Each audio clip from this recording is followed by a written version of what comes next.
completely destroy the conversation for a week. I don't think that's too much to ask. I'm very excited for this game now. It's only Tuesday. Yeah, I know. And it's Sunday night, and I will be very, very pumped up for it. I can't wait to see Dak fold again.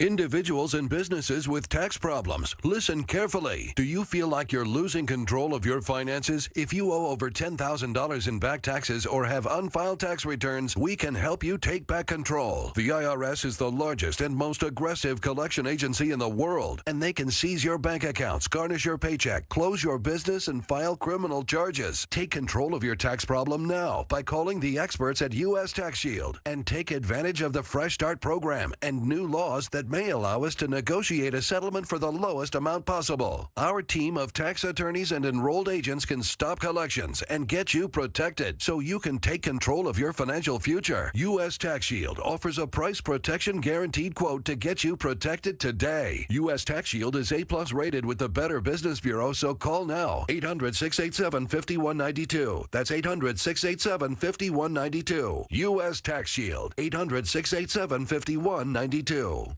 Hey, do you like beer? Yeah! What about great food and lederhosen? Then you're going to love the 4th Annual Oktoberfest at Kingmaker Brewing in Riverside. Sponsored by 1-to-1 Financial Credit Union. Kingmaker has the only Oktoberfest in Jacksonville that spans 2 whole weekends. Right. September 28th to October 8th. That's 10 days of good food, great beer, and amazing local businesses. Learn more or grab VIP tickets at kingmakerbrewing.com. Oktoberfest, September 28th to October 8th. Kingmaker in Riverside. Brought to you by Jacksonville's hometown credit union, 1-to-1 Financial. Dunk it. Fall is a busy time of year. You can skip the stress and sell your home fast with a guaranteed offer from Mark Spain Real Estate. Hi, this is Mark Spain. One of our clients, Marcia, said, Mark Spain Real Estate went above and beyond by working tirelessly to ensure my goals were met. They made a stressful experience so easy. I've been in the business for nearly 30 years and have served over 50,000 satisfied clients, and I know what matters most. A quick sale and maximum profit. Go to markspain.com to get a guaranteed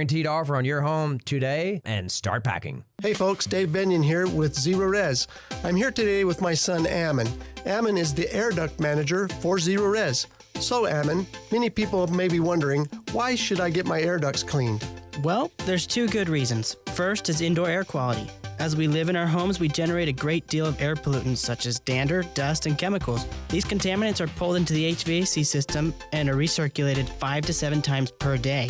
The second reason is that a clean system is much more energy efficient than a dirty one. According to the U.S. Department of Energy, 25 to 40% of the energy used for cooling a home can be wasted. Contaminants in the HVAC system cause it to work harder and shorten its lifespan. So, what kind of deals are you running? This month, mention WOKV, I'll disinfect your air ducts for free. That's normally $100. Wow. So I can get it disinfected for free? That's right. Remember, folks, Zero Res, spelled forward or backwards, it's the right way to clean. Zero Res.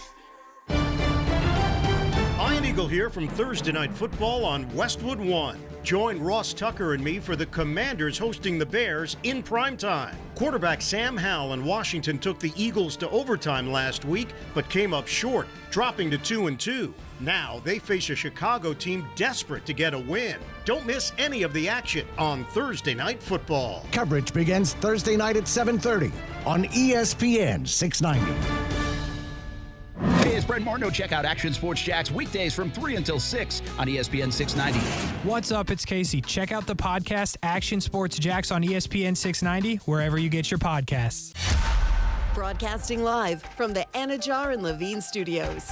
Anajar and Levine Accident Attorneys. Call 1-800-747-FREE. That's 1-800-747-3733. WOKV Jacksonville. Listen live everywhere you go on ESPN690.com. ESPN 690, Jacksonville's home for ESPN Radio. Every weeknight at 6 p.m., it's Overtime with Kuhrts in Middleton, and check us out right here on ESPN 690. Sports Center. I'm Christine Lisi. We are 8 minutes away from first pitch of baseball's postseason on ESPN Radio. Rangers and Rays, opening day of the 4 wildcard series, does continue with the Blue Jays and Twins in an hour. Brewers Diamondbacks 6:30 Eastern. This is the third straight postseason. Milwaukee's missing a key pitcher. This time, Brandon Woodruff out with a shoulder injury. ESPN MLB insider Buster Olney. It's a body blow, and no team has had better pitching than the Brewers over the last 6 weeks. And Brandon Woodruff has been a big part of that. So, to lose him, it hurts the rotation, but they do have Corbin Burns. They do have Peralta, 2 guys with dominant stuff. They have an absolute lockdown bullpen.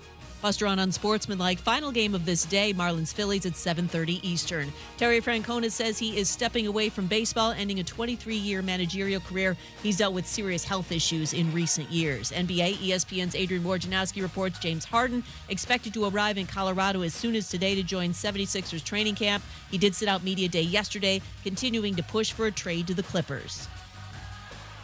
Hey, it's Michelle Smallman, and coming up Tuesday, the MLB playoffs are here, and I'm going to tell you all the storylines you should be paying attention to. It's Unsportsmanlike, 6 a.m. Eastern, right here on ESPN Radio, ESPN2, and ESPNU.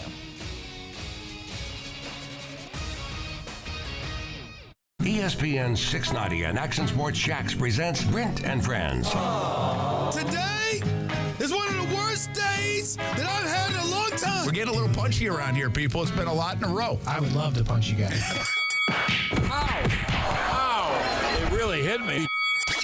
Brent and Friends with Brent Martineau, Aaron Schachter, and Kasey Kuhrts. Jacksonville's home for ESPN Radio. ESPN 690. Welcome, welcome, welcome. Please come in, take a seat. Take your shoes off, kick back. Enjoy 3 hours of the friendly confines. Oh, boy. Of the Brent Friends radio show.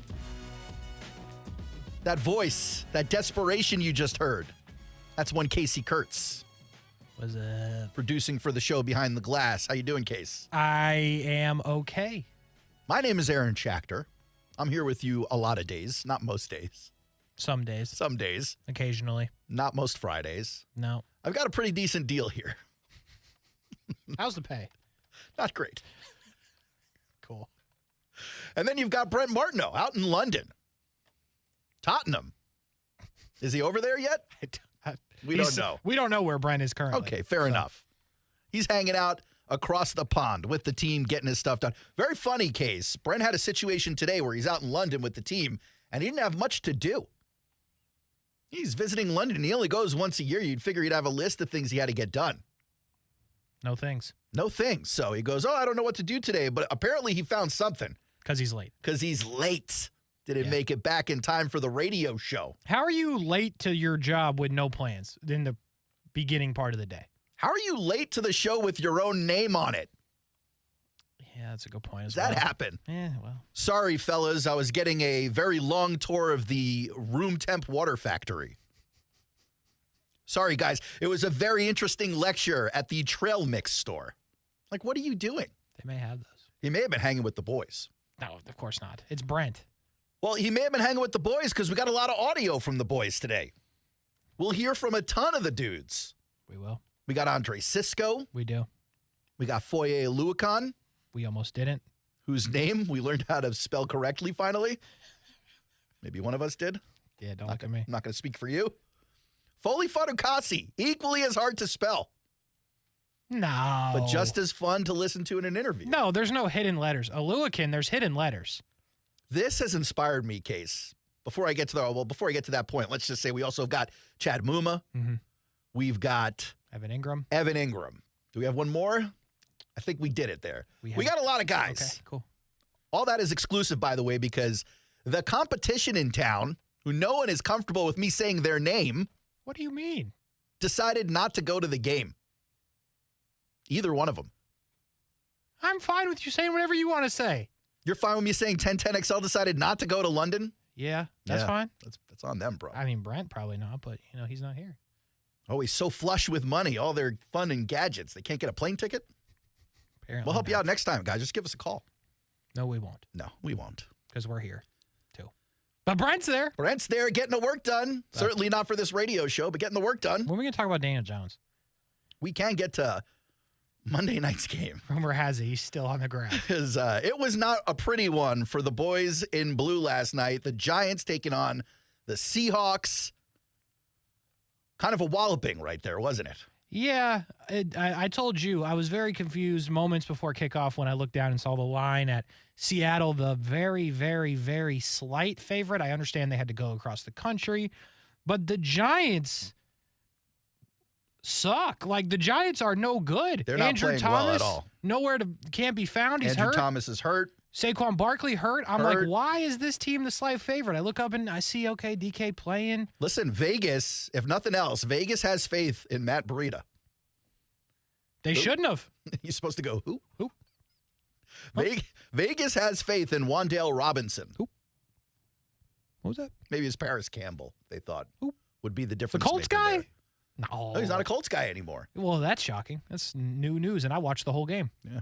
Shocking information. But, again, slight favorites for Seattle. Didn't make sense. Went for it. Tried to hit a Hail Mary. We connected on the pass because the Seattle Seahawks dominated the Giants.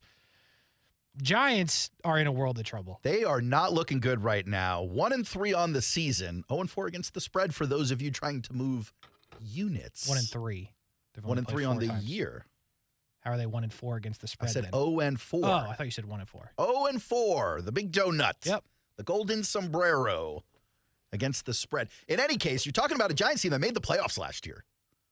And a coach in Brian Daboll, who essentially was crowned Coach of the Year like halfway through the season last year. Didn't end up taking it home. Coach of the Year did not look happy talking to his franchise quarterback last night. Really didn't look happy talking to anybody. But the video making the rounds today is Daboll throwing the tablet while talking to Daniel Jones. I saw the headlines when I woke up this morning. I was not able to stay up for the game because I stayed up for the Jets-Chiefs game. I don't know if you know this about old people, Kasey. That's like the oldest thing anyone's ever said. I wasn't able to stay up because I stayed up for the other one. I don't know if you know this about old people, Kasey. We need our sleep sometimes. Huh. Especially your boy Aaron, who gets up quite early. Oh, okay. You somehow found a way to turn it into a flex, but go on. Just saying. Your boy Aaron gets up quite early in the morning. Huh. But that being said, I looked at the schedule. I was like, Seahawks, Giants. It's nothing to really stay up for. I can go to sleep right here. I can go to sleep. Yeah, I didn't. I was, I'm a big believer in if, you're gonna put some units on it, you got to see the whole thing through. So you did not go to sleep. I did not. About halfway through the first quarter, I knew it was over, but I was like, you know what? I'll just stay and see what happens. Then Daniel Jones is down again. Well, it's just interesting because his offensive line did follow my suggestion. They did go to sleep. They did go to sleep. Now, Aaron, you may or may not know this, but before you became the man of the year on this show, okay, there was one member of this show who just was a Daniel Jones believer. A believer. And that man is still on the show. It is not me. Brent, comment on Daniel Jones. Oh. What the hell happened last night? What's happening to Daniel Jones? That is not good. First of all, I didn't think you slept that much, Aaron. That's why I respect you a little bit. Mm-hmm. Second of all, I'm coming up here and hustling to the show, and of course I flip it on for a second, and you're after the competition. I mean, I go away. I mean, this is just typical. You miss a few minutes of the show, and the kids just go crazy. Yeah, Dad's home case. It's unbelievable. It's unbelievable. But yeah, I was a Daniel Jones believer. Hey, at the very least, Kasey, I got him about $80 million or $160 million. So, you did your part. Homeboy got paid.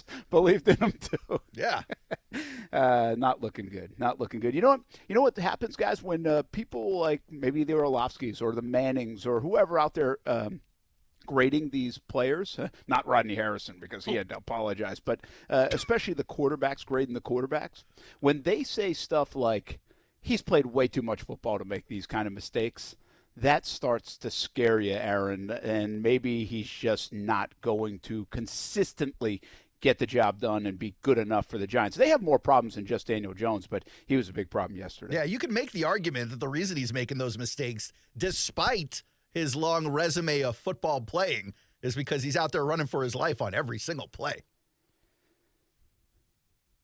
Yeah, I don't think he has obviously the protection that he needs or wants. He's also a mobile guy, though, or can be mobile enough. And so he's still going to play better than the mistakes that he made. And I said this about Trevor Lawrence the other day, and I don't think guys like this get credit enough. When you're not making losing plays, that's actually playing well.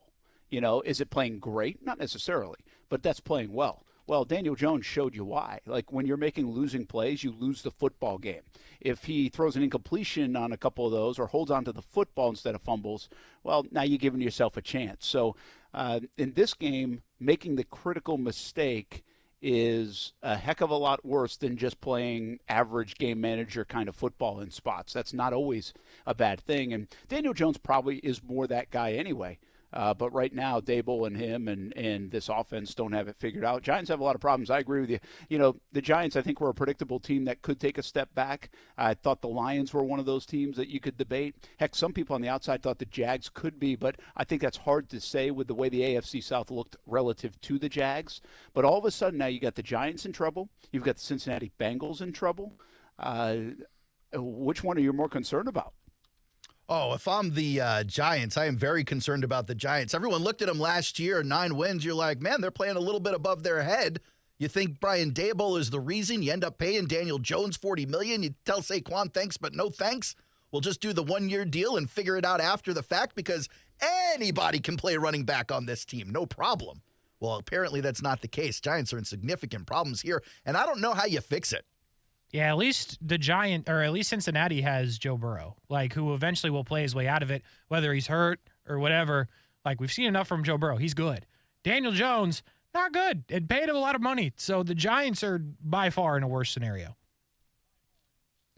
Who made a bigger mistake, guys, if you look at some of these contracts? And I feel for the teams because I think they do get stuck. They get put in pickles. The Jaguars with Blake Bortles was very relative to Daniel Jones. In fact, I saw that floating around today. You have this really good year. Blake had a really good run at the end. You do things. You feel good. You're like, okay, he's got it. He's figured it out. I can see why you invest.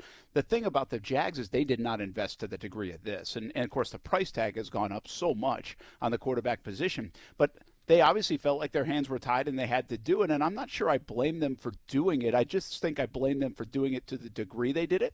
If you go back to the Jags and Bortles, I don't want to fully blame Tom Coughlin here, but I do put some of it on Coughlin. Coughlin had come into that situation where he was supposed to be the guy overlooking everything and making decisions like the Bortles and saying, no, guys, it's not it. I know he just did this, but we can't. He's not the answer. We got to go to the draft. We got to figure this out. We got to go get X, Y, Z. And instead he stamped it, And I don't know who's doing that in New York, but it's almost like they were forced into. Did you ever get the feeling they wanted to pay Daniel Jones $160 million over 4 years? This is kind of a bargain right now. We'll take the $40 million. Well, I'll go back to my question. Who made the bigger mistake? The Giants and Daniel Jones, Arizona and Kyler Murray? There's probably some other ones out there, but those two jump to the front of my mind. Well, if we're talking Kyler Murray, and I realize that you guys think it probably is a huge mistake on behalf of Arizona, I think the jury is still out. I don't think it's fair to say that's a done deal, disaster deal at this point. The reality is he didn't get to play on it. He hurt himself. And I understand that sometimes, or a lot of times, you'll say availability is an ability as well, and I get that, but it's not like he's got this huge injury history. So they tried to build a team around Kyler. It didn't necessarily work out. They tried to offload everybody. So even when he comes back at this point, he's back to just throwing a Hollywood Brown and running it with James Conner. That might be working for Josh Dobbs in a small sample, but I don't know that that's a full-on offensive juggernaut coming out of the NFC West there. So it's hard for me to just point the finger at the Kyler deal and be like, that was an unmitigated disaster. The reality is with Daniel Jones, we knew when the contract negotiations started, the Giants were looking to pay him somewhere in the 30s, and we were all looking at each other going, that might be a little bit of an overpay. And then the agent comes out and says he's looking for 45 guys. Well, that's where we knew the thing was going off the rails. And last year was the summer of the quarterback, so timing couldn't have been better for Daniel Jones with all these huge numbers flying around, like 50-something million and mid-50s and high 40s. I think Daniel Jones will ultimately be the big mistake that comes back and bites them, not just because he's not going to win with that team, in my opinion, but because it's going to screw him out of Saquon Barkley long-term. And just strictly the numbers. They've played – Daniel Jones has played one more game than Kyler because Kyler's played the whole time. And Kyler's completing about 2% more. He's got 1,000 more yards. He's got 20 more passing touchdowns, 22 more passing touchdowns. Wow. The only thing Daniel Jones has done that Kyler has not, which is the playoff win. But, that was obviously an accident, if you will. So I would say Daniel Jones is the biggest problem because you just did it. So you can't get out. Kyler, at least, if they want to get out, there's like backwards ways they can. You can't get out of year one of that deal for Daniel Jones. So they are stuck as stuck can be.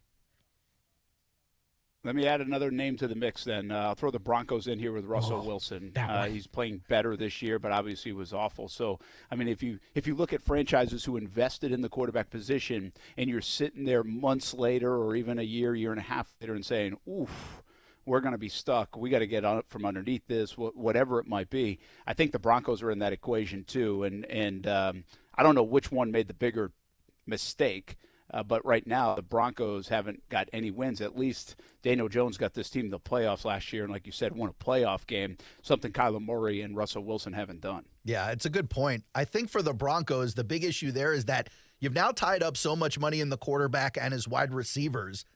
You may not be able to fix the defense in the way that you need to, and that seems to be the biggest weak link in the chain right now. Russell Wilson kind of getting his sea legs under him this season so far. I would say not only did you chase the receivers or what you chased Russ, now you chased the coach because you went and got Peyton. So now it's even worse because it's still not better. So I think the Russ thing was a disaster. I've said that a lot. So I'll put that in front of the Giants. I'll go Broncos, Giants, Cardinals in that order. Yeah, it's you don't want to make that kind of mistake. Now, listen, there are other mistakes. Is Justin Fields a mistake? Obviously, he's coming off a nice performance. Was Zach Wilson a mistake? Absolutely, and now it hasn't helped them because Aaron Rodgers gets hurt on top of it. There are other mild mistakes. I mean, could it be Derek Carr in New Orleans? That hasn't shown dividends yet. Garoppolo in Vegas, that doesn't seem to have shown any dividends yet. Mac Jones in New England, could that be a mistake? So, this offseason, guys, I said this a bunch about the quarterback position. I feel like a lot of teams think they have their guy going forward for, the foreseeable future, maybe not 10 years, but the foreseeable future. They're invested in their guy. And the way I phrased it was there might be more teams that feel that way than ever before in the National Football League. Maybe not after the first month of this season. I think that has certainly turned. I mean, it has certainly turned. I mean, from Trey Lance getting traded to just that draft alone with Trevor in it, right? I mean, Trevor's been good, and obviously it looks like he's trending in the right place. But outside of that, Mac Jones is not trending. Justin Fields, again, nice performance last week, but he hasn't been trending. Trey Lance already traded. And who am I missing? Am I missing one more? Oh, Zach Wilson. So, again, decent performance He's the other turned day, it around, but Case. certainly doesn't look good long term. He's turned it around. Well, I'm sorry, you guys are complaining about Zach it's Wilson in the draft. He's turned it around. And one more point on the Daniel Jones, Russell Wilson, Kyler Murray conversation. The potential outs that these teams have. Because one thing the Giants did do was build the emergency door in, and it's not immediate, obviously. They just gave him the deal. But they do have a potential out in 2025 where they could jettison the contract. That's a long time away. It's after next season. Yep. With a $22 million dead cap hit, which is tough. But again, if the Giants are putrid this year, and it's shaping up that way for sure until Saquon comes back, and they're in the conversation of a top 5 or top 10 pick, you could potentially find another franchise quarterback in this year's draft. There's a lot of first-round talent is what we're hearing. I agree with that. And then, you let him sit behind Daniel Jones for another season, and you get on with your stuff. For Kyler, the first potential out for the Cardinals is in 2028. That dude is not lasting that long in Arizona. No. And I'm pretty sure that the Cardinals, if ultimately the season turns into a tankathon, because it seems like that's what they tried when it started up, and then they ended up messing around and almost winning a few games. If the Cardinals end up tearing it down, they're going to have to pay someone to eat that salary, and it will come back to bite that front office in a much worse way than either Daniel Jones or the Russell Wilson deal, which has a potential out in 26, which is how long I think he'll last with the Broncos. Yeah, the quarterback stuff is pretty interesting around the league. Hey, just to update you on the Jags part of things. They've settled into their new place here in London and back to work today. Quiet day for them still because no availability. We'll get to visit with the Jags and kind of start working on that Buffalo week tomorrow. But, the more and more you look at this Buffalo game and this Buffalo team, there's a lot of significance here, guys. They have a chance to get over 500, of course, and there's like 5 teams on the schedule, and I hope I'm not missing one, but 5 it looks like going into the year. Kansas City, Buffalo, Baltimore, Cincinnati, and San Francisco, that you'd be like, hey, can you get into the elite, right? Can you beat some of these teams? Can you play with some of these teams? Well, the Jags disappointedly lost against Kansas City. Their defense did a heck of a job. Their offense faltered, as we know. This is the next opportunity. I don't feel like the Jags are in that tier of teams right now. But all it takes is a win against Buffalo here in London to make you feel like they're in that tier. You know what I mean? Yeah, totally. If they take care of business against Buffalo, even if it's not a statement win, even if it's like a 13-6, both offenses didn't look great, but the Jags won, you get back to the any given Sunday conversation. You go, this is a good team, and on any given Sunday, they can beat a great team. And when you talk about Buffalo, at least in my opinion, and the other teams you mentioned, Brent, San Francisco being one of them, like, there's ways to beat Buffalo, right? Josh Allen's going to turn it over. Is he going to get crazy with it like he did against the Jets, and then boom, all of a sudden the Bills lose the game? San Francisco, that's not going to happen. So you got to be, well, actually, it doesn't happen when Brock Purdy plays. The dude doesn't lose. But at least Buffalo's one of those teams where there are ways that you can win, really just playing your game and letting Josh Allen kind of make mistakes. Yeah, that's hopefully he makes mistakes. I mean, he's turned it around pretty quickly. I saw a stat. I think the Buffalo Bills were maybe top 5 in the NFL. I can't remember. They might have been as high as second. The fewest possessions that have resulted in a punt or turnover so far through 4 games. And they, I believe, were top 2 or 3. Maybe it was top 5. And the Jaguars were, I think, like bottom third of the league, I want to say. So, and we know they've been 3-and-outing a lot. Really not the turnover problem, but they've been 3-and-outing. So, to go back to the Josh Allen stuff, you know, this year started with that Jets game where he was turning it over. He's really done a heck of a job since. In fact, he's kind of put himself right at the top of that MVP kind of race. There's another part of this, guys.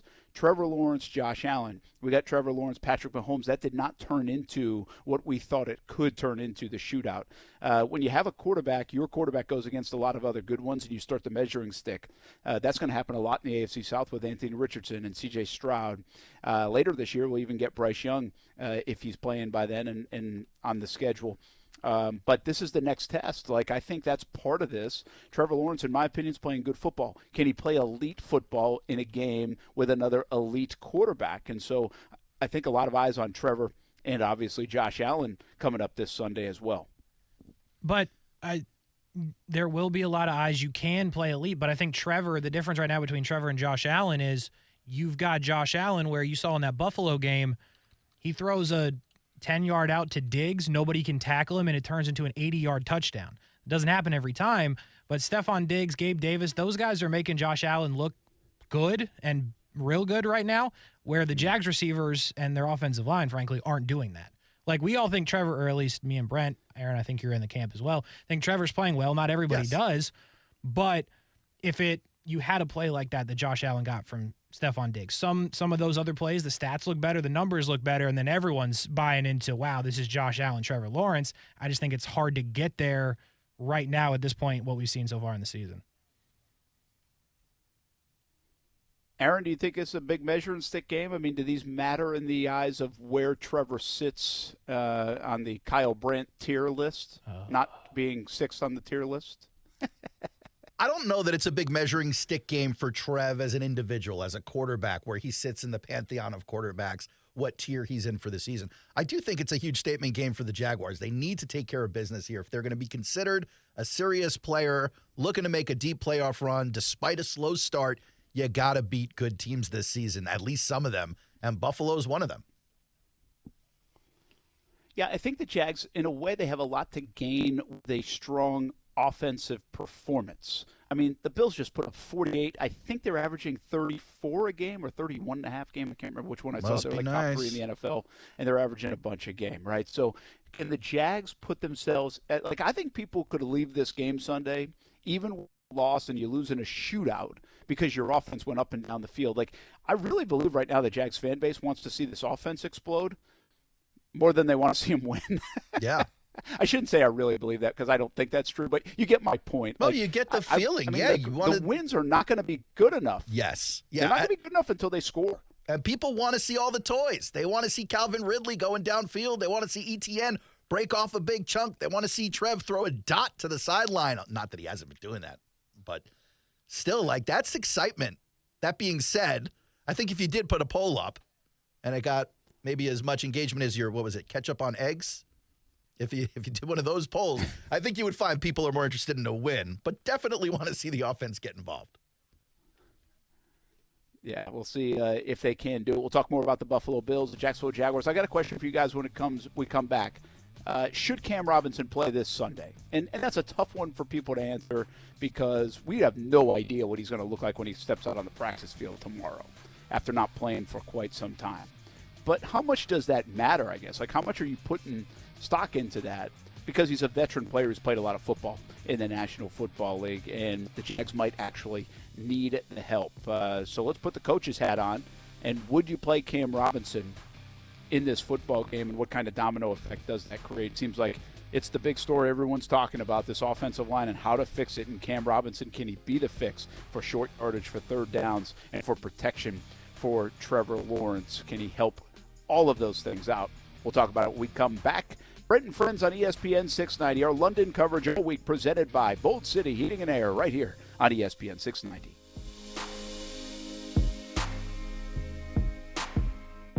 Now, the First Alert Forecast on ESPN 690. Breezy today with a mix of clouds and sun and a brief shower or two with highs in the mid-80s, dropping to the mid-60s tonight and partly cloudy and breezy tomorrow. Again, a brief shower or two with the afternoon high near 85. I'm Chief Meteorologist Mike Burrish. Join me today beginning at 5 p.m. on CBS 47 and Fox 30 Action News Jax. The Weather Center is brought to you by Beards Diamonds. Don't miss Beards' incredible buy one, get one on wedding bands now through October 31st. As the seasons change, one thing remains the same. Jacksonville and all of Northeast Florida are fueled by Celsius Essential Energy Drinks. If you spot ESPN 690 anywhere in the community, come hang with us and grab an ice-cold Celsius. The World Poker Tour will be at Best Bet Jacksonville from October 26th through November 14th. This exciting tournament series will feature 14 poker tournaments, including Event 1, $200,000 guarantee, Event 6, $300,000 guarantee, and the $1 million guaranteed main event. Don't miss out on the World Poker Tour Championship. Satellites are going on now. Visit bestbetjacks.com for more information. That's bestbetjacks.com. It's fantasy football like you've never played it before. You love fantasy football, right? Of course you do. Do you like competing? Yeah. You like winning? Absolutely. It's Fantasy Card Breaks with Davoli's House of Cards. You don't know your team until you open the pack of cards. There's curiosity, competition, and collecting prizes. Visit Davoli's House of Cards off 210 in St. Johns County, or just visit fantasycardbreaks.com. Fantasy football like you've never played it before with Davoli's House of Cards. FantasyCardBreaks.com. I'm Marcus Roberts, and I've been blind since I was 5 years old. I'm a jazz pianist and composer, and I've been fortunate to perform all over the world for more than 30 years. I am also a proud graduate of the Florida School for the Deaf and Blind. While there, I had great teachers who specialized in working with blind and visually impaired students. FSDB provided me with many of the essential skills I needed to succeed. The school is a state public school available at no cost to eligible K-12 Florida students who are deaf, blind, or both. FSDB helps students to do more, be more, and achieve more.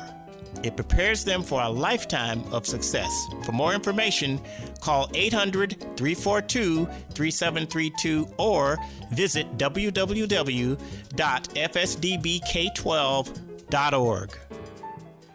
Come on, honey. It's so hot that... It's too hot for your cheesy riddles. Come on, please. It's so hot that... Fine. How hot is it? It's so hot, chickens are laying hard-boiled eggs. It's so hot, we're boiling pasta in the pool. It's so hot that... Yeah, I get it. It's hot. It's not just hot. It's Hammond hot. And only Hammond can handle Hammond Hot. Any AC company can handle kind of hot, sort of hot, maybe even pretty hot. But when your system is running 24 hours a day, you can't get to the temperature you want, and you strategically open and close vents to redirect air, that's when you have to call Hammond. After all, Hammond has been North Florida's most trusted AC authority for your neighbors since 1957, with techs who not only know how to get your system running again, but also how to keep it running at peak efficiency and performance. Remember, only Hammond can handle Hammond Hot. HammondAir.com. I'm John Morgan of Morgan & Morgan. We recently received a call from an injured person. The insurance company had offered them $11,000. We took the case over and got more than $2 million in court. Morgan & Morgan. Visit forthepeople.com for an office near you. Discover how good your water can be with the new Connecticut softener and drinking water system. Connecticut's Twin Tank non-electric softeners are the most efficient softeners available. We have one in our home. We absolutely love it. Have had it for over 5 years. Their drinking water systems remove up to 99% of contaminants. Right now, you can save up to $1,000 on a Connecticut K5 drinking water system when you purchase a Connecticut Premier Softener. If you're not filtering your water, you are the filter. Don't be the filter. The experts at CGC Water Treatment and Plumbing will test your water for free and provide solutions that are right for you and your family. Imagine having clean, clear, purified water at your home. No more plastic bottles, no more waste, just great tasting, purified water that you can trust. Call 904-552-1242 or visit cgcwater.com, 904-552-1242 or cgcwater.com. Financing options available with approved credit. CGC Water Treatment and Plumbing are proud partners of the Jacksonville Jaguars, and I'm a proud customer of CGC Water Treatment and Plumbing, an authorized independent Connecticut dealer, Florida license number CFC 1428211. Imagine it's the last ride, but your symptoms of irritable bowel syndrome with constipation, or IBS-C, are taking you for a ride. What should you do? Keep managing your constipation with belly pain the same old way? Or try getting ahead of your symptoms by talking to your doctor about treating it with Linzess, linaclotide. Linzess is a prescription medicine that treats IBS-C in adults. It's not a laxative. It's a once-daily pill that helps you get ahead of your symptoms. It's proven to help you have more frequent and complete bowel movements and helps relieve overall abdominal symptoms, belly pain, discomfort, and bloating. These symptoms were studied in combination, not individually. Do not give Linzess to children less than 2. It may harm them. Do not take Linzess if you have a bowel blockage. Get immediate help if you develop unusual or severe stomach pain, especially with bloody or black stools. The most common side effect is diarrhea, sometimes severe. If it's severe, stop taking Linzess and call your doctor right away. Other side effects include gas, stomach area pain, and swelling. Imagine, what could relief from IBS-C mean for you? Talk to your doctor and say yes to Linzess. Learn more at linzess.com or call 1-800-LINZESS. This is Brent Friends with Brent Martineau. You don't even like your quarterback. Kasey Kuhrts. You don't even like your team. And Aaron Schachter. I don't even like myself, guys. Do you know me? On Jacksonville's home for ESPN Radio, ESPN 690.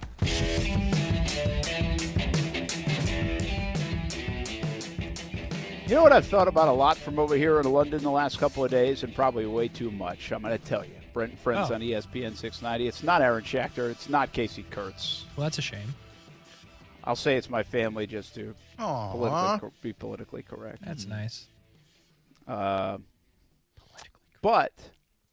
I got to thinking this. I was like, never good. Who has it the right way? Us or them? Us. When it comes to driving. Oh. I would like to say us. Do we? Because so many other countries over there do it their way, but their countries are equal to our states. Like the United States of America case or all the countries in Europe. Yeah. USA, we go on the right side. So we got a ton of states. Yeah, we're doing it right. Yeah, come on, Brent. What kind of thought is that? And, Brent, you should be hanging your head out the window when you're driving there going, it's feet, not meters. You got to tell them. I forget what. There was something that happened. Oh, I was looking up. I was looking up Jermichael Hasty's height because I was trying. We were breaking down that one throw to Hasty. How many meters? And so I was looking up his height, and it showed up when I Wikipedia'd it or something. It showed up as 1.7 meters. I'm like, what the hell? Yeah, you were looking in English language. You got to look at the English Wikipedia. Wait, he's only 1.7 meters? Don't you know meters, Case? No, How stupid is that, by the way? This large athlete, this professional athlete is 1.7 meters. That's how you know it's dumb. It's stupid. You got to be at least 4 or 5. At least 4 or 5 meters, yeah. Come on. What I'm getting at is to have engineers, there's got to be something written up like, yeah, they got it right. or no, the United States is right. Like, there's got to be some kind of engineering that showcases who's right or who's wrong about which side of the road you drive it on. I'll definitely look into it for you. No? I don't know. I've been over here quite a bit, and I've never really been so curious about it. I've got one more for you. Oh, good. So when you're walking down the street here, and this one I can't figure out because I don't think anybody can figure it out. So, usually if you're walking down the street, you walk on kind of the right side so the people walking the other way can walk on the left side. Yeah, because that's how we learned with driving. Yes. Yeah. Well, so is that opposite here? Is it? Do they do it the opposite way? I don't know. I can't figure it out. Like, it's a mixed bag. What do you mean, Brent? Do you keep running into people? Martineau's walking around London just slamming into people like he's in the Jags backfield? Yeah, I don't know. Honestly, I've been kind of like digesting it and scouting it, and I can't see like a common thread. Like, it's all over the place on the sidewalks. But it would make sense to me, like, if you went on the other side. But I naturally go to the right side all the time. And, yeah, I do feel like I'm walking into more people, but I'm not alone. What do you mean you do feel like? You either are or you aren't. Well, Dude, you run into people or quite no? literally, Kasey, if he was running into people, he would be feeling it. So, noticeable change. I don't know, guys. These are the things I think of, Yeah. Went out for a little walk today. Got a couple hours away from this damn computer in my hotel room, and that's what I was thinking of most of the time. Are you rolling solo? Still haven't had fish and chips, so that's a little disappointing. What's that? Are you rolling solo? Is anyone hanging with you? You got like a road dog out there? Or are you just by yourself, a sad sports person? I went for like a hour-and-a-half walk today by myself around London. Poor Brent. Because Stuart is watching darts. What? He drove, train, whatever. He took an hour-and-a-half trip. Oh, my goodness. What? Yes. He took an hour-and-a-half trip to watch a dart match tonight. Cool. What? That's how you know Stu is a cool dude. Have you seen his Twitter? I kind of like that about Weber, cool. though, Yeah, man. no, it's like, cool. He's doing something different. It's totally cool. Hey, Stu, what are you up to tonight in London? I'm going to watch an ear-flicking championship in North Yorkshire. What is wrong with this guy? North Yorkshire. It's a good question. I think he's in Leicester. Leicester. What is Same it? deal. Leicester City. Is it Leicester City? Leicester. Same place. He might be up there, or maybe it's a different one. I don't know. A different dart Hey, tournament, Fulham not to be lost last confused with night, the other just one. to update you. Thanks, Brent. Hey, listen, man.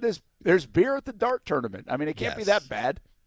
You are right. Everywhere. Yeah, newsflash. You can get beer at Everywhere. not dart tournaments as well. You can get it everywhere you go. You The actually store, don't have to subject yourself to the dart movie tournament. theater, like the dollar store. They've got it everywhere. Now, here's the thing. If Stu was in the darts tournament, I'd be like, oh, it's kind of cool. Yeah. A little international sports, fine. But, like, to go watch darts, come on. Stop it. He made an end. He entered into a. He came over here to enter into. Yeah. That'd be cool. A dart That'd be tournament. dope. Would be awesome. Yeah, man. The underrated part of the story I just told you guys is it was an hour-and-a-half trip to get there. Wild. Yeah, But it was only an hour and a half because he was walking on the wrong side of the street, kept bumping into people on the way to the darts tournament. You just walk on the other side. It's 45 minutes. Yeah. You know? It would have been a much shorter trip if he walked on the right side of the road. If he can find fish and chips, he'll be a better man than me today. I just haven't found it yet. I mean, I will find it. I'll get it. I said this to myself yesterday because, we made this trip a lot, and yesterday was Monday, right? Yeah, so Tuesday today, and I was like, last night it hit me. I said, "Holy cow, we've got like another week here still." It's kind of it's a little different. Like, yeah, I'm gonna really get used to this hotel room. I mean, I live in the hotel room for a week. London is nice. Like, I really don't mind London. Walking outside once in a while, and the weather has been unreal. I think this might be the best weather week London has ever had in its long history. How many degrees Celsius has it been, Brent? Another dumb thing the Londoners do. I want to say it's like 15 degrees Celsius. Like they have that 15? actually in a room. Like How I've stupid been is this sweating case? a lot because I can't figure out the Celsius. How stupid is this case where Brent's like, the weather is gorgeous. It's 15 degrees outside. Go ahead. Tell me what the Rays did. I think we need to review this. Frankly, I mean, heat. Anyway, is 15 Celsius hot or cold? I don't understand. It feels like it'd It's be cold. 60 degrees I don't get in it. real temperature. Yeah, that's about right. Yeah. Yeah, that's 60 degrees in London with the sun out. The sun's been out every day we've been here. Gorgeous. It's unheard of. Gorgeous. All right. He was out. Now let's get down to business. Yeah. Would you play Cam Robinson on Sunday? I'd play Cam's cousin if he was ready. So would I. Absolutely. Just roll them all out there. Yeah. Oh, man. It's not that bad, is it?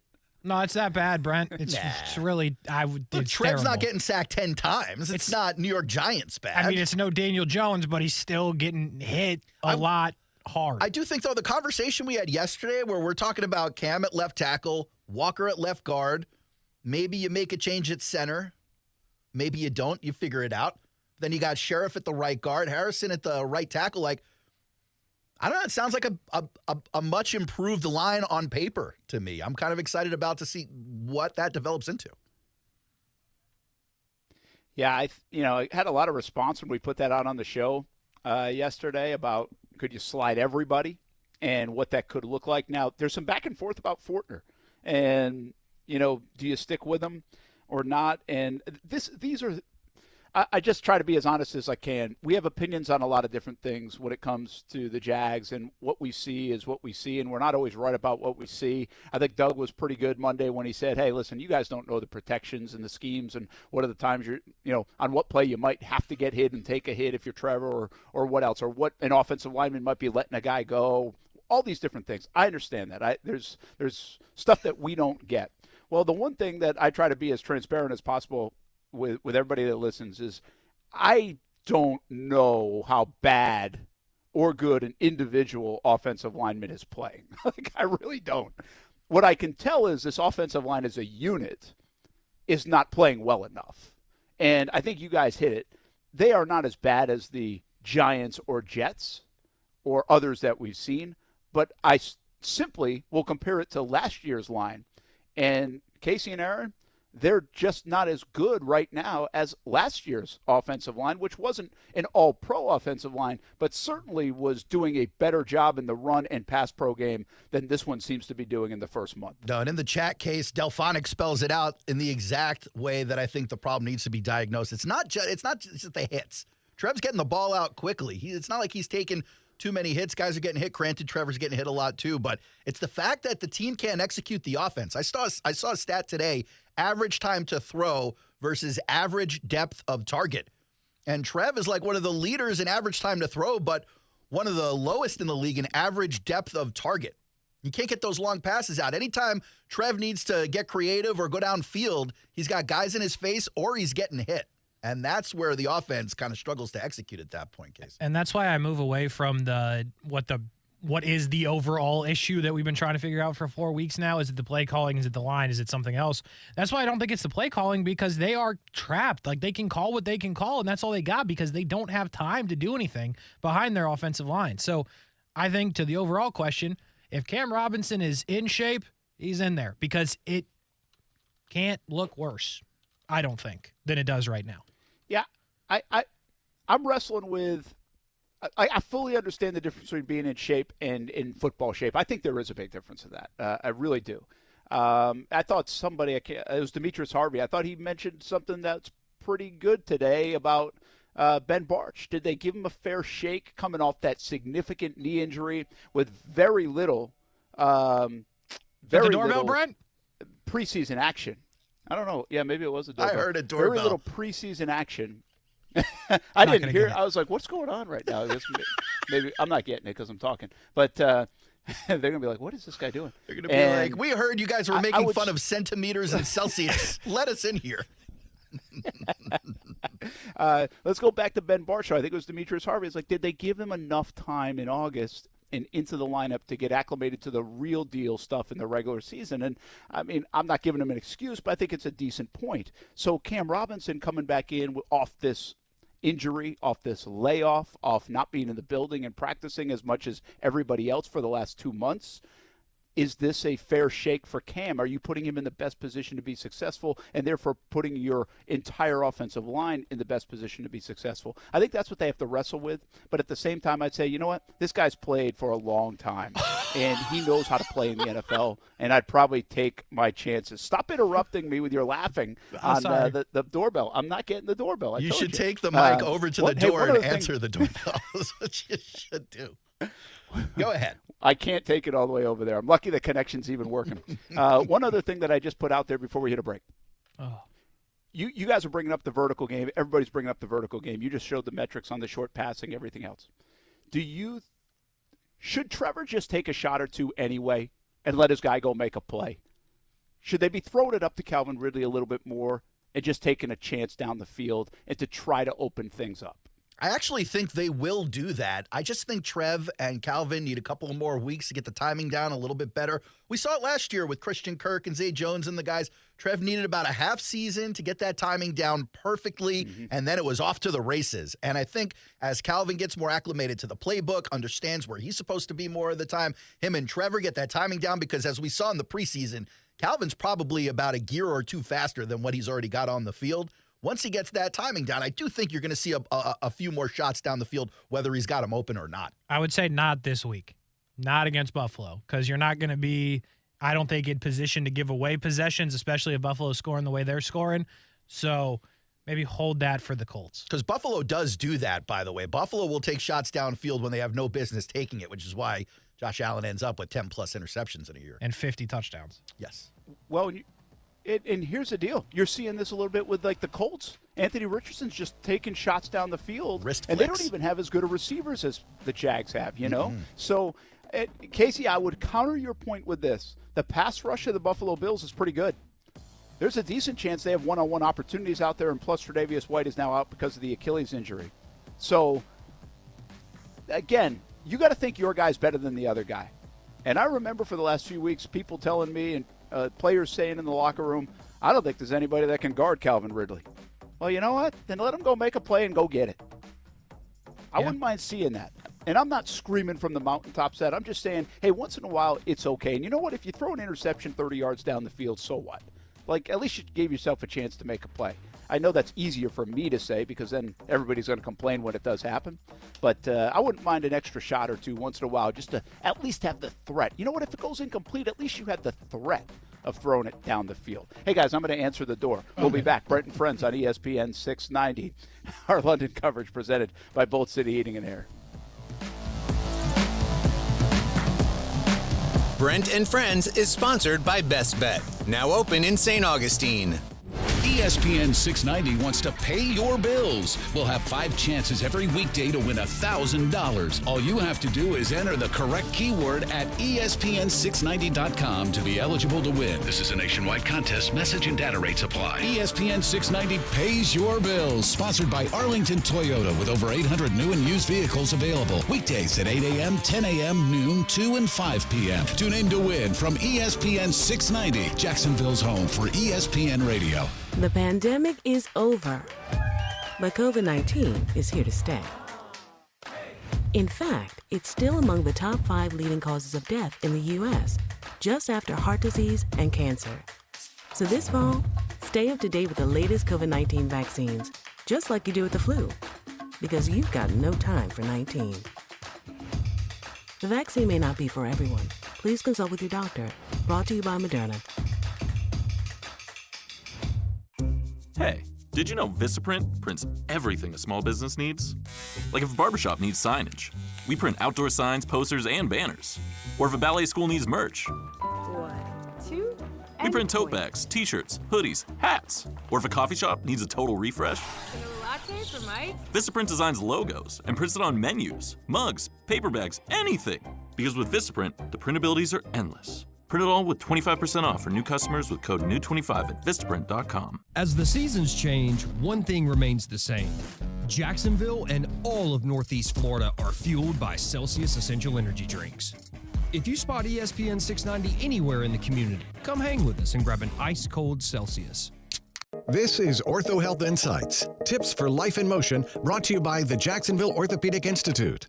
Upwards of 80% of people will experience some sort of back or neck pain and say it interferes with their daily activities in life. Back and neck pain can often improve with self-care. A steady routine of cardio exercise, like walking, has been proven to reduce back and neck pain. Also, working on improving your quality of sleep and posture can help. A restful night's sleep on your back can help you feel less sore during the day. If you are experiencing chronic back or neck pain and it is caused from an injury or an accident, the orthopedic physicians at JOI are experienced in diagnosing the cause and treating your pain. Whether you need a course of physical therapy or surgery, JOI can help. Call 904-JOI-2000. That's 904-JOI-2000. Or go to JOI.net. JOI is the official sports medicine provider for the Jacksonville Jaguars.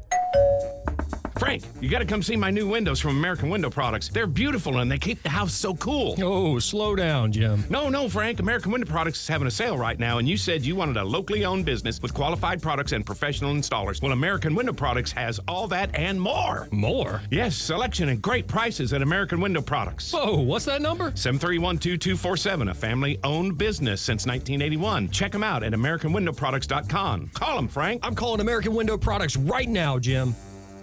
Let me help you get a little something for free with the air conditioning team I use. It's Bold City Heating and Air. Tell them Brent sent you and you get a free duct cleaning with the purchase of a new unit. BoldCityAC.com. Here's why I've partnered up with Bold City Heating and Air. It's a Jacksonville-grown and family-owned and operated business. Most AC places locally have been sold to corporations, not Bold City Heating and Air. And they take care of you the old-fashioned way. Awesome communication, awesome customer service, and they have an awesome new look. BoldCityAC.com for a tune-up on that overworked AC unit. BoldCityAC.com.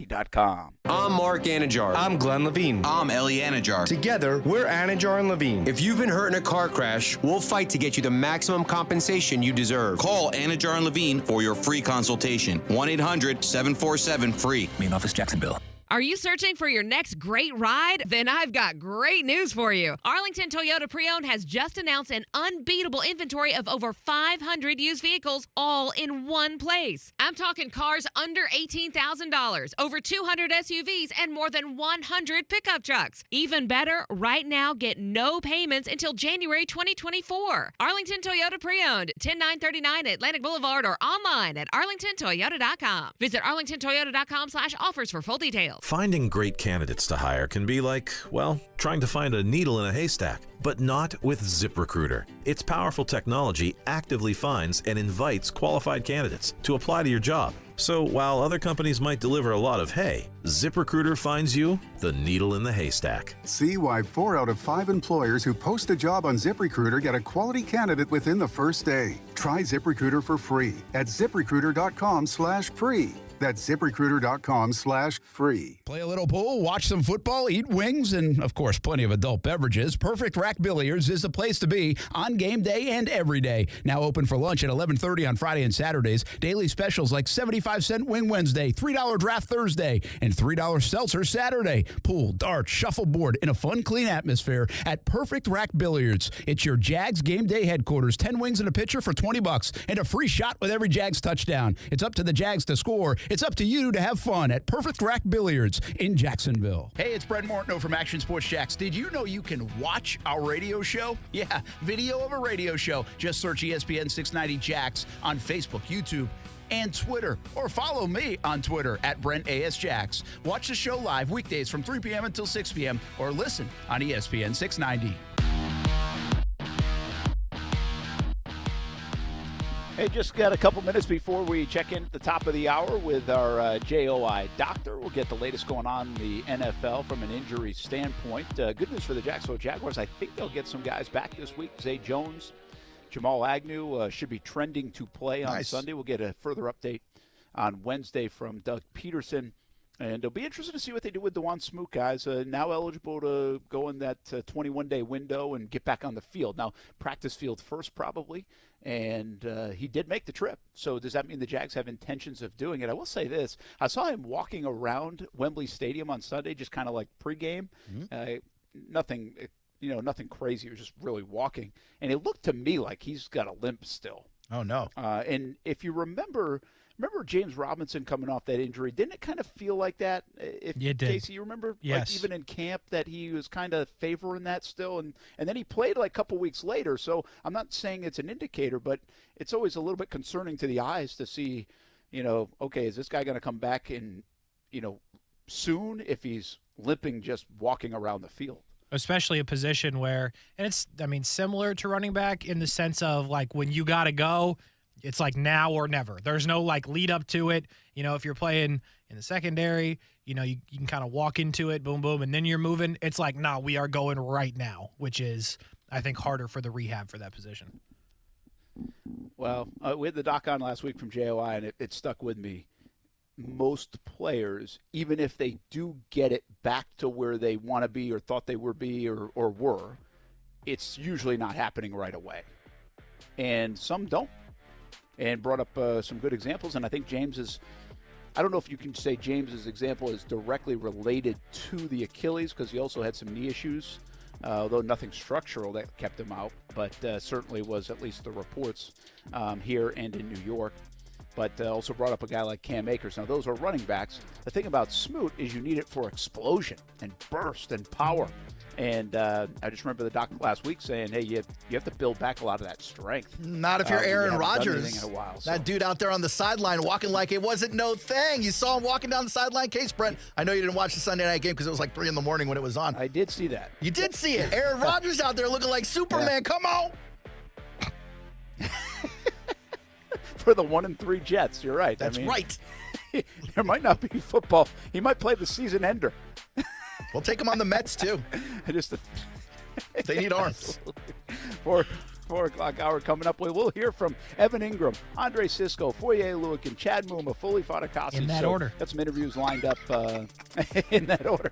And just to let you know, a little secret of the trade right there. Just want to confirm that's the order, guys. That's the order, boys. Coming up later on Brent Friends on ESPN 690. It's fantasy football like you've never played it before. You love fantasy football, right? Of course you do. Do you like competing? Yeah. You like winning? Absolutely. It's Fantasy Card Breaks with Davoli's House of Cards. You don't know your team until you open the pack of cards. There's curiosity, competition, and collecting prizes. Visit Davoli's House of Cards off 210 in St. Johns County or just visit fantasycardbreaks.com. Fantasy football like you've never played it before with Davoli's House of Cards. fantasycardbreaks.com. As the seasons change, one thing remains the same. Jacksonville and all of Northeast Florida are fueled by Celsius Essential Energy Drinks. If you spot ESPN 690 anywhere in the community, come hang with us and grab an ice-cold Celsius. Hey, poker players, get ready because the World Poker Tour is coming back to Best Bet Jacksonville from October 26th through November 14th. It is your chance to become a World Poker Tour champion with 14 different poker tournaments to play in, including the Best Bet Scramble, a $5,000 no-limit hold'em main event with a $1 million guarantee. Satellites and mega satellites are going on now at Best Bet Jacksonville. Visit bestbetjacks.com for the full World Poker Tour schedule and more information. That's bestbetjacks.com. Discover how good your water can be with the new Connecticut softener and drinking water system. Connecticut's Twin Tank non-electric softeners are the most efficient softeners available. We have one in our home. We absolutely love it. Have had it for over 5 years. Their drinking water systems remove up to 99% of contaminants. Right now, you can save up to $1,000 on a Connecticut K5 drinking water system when you purchase a Connecticut Premier softener. If you're not filtering your water, you are the filter. Don't be the filter. The experts at CGC Water Treatment and Plumbing will test your water for free and provide solutions that are right for you and your family. Imagine having clean, clear, purified water at your home. No more plastic bottles, no more waste, just great tasting, purified water that you can trust. Call 904-552-1242 or visit cgcwater.com, 904-552-1242 or cgcwater.com. Financing options available with approved credit. CGC Water Treatment and Plumbing are proud partners of the Jacksonville Jaguars, and I'm a proud customer of CGC Water Treatment and Plumbing, an authorized independent Connecticut dealer, Florida license number CFC 1428211. If you're the victim of a car crash, never rush to settle with the insurance companies and never settle for just any attorney. Demand Anajar and Levine. Call 1-800-747-FREE for a free consultation and take back control of your life. Main office, Jacksonville. The downsides to a 401k are limited investment options, what we'll find, and nothing against anybody who's doing it. Listen, if I wasn't an investment advisor, I might even be doing the same thing. But lots of target date funds. We don't like the target date funds because they only take into consideration the date. They don't take into consideration anything else. I think they give investors in retirement plans a false sense of security. More at guardingyournestegg.com. Advisory services through Talon Private Wealth and SEC registered investment advisor. Florida license D056341. Action Sports Jacks. Watch, listen, subscribe. You can watch us on CBS 47 and Fox 30. You can listen right here on ESPN 690. And you can subscribe to our YouTube and podcast, Action Sports Jacks on ESPN 690. Action Sports Jacks. Watch, listen, subscribe. Broadcasting live from the Anajar and Levine studios. Anajar and Levine Accident Attorneys. Call 1-800-747-FREE. That's 1-800-747-3733. WOKV Jacksonville. Listen live everywhere you go on ESPN690.com. ESPN 690, Jacksonville's home for ESPN Radio. This is SportsCenter. I'm Christine Lisi. Major League Baseball's postseason has begun in the first of 4 wildcard series openers today. Rangers on the board first, up 1-0 on the Rays. Bottom third on a Josh Young sac fly. Terry Francona says he's stepping away from baseball, ending a 23-year managerial career. He's dealt with some serious health issues in recent years. The road to the Super Bowl runs through San Francisco, according to Cowboys owner Jerry Jones. Told 105.3 The Fan in Dallas, this week's game against the 49ers, a measuring stick of where the Cowboys stack up against the best in the league.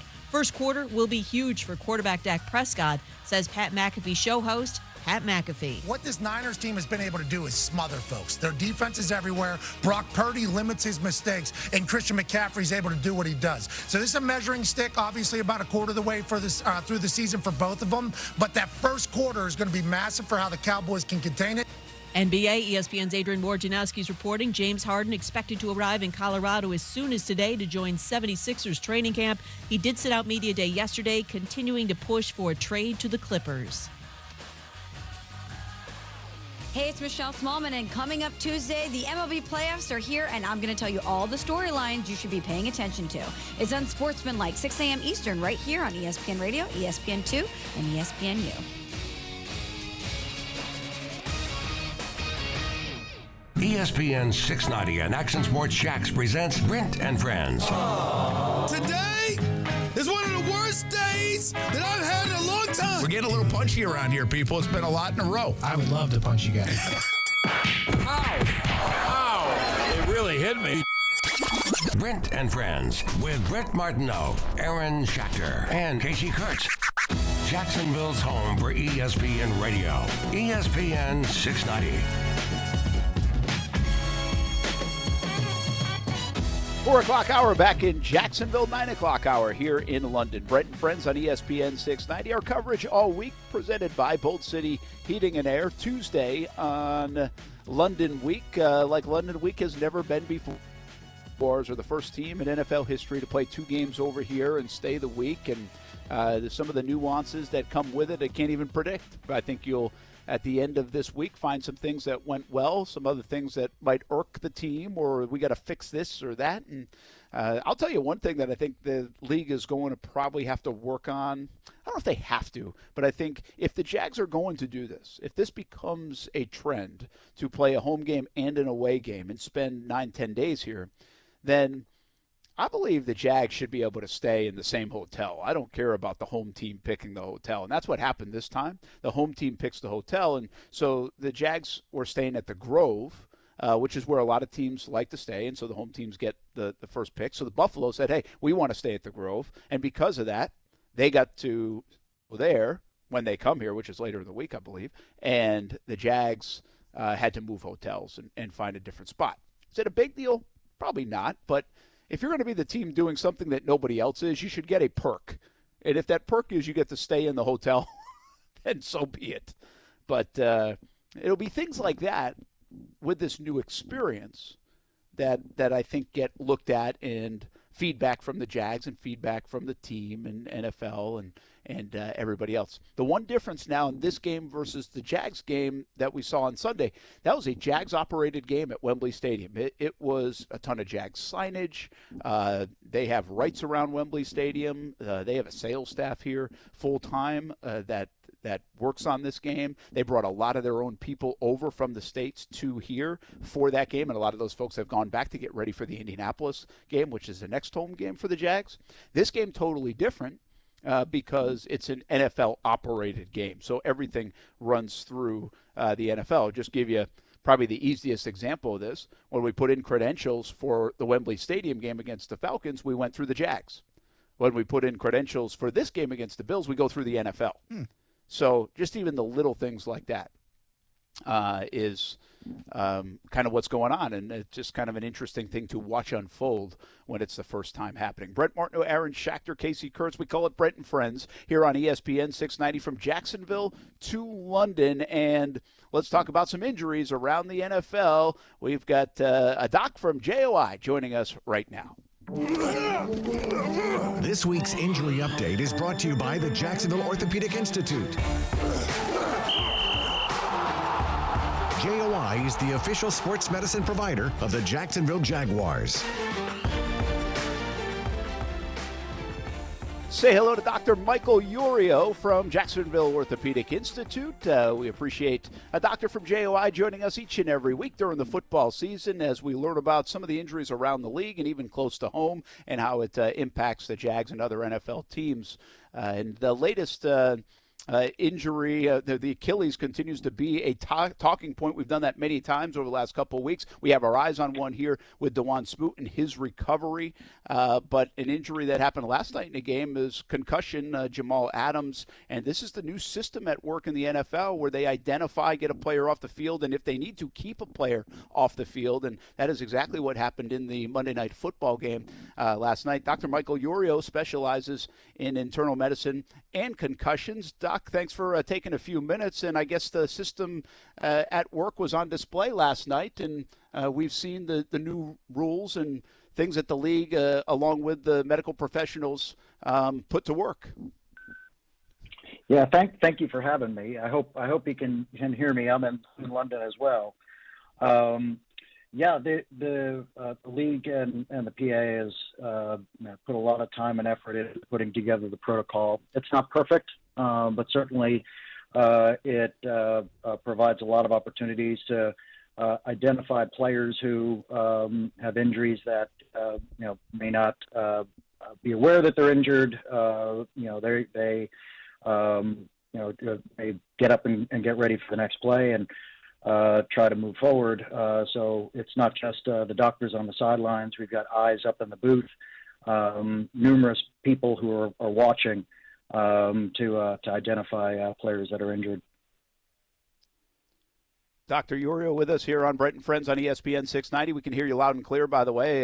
Since you're in London, we should have just done this over a beverage, I guess, or a pint, as they would say, over here in London. But appreciate you joining us for a few minutes. And so obviously this does work. How different is it from, say, 10 years ago? I mean, if you're a doctor on the sideline, which many of you are on the sidelines, you guys would try to get a player off the field anyway if you saw someone disoriented. Is it basically the eyes in the sky that does more than used to be done?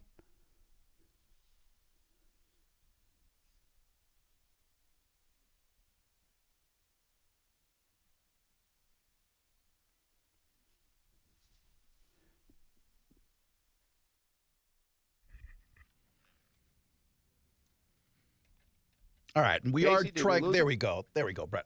We had lost you for a second. We had lost the doctor. We're getting the doctor back on. Trying to fix this on the fly here. Okay. I believe he's on the phone right now. It's so funny to me that we got to go up to space and then back down to Earth. You guys are 3 minutes from each other, and I believe we have the Dr. Urio back on the line right now. Doc, you with us? Good. I didn't know if I went out or not. Case? Doesn't sound like we have. No, I don't think we do. Like we have. We'll work on getting them back. Yeah, we'll work on. Can you hear me? Back. Oh, there we go, okay. Doctor. I can hear you now. Oh, there you go. There we go. We got you back. So, hey, I'll ask you again. I don't know if you heard the question. I was just asking you the difference between maybe 10 years ago and now. Is it simply the eye in the sky or just more attention on looking for potential concussions happening on the field? Well, Brent, I'd love to answer the question for you, but once again, London has wrecked our plans, and the doctor has dropped once again. You're better off at this point inviting him to the bar, and you guys just link up for the seg in a little bit. That's good. By the way, he's not 3 minutes away from me. He's actually like an hour away. Oh, is he at the darts tournament? The Jags are staying. Oh, okay. Yeah, he's not at the darts tournament. Okay. But we're in central London. He's probably what I would call out in the sticks a little bit here in London, and that's why maybe his phone isn't working as well. So interesting. We'll try it again with Dr. Morrow. Maybe I'll catch up with him when I see him tomorrow or Thursday, and we'll get it on tape, so it's a little bit easier than the phone. So we'll bring you guys back in the fold. Aaron Schachter, Kasey Kuhrts, and I'm not going to ask you guys about concussions. That was an interesting scene, though, with Jamal Adams yesterday. It was. That is what we've seen it in Jacksonville, guys. Paul Posluszny, man, he was so mad one year. They took his helmet away from him. Like, they would not let him go back in the game. These guys want to go back in the game like that. That's their mentality. You know? I get it. But I get wanting to get back in the game. League at work yesterday. But why bully the guy trying to protect you? Why not take that beef to the NFLPA or whomever? Like, it just feels like all this misplaced anger. This poor guy on the side of the field just trying to protect Jamal Adams from hurting himself, and he's got to get yelled at like he works for Jamal. Like, come on. Yeah, but come on. Here's the thing. I would say, all right, in the real world, you're correct.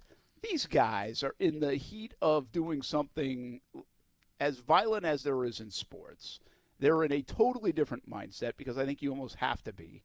And he's disappointed that this is a guy that's missed a lot of time already. Oh, yeah. Aaron. So, like, that's what hits you. Like, I can kind of – I'm not telling you that I agree with what he did and like, everybody should do that. I'm just saying in the moment. And I'll give you the good example. I just mentioned Posluszny.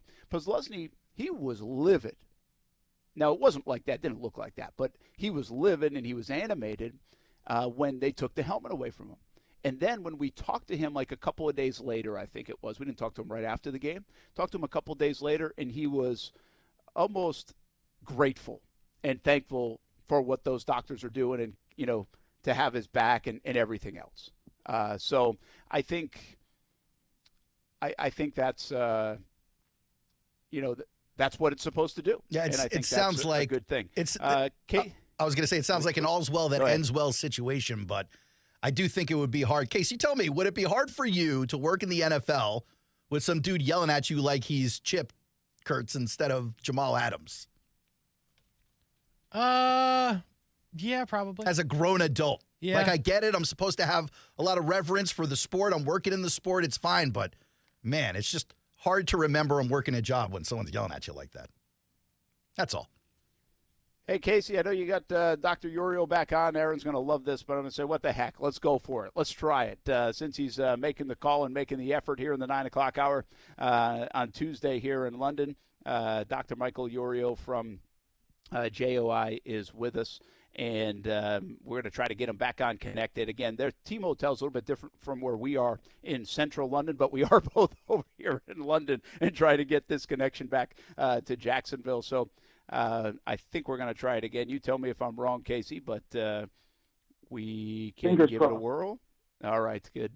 Doc, I appreciate you jumping back in. Where else? You said, you know, I think you made it seem like we can still do better or go further places with how we identify, you know, players with concussions or the player safety stuff. Like, how much more room is there to grow when it comes to concussions? Because it's been such a dominating topic for the last decade, and I do feel like there's been a lot of different advances in trying to prevent the injuries. Yeah, I mean, I think you know, we've certainly gotten better with equipment. I mean, better helmets, better rules to protect players, protect head. Rule changes. The game has changed. The changes as it relates to kickoffs. That's with injuries in mind. The peel back blocks being eliminated. That's again with head injuries in mind. But there's always chances of improving as we do more research, as we learn more about the injury and recovery and diagnostic tools. There's always potentials to improve. So you know we're doing our best, but it's you know I think where we're at right now at the NFL is really the standard for how concussions are managed. Dr. Michael Uriel with us, Brent Friends on ESPN 690. He's with JOI. JOI doctor joins us each and every week on ESPN 690. Talk about some of the injuries and things happening around the NFL. And Dr. Uriel's spent time with the Carolina Panthers and the Baltimore Ravens in the past as well. Now he's with the Jacksonville Jaguars. The Guardian caps in training camp, those seemingly have worked, right? Because there's increased use and regulations around those. Why has that been so effective? The studies and research seem to show it's a method that prevents concussions. Yeah, it reduces the subconcussive impacts, meaning impacts that happen on a regular basis between linemen, offensive linemen, and defensive linemen, linebackers, tight ends. During practice, they hit heads, not hard enough to reach a concussion, but enough of an impact on the head. Certainly reduces the amount of force in a lab. Certainly see that, but we're also seeing it translate into practice and preseason impact and injuries as well. And that's that's something that certainly hopefully translates into, as we get into the season, players, number one, not having head injuries, but number two, being able to practice, train, being held out of playing because of an injury they're recovering with, and help them to maintain their conditioning and avoid musculoskeletal injuries and additional problems. How much do team doctors and the medical professionals around these teams help, foster some of the new rules and ways you guys do things with probably annual meetings and committees? Is there a lot of conversation and input from the actual team physicians and doctors and like I said, medical professionals to help change some of the things that have gone on to what now goes on? I think it's a team effort. It's not just the doctors. It's the athletic trainers, the performance team. Coaches are much more in tune, educated with concussions, head injuries, keeping players on the field. The NFL and the PA have also made focused ideas on practice and making sure that players are able to compete at a high level, and again, reducing the risk of injuries long term. Dr. Michael Uriel with us from JOI. Last one for me, and appreciate you jumping on and trying to get connected here in London as you're at the Jaguars team facility here in England. I'm down in central London on ESPN 690. What kind of challenges for you guys does London present in terms of treating injuries, dealing with injuries during a week like this instead of at home, and then also injuries that take place during a game, and then you have an 9-hour flight back to the United States on Sunday night into Monday? There's got to be a bunch of challenges that come with that. Yeah, it's a little bit different this year. We're used to having things a certain way in Jacksonville, and certainly our hosts here in London are doing everything they can to make sure that we get imaging and all the supplies and services that we need in a timely manner. But I think from the question of flying back after a game, long trip, probably not too far off from, certainly longer, but a little bit longer, but not too far off than a flight from the West Coast. Just making the decision if they're okay to fly or not, or stay behind. For us, coming to London, this is my 10th year with the team.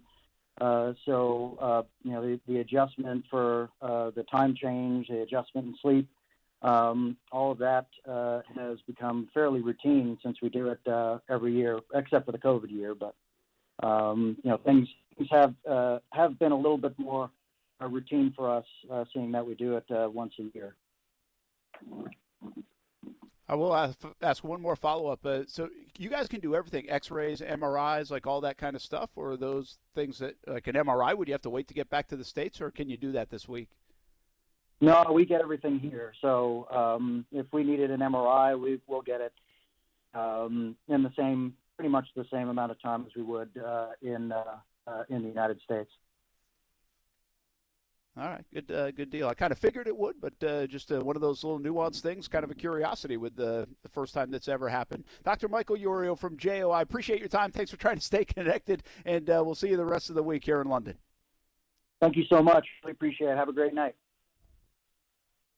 All right, you too. JOI joins us each and every week here on Brent Friends on ESPN 690. Thanks for your patience there. We did it! We work a few things out from it. You know what I was picturing right there, Kasey? Because you told me, you know, the reason I hesitated a little bit when you said we had him back on, I was like, all right, we're going to give this a go. And I'm thinking, as I'm saying that, Aaron's rolling his eyes like, we're not going to do this again, are we? Like, he was. We're not going to try this again. That's where I was at. As a matter of fact, radio Brent, guys, like if you were to watch the YouTube stream, you could see me and Case talking to each other with just head shakes at this point, where Case is like, "It's back," and I'm like, "No, it's not." I was pointing to the phone. I'm like, "He's on," and Aaron's like, "Nope," and I was like, "Yeah, he's on." Nope. And then I started mouthing words to him because we can't talk to each other for some reason in the studio. Technology. And then I was like, "You know what? Forget it. I'm not even texting the group chat. I'm texting just Brent because he'll do what I want." So, hey, here's the other thing, Kasey. You text me, right? And so I've got it up on my computer. I said, all right, what the heck? Let's try. That's what I texted back. But then your three dots are going like you're typing something. I wasn't. And so I was that's waiting what for I you was to text waiting. Yeah. Good stuff. So I was waiting. That's why I said, all right, Kasey, do we have this thing or not? That might have been the most clunky 15 minutes ever, but hey, we made it through it. We powered through it. Thanks for hanging with us. That's what we do. Hey, you know, we used to have an old slogan here on ESPN 690. Just trying to make it. ESPN 690. We're just trying to make it. And we pulled it back out for that segment right there. Let's take a break. Let's all recover. And when we come back, we will hear from folks like Evan Engram and Andre Cisco, Foye Oluokun. Chad Muma. Nobody else has this kind of sound, I don't think. Why not, Brent? Is anybody else here? Oh, there you go. Well, shots thrown. You're supposed to be the peacemaker. Don't get me on that rant. Yeah. Don't get me on that rant. It's got nothing to do with our media brethren. Instead, the powers that be that they work for. Ooh. That's where I would take my rant. You're calling out management now. Brent, just remember, you don't work forever at these media companies. I know. That's why I'm hesitating. Yeah. If you hesitate, don't go. Yeah, call out the hosts. let the bigwigs keep writing those checks. Come on, Brent. Whatever. We'll be back. Brent and Friends on ESPN 690. We'll talk some more football right after this. Now, the First Alert forecast on ESPN 690. Breezy today with a mix of clouds and sun and a brief shower or two with highs in the mid-80s, dropping to the mid-60s tonight and partly cloudy and breezy tomorrow. Again, a brief shower or two with the afternoon high near 85. I'm Chief Meteorologist Mike Burrish. Join me today beginning at 5 p.m. on CBS 47 and Fox 30 Action News Jax. The Weather Center is brought to you by Beard's Diamonds. Don't miss Beard's incredible buy one, get one on wedding bands now through October 31st. This is Buster Olney, host of the Baseball Tonight podcast, inviting you to join us. We go 3 days a week with great guests from players such as Mike Trout and Carlos Correa, managers like Dusty Baker and Dave Roberts, general managers like Brian Cashman and Alex Anthopoulos, and our regulars, Tim Kirkchin, Sarah Langs, Jeff Pass, and Carl Ravitch. Baseball is a great fishbowl of humanity, and we go big game fishing every day. Listen wherever you get your podcasts. O'Reilly Auto Parts' new Brake Best Select Pro brand raises the bar for the best aftermarket domestic brake pads and rotors available. For vehicle-specific friction formulations, Quiet-Tech noise-canceling shims, and stainless steel hardware, choose Brake Best Select Pro. Professional-grade brakes from the professional parts people at O'Reilly Auto Parts. O'Reilly Auto Parts. Let me help you get a little something for free with the air conditioning team I use. It's Bold City Heating and Air. Tell them Brent sent you and you get a free duct cleaning with the purchase of a new unit. BoldCityAC.com. Here's why I've partnered up with Bold City Heating and Air. It's a Jacksonville-grown and family-owned and operated business. Most AC places locally have been sold to corporations, not Bold City Heating and Air. And they take care of you the old-fashioned way. Awesome communication, awesome customer service, and they have an awesome new look. BoldCityAC.com for a tune-up on that overworked AC unit. BoldCityAC.com. Frank, you got to come see my new windows from American Window Products. They're beautiful and they keep the house so cool. Oh, slow down, Jim. No, Frank. American Window Products is having a sale right now, and you said you wanted a locally owned business with qualified products and professional installers. Well, American Window Products has all that and more. More? Yes, selection and great prices at American Window Products. Whoa, what's that number? 731-2247, a family-owned business since 1981. Check them out at AmericanWindowProducts.com. Call them, Frank. I'm calling American Window Products right now, Jim.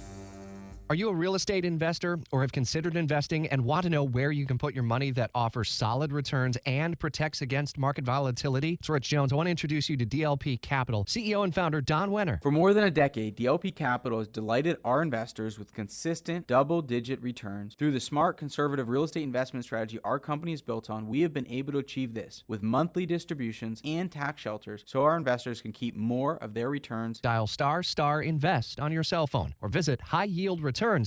It's fantasy football like you've never played it before. You love fantasy football, right? Of course you do. Do you like competing? Yeah. You like winning? Absolutely. It's fantasy card breaks with Davoli's House of Cards. You don't know your team until you open the pack of cards. There's curiosity, competition, and collecting prizes. Visit Davoli's House of Cards off 210 in St. Johns County or just visit fantasycardbreaks.com. Fantasy football like you've never played it before with Davoli's House of Cards. fantasycardbreaks.com.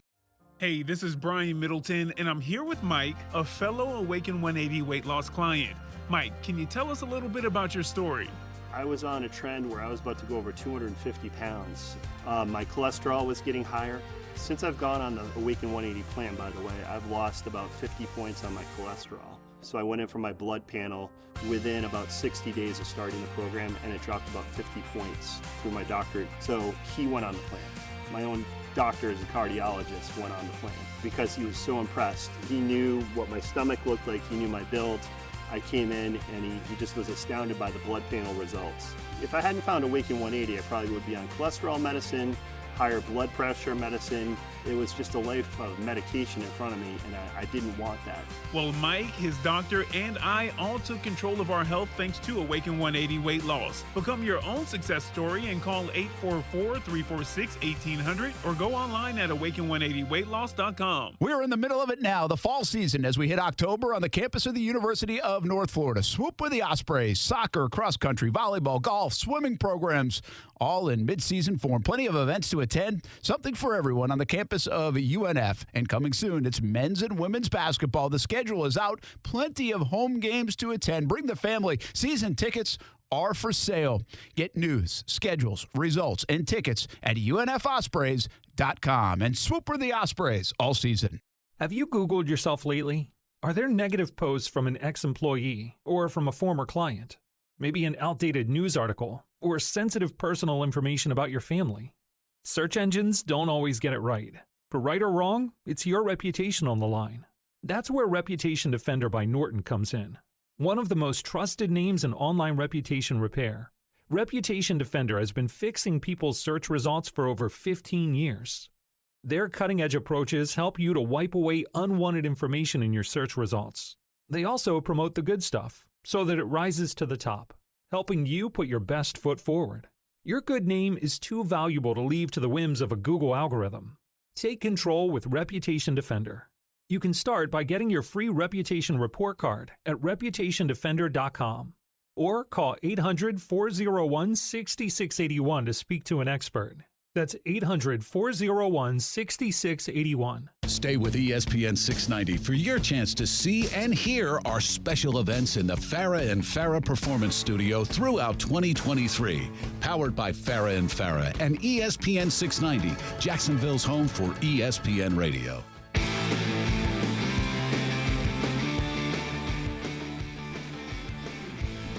Hey, welcome back to London, everybody. Brent Friends on ESPN 690. Brent, Kasey, Aaron here on a Tuesday. We'll be with you the rest of the week, of course. And right into the Buffalo Bills game on Sunday. And then it gets a little wild and crazy until the bye week for the Jags. They got the Colts at home. They go to the Saints. They go to the Pittsburgh Steelers. And then that brings us into November. You know, one of the underrated storylines, or at least little anecdotal things from footnotes, if you want, from this past week's game. The Jags finally got a win in October under Doug Peterson. Remember, they went 0-5 last year in the month of October, which looked like it had derailed the season before the Jags rescued it. So 1-0 here in 2023 in the month of October. So maybe they can clean sweep it here in London. Hey, I was thinking about this, guys, because we're going to hear from some of the players. And right now, don't the Jags appear to have some stars, or at least players, playing well relative to the rest of the league? Now, some people might not think they're stars, but they're playing like stars when you look at their numbers around the National Football League. Yet we still don't feel great about the team. Like, it's odd. I say Trevor is playing very good football. You go to the defensive side of the ball, you got Darius Williams. We talk about Cisco. You talk about Foye Oluokun's tackling machine. Josh Allen is tied for the league lead in sacks. It's almost like everything is kind of bubbling the way it should, except it just doesn't look right, and the Jags have one less win than they should. Is that the best way to kind of sum it up? I guess. I think the difference is that without the established names, it's harder to believe it's real, but it very well might be. It may not just be that, like, things have bounced the way the Jags defense need them to. It's that they have legitimate stars who are being introduced to the mainstream this year. Kasey, star potential, man. Like, we got, you know what the Jags have right now? The Jags have a handful of guys tracking toward a Pro Bowl. You don't think so, Case? I guess. Yeah, I mean, I don't know. Cisco's tracking. Foye's tracking. Foye's always tracking, but he never gets in. Like, and that's the thing. Like, Foye's, like, great, right? Leads the league in tackles, all that stuff. But, like, he's not getting into that star cat. Like, he's done it twice. He's Allen. He's going to do it. That's okay. So Josh Allen, right? Good example. Josh Allen, 6 sacks. But also, to us, it sounds a certain type of way. But nationally, when you say T.J. Watt, pick your pass rushers, Josh Allen's name ain't in there. He's just not. Maybe he will be at the end of the year, but as of now, you can't say star because he's just not in that conversation. He is in the stat column, and we'll see what that looks like down the road. But it just doesn't. It just doesn't match the ear test, I guess. I know you hate PFF. Oh my! But as of today, Case, if Pro Bowlers and All Pros were based on PFF scores, Andre Cisco is a first team, non-alternate starter for both.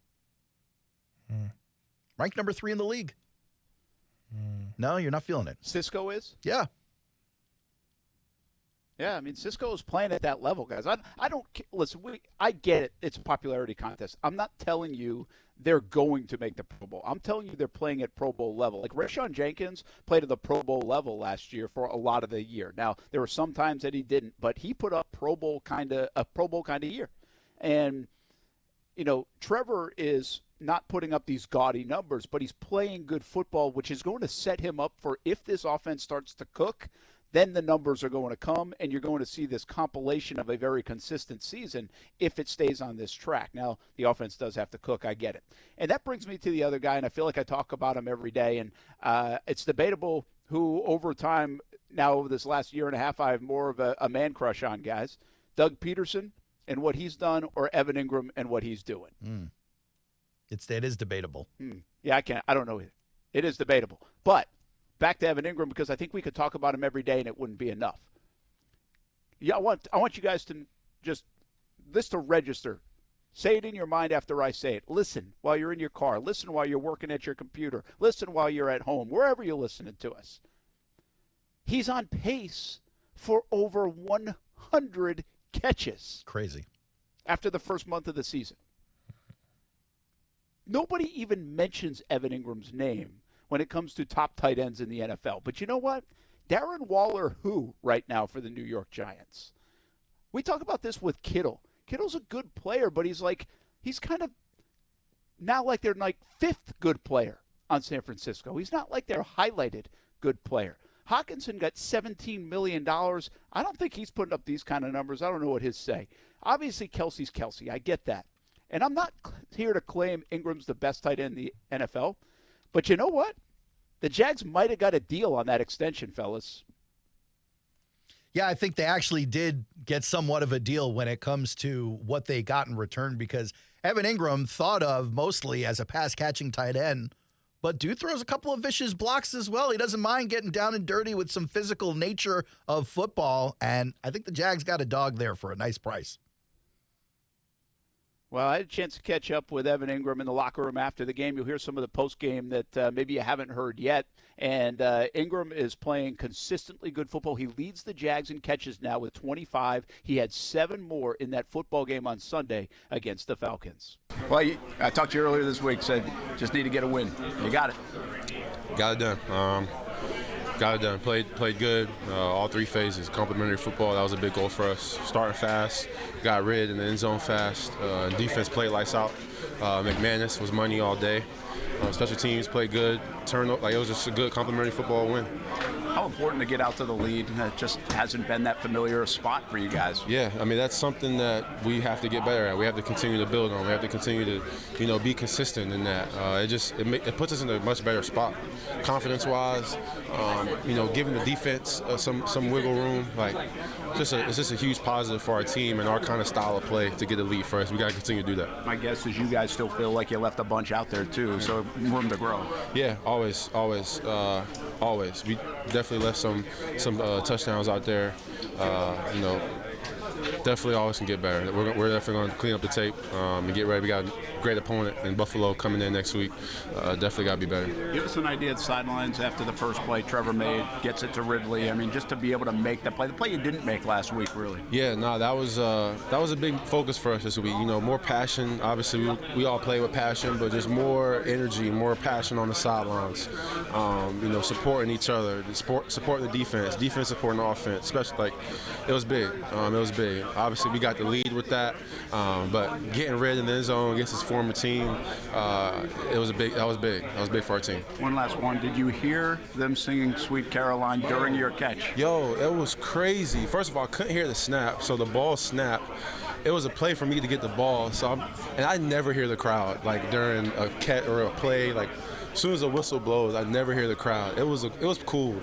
Caught the ball, they were still screaming it. Literally got hit, slid out of bounds. They were still screaming. It was so cool. It was very loud. I loved it. That was awesome. I love the reaction from Evan Engram on that. I want to go back to something Engram said, guys, about the sidelines. And I thought it was weird because I heard it from a couple different guys. And I think we were right last week. I think when Calvin Ridley dropped that football in the end zone and McManus missed the kick against Houston, the sideline got deflated. I think, of course, and I don't blame them for this one, when they go 17-10 and make it a game and they give up the big kick return against Houston, they got deflated again. And that seems like you can hear in the messages and from what they're saying in front of a microphone, what Doug Peterson was probably preaching to them this past week. And one of them was, we've got to feed off each other. We've got to stay locked in, stay into it, stay energy, provide that energy no matter what's going on. And it was interesting to hear Evan say that because I think from the outside looking in, people would be like, come on, man, why can't they get, how is one play going to knock them back? Well, I don't think it was one play. I think it was poor performance against Kansas City, then a drop, then a missed kick, then later in the game, a punch-in-the-gut kick return that never happens. There was a lot of stuff that deflated that sideline against Houston. But I just found that interesting, Aaron. The psychology of it all was probably what Doug Peterson worked on the most during the week last week, prepping for that game. Yeah, I think he sees just like what everybody else sees, is that this team is ready to explode. He's just got to find the right path to access the superpowers, and he's just not able to do that yet. But you could see it's just bubbling right under the surface. The boys are ready, and Evan Engram is one of those guys. Yeah, and I'm telling you, it's a deal right now. He's a really good player. He's a tough matchup. He's a yards after the catch monster. I just hope they keep feeding him and keep feeding him. And I thought it was interesting insight about Sweet Caroline because he said the play was called for him. It actually ended up going to him, of course. The play was called for him. He couldn't even hear the snap count. Yeah. Because they were singing. So that's got to be a little unnerving when you know the play's going to you and you might not get off the line properly because of what happened. It turned into a pretty good play, actually, for Evan Engram. Let's hit another one right now. We were talking about Andre Cisco. You just gave us some of the grades and where he's playing at. This is a guy that many of us predicted could start to launch himself into stardom in the NFL. And I'll say it again. You ask people around the league, you ask fans around the league, I'm not sure they're looking down at Jacksonville and saying, Andre Cisco, man, wow, look at that. It's going to take some time. It's going to take the big stage. It's going to take that Sunday night or the Monday night or whatever it is. It's going to take a full year of this. But I'm telling you, he's coming. And Andre Cisco is on the verge of stardom as much as we think Tyson Campbell is on the verge of stardom at the corner position. Had a chance to catch up with Andre, who was still not happy about losing the football after he had picked the football off. Big defensive effort again, obviously turnovers and everything. Must feel good coming off last week. Yeah, it's expected though. I mean, last week was so uncharacteristic that we didn't expect that again. You know what I mean? That's not like us, so just getting back to us felt good, yeah. How big of a deal to get the lead in this one, get out in front, be able to do some of the things you want to do from playing ahead? Yeah, I mean, just thinking about, just meditating on what works on best for us. Personally, I realized that we come up short in the beginning of the game, and I feel like we like playing from behind sometimes, but that's not how the NFL should be. You're supposed to come out first, come out swinging, start fast, play with a lead, and then learn how to sustain it. What do you see on Darius's play in front of you? Oh, which one? Oh, with the pick six? Oh, that was awesome. I mean, that's how he plays. That's his game, jumping routes, understanding routes. So it's good to see that manifest for him. And then you come up with another big play right after. You got the ball back, don't worry. My heart stopped for a second. That was crazy. But yeah, that was just us talking on the sideline, expecting that play. First time I didn't play it right, so we spoke about it. They ended up throwing it to Tyson on the first one, and so being able to make a play like that after talking on the sideline is good as a unit. How bad did you need to get a win? Needed it. I mean, it's the league, bro. It's week to week, and sometimes you start out slow, and so it's big just to carry this momentum out. Yeah, that is Andre Cisco. Guys, when I say best safeties in the NFL, like who comes to mind? And let me help you out.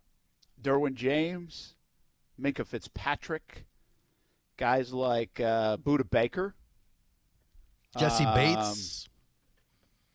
Javon Holland. Jesse Bates playing really well. He might Bates might be the top one right now, actually. Yeah, Javon Holland, that's a good one. Andre Cisco is not far from joining that list, and you know what? It might be easier to join the elite list of safeties than it is for Tyson Campbell to join the elite list of corners. I do think there's a lot more of them, I think, in the corners. I do think there's a lot more traffic at the corner position, but the interesting thing about the Jags corners this year is that we often talk about Tyson Campbell being the big star back there, but he's not the top-ranked corner on the defense, at least not according to Casey's favorite website. The Jaguars are one of 3 teams, though, with 2 corners in the top 16. You got Dallas with 2 corners in there, even after they lost Diggs. You got Houston with 2 corners in there, and we all know firsthand how well their corners have been playing. But here comes Jacksonville with Tyson Campbell ranked 16th and Darius Williams ranked 4th, Brent. Yeah, Williams is playing lights out. We said it yesterday. We had a lot of conversation about him. He's very unassuming player, but he's playing lights out. I was just thinking of this as you're mentioning that, Aaron. And let's go back to 17, 18 time frame, 19 as Ramsey starts to go to the Rams. We have the whole Ramsey-Yannick Ngakoue thing. And at the time when Ramsey left, I think a lot of the conversation, and I probably had a bunch of it too, was they'll never replace Ramsey. Not that kind of talent. And I'm not sure they're replacing the talent of Ramsey. I think he's special and even different than Tyson Campbell at the moment, who would be the premier corner for the Jags. But you know what they kind of have done? Is they've made the corner position formidable like 2017 when it was A.J. Boye and Jalen Ramsey. I mean, Williams and Campbell, and then combine Herndon's play, and you've got a secondary. I hesitate to say that is as good or better, but it's certainly not that far away, Kasey. It is not. Oh, he threw it in the dugout. Holy cow. I'm sorry. I mean, Sorry. You're living in your emotion. Yeah, what a disaster that just happened on this play. Not only do you miss the ball, but you throw it into the Might dugout. as well update it. Like the Rays losing, right? Update everybody. It's 4-0 now. And there was runners on second, third, nobody out. They pull Glass now, first pitch. Dude lays it to center. Dude misses the ball, throws it to dugout, 4-0. Rays are on their way to being a terrible team and franchise yet again. But to answer the question on the corners of the Jaguars, I mean, they're not as top-heavy as it was with Jalen. I think to your point, obviously, Jalen is special, and there's really no other way to put it. But now, I think when you've got Tyson Campbell and you've got Darius Williams, and A.J. Boye was great in 17, but overall, I think your consistency level, or if you even out the numbers, I think you're better with these two because you've got two that are consistent players. You know what you're going to get. Trey Herndon is playing well, like you said. With Jalen, it was like you've got a great player, and he's probably making A.J. Boye better, although he had a great 17. No way around it. Like, I'm not taking anything away from him. But I think these two are just consistent. They're solid. It's quiet, so you don't talk about it as much as where Jalen, obviously, there was always talking involved. And I think it's the most consistent part of their team has been their secondary as a whole, either side of the ball, and their corners especially have been good. Yeah, it's funny you said that about the talking because, again, this is an unassuming group. Cisco, he hits guys hard, but doesn't talk a lot. Rayshon Jenkins is as energetic and probably the biggest personality back there, but Williams is quiet. Campbell's quiet. Herndon's quiet. I mean, those three guys, I mean, you could put them in a room and you might not hear a peep, Totally different than Ramsey. Colvin, I mean, he's not quiet, loud. I'm not sure I would characterize him. AJ was actually kind of a quiet guy, which was a pretty interesting dynamic with Jalen Ramsey. But where I was going with this, and it just kind of popped up in my mind, I would still rank 2017 ahead, but if you look at the entire secondary, Tayshaun Gibson or Andre Cisco, Barry Church, Rayshon Jenkins, Tyson Campbell, Jalen Ramsey, Darius Williams, A.J. Boye, Trey Herndon, Aaron Colvin. Again, edge to 2017. It's close, though. But you can have some conversations, though, can't you? Yeah. That's definitely closer than maybe you would have thought coming into the season. You leave Barry Church out of this, Brent. I love that guy. I was surprised you hadn't mentioned him. Listen, I love Barry Church, too, but I think what the Barry Church that the Jags had, like, I think Rayshon might be a better player. Oh, Brent. I thought Gibson was really good that year, too. Again, the strength was in the corners. Boye was awesome that year, too. He was. And then it started to decline, and then Colvin went away, of course, and really didn't make it on the outside when he got the big contract. But, listen, I'm not here to debate which one's better. I'll give you it's no debate. The difference now, though, is the Jags had Calais Campbell, Jan, Malik Jackson, Marcel Darius. Those guys up front. The Jaguars don't have that up front. Correct. Or at least they haven't performed like that up front. That is the biggest difference. And I'm not trying to rebuild the 2017 defense, but I think it's fascinating to look at the secondary and say, you know what? If you get a little more production from up front, you might not be that far off right now after a quarter of the season. We'll be back. Brent Friends on ESPN 690. Our London coverage all week long, presented by Bolt City Heating and Air. Brent and Friends is sponsored by Best Bet, now open in St. Augustine. Ian Eagle here from Thursday Night Football on Westwood One. Join Ross Tucker and me for the Commanders hosting the Bears in primetime. Quarterback Sam Howell in Washington took the Eagles to overtime last week, but came up short, dropping to 2-2. Now they face a Chicago team desperate to get a win. Don't miss any of the action on Thursday Night Football. Coverage begins Thursday night at 7:30 on ESPN 690. As the seasons change, one thing remains the same. Jacksonville and all of Northeast Florida are fueled by Celsius Essential Energy Drinks. If you spot ESPN 690 anywhere in the community, come hang with us and grab an ice-cold Celsius. Come on, honey. It's so hot that... It's too hot for your cheesy riddles. Come on, please. It's so hot that... Fine. How hot is it? It's so hot, chickens are laying hard-boiled eggs. It's so hot, we're boiling pasta in the pool. It's so hot that... Yeah, I get it. It's hot. It's not just hot, it's Hammond hot.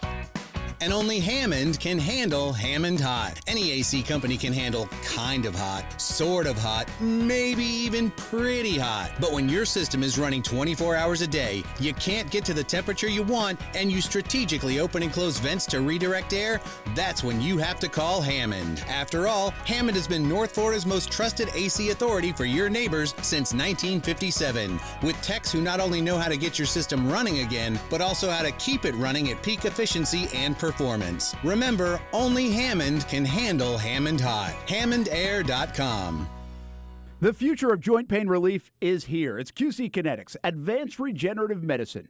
This is amazing stuff. Hey, everybody, it's Brent Martineau. If you've been told more steroids or surgery are your only options, well, don't be so fast. Get a second opinion and learn more about how you can harness your body's own healing agents to attack that joint pain. I'm talking lasting relief. QC Kinetics doesn't mask the pain. These treatments go to the very root of the problem using concentrated healing properties placed directly in your joint to restore and repair that damaged tissue. Imagine living your life this fall with no more pain in your knees, your hips, your shoulders, your back, with no drugs, no downtime, no surgery. Listen, life is about motion, and QC Kinetics is giving people their lives back with these all-natural treatments to keep them in motion. Call the local medical professionals and get a free consultation today, 904-274-5522, 904-274-5522. In Mandarin and Ponte Vedra, QC Kinetics, the nation's leader in regenerative medicine, 904-274-5522. Best Bet Jacksonville, Orange Park, and St. Augustine are paying out over $640,000 this month in poker promotions. There will be exciting high-hand specials and no-limit hold'em tournaments all month. Catch Insta Paydays and game day promos at St. Augustine, $300 early bird specials at Orange Park, $500 Fridays at Jacksonville, and much more. Enjoy the best in poker and card games at Best Bet. For more information, visit bestbetjacks.com. I'm John Morgan of Morgan & Morgan. Why should you hire the largest injury firm in the world for your injury case? Lots of people hired us. We've collected over $15 billion and won a lot. Morgan & Morgan, for the people. Visit forthepeople.com for an office near you. Finding great candidates to hire can be like, well, trying to find a needle in a haystack, but not with ZipRecruiter. Its powerful technology actively finds and invites qualified candidates to apply to your job. So while other companies might deliver a lot of hay, ZipRecruiter finds you the needle in the haystack. See why 4 out of 5 employers who post a job on ZipRecruiter get a quality candidate within the first day. Try ZipRecruiter for free at ZipRecruiter.com/free. That's ZipRecruiter.com/free. This is Brent Friends with Brent Martineau. You don't even like your quarterback. Kasey Kuhrts. You don't even like your team. And Aaron Schachter. I don't even like myself, guys. Do you know me? On Jacksonville's home for ESPN Radio. ESPN 690.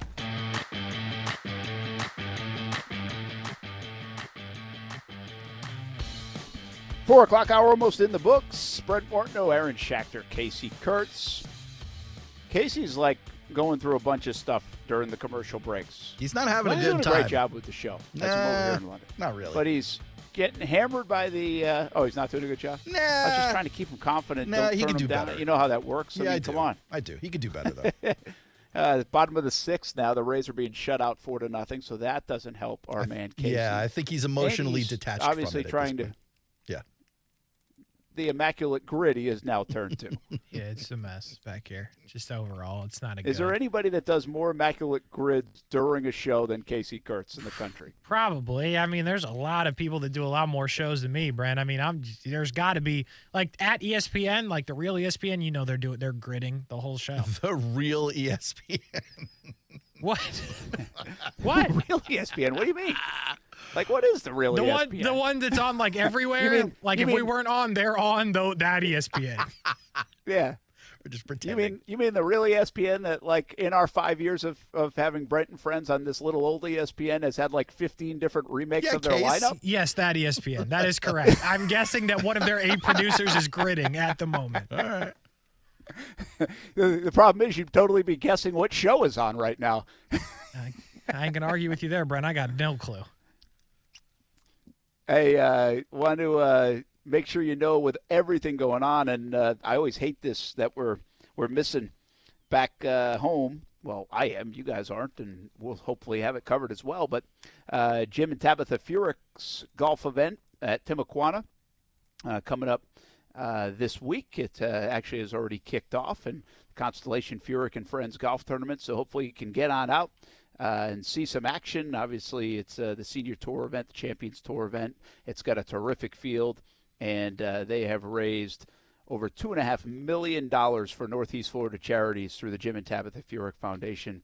Fantastic folks, adopted natives of Jacksonville, if you will, and that will be a great event if you can get on out there to Timuquana Country Club now through Sunday. There are Pro-Ams tomorrow and Thursday, and then the 54-hole event kicks off on Friday. And if you're worried about missing football, Jim and Tabitha have done a fantastic job of making it a golf mixed with football event. They understand it's in the fall. They understand college football. They understand the Jags. They've got big screen televisions. It's actually a really cool setup to be able to view games in a little bit of a different setting. Feels a little bit like a tailgate going on with a golf tournament while you're watching your favorite team play and maybe your favorite golfer from yesteryear or even still today play at one of the finest courses in Jacksonville. So go check out the Constellation Furick and Friends Golf Tournament Friday, Saturday, and Sunday at Timuquana Country Club. And well, hopefully they'll do better than the United States Ryder Cup team. That's probably a sore subject. Jim was actually out there in Italy as one of the assistant captains. Some more mud coming out on that, Kasey. I don't like it. We've got to figure this stuff out. Did you see, like, the Scheffler stuff? I did not. I'm sorry, not Scheffler. Schauffele? Schauffele. Still did not. Yeah, Schauffele was like, he had, like, his lawyers involved or something, like, right up until a deadline. If he was even going to play was one of the reports, and then his dad spoke about the money stuff and not getting paid to play and where the money goes. Like, interesting. The worst look you can have in a big-time team event when you're playing for your country is that you're complaining about the money you're not getting when you're a gazillionaire already. Yeah. But what if everyone else is getting paid and you're the only one not getting paid? It's not like they're not the only one. It's the setup of it. I think the dynamics are each player, I think I read this right, has $200,000 to their charity, like in their name. Nice. And then there's like 20% of the kind of the whole nut egg of the dollars of the Ryder Cup go toward the retirement fund. And so one of the beefs is, well, there's 12 of us playing on this team, but we're spreading all this 20% out amongst 200 different players in the retirement fund, is the way I read it. Yeah. So, but again, it's just not cool, man. Like this would, if you take any gymnast or swimmer or Michael Phelps and he's complaining about money after getting a silver medal at the Olympics, people would hate him. Okay, fine, but you're making it sound like Schauffele walked into somebody's office and started making demands. All we know is that he was unhappy about the contract breakdown. Maybe he was just asking questions, and they got up in arms about it. But then don't play. Just he almost didn't. He almost lost the spot. That's fine. They would have done better without him. I mean. And you know what? You're a 30-year-old golfer who makes millions and millions and millions and millions and millions and millions of dollars, and there's already this perception that you grew up at a country club and your dad's sitting there spouting off about money. At least you talk about it then and leave Dad out of it. That's fair. Or Dad stay out of it. That's fair. It makes it look even worse. He should speak for himself. That's fine. But I refuse to sit here and look at this guy who's going to PGA or whoever else is involved with making these contracts, and he's part of a group that was just told, hey, you see this big paycheck waiting over there for you at Live Golf, don't take it. We'll take care of you. And then not only did the PGA not take care of those guys, but now guys are getting screwed over at the Ryder Cup too. It's like, come on, at some point, someone's got to look out for themselves because no one's looking out for them. I would also say Xander's dad has been a problem before. Yeah, he's an open talker. Yeah. And by the way, this has been the setup for years and years. And you know what? If you don't want to play, there'll be plenty of people that will play and not complain about the money. It's as simple as that. Just don't play. And you know what? I really don't want to hear it 2 days after you got your ass whooped. Yeah. That's when I really don't want to hear it. Maybe you would have played motivated with the money. Football at 5 coming up next. Brent Friends on ESPN 690.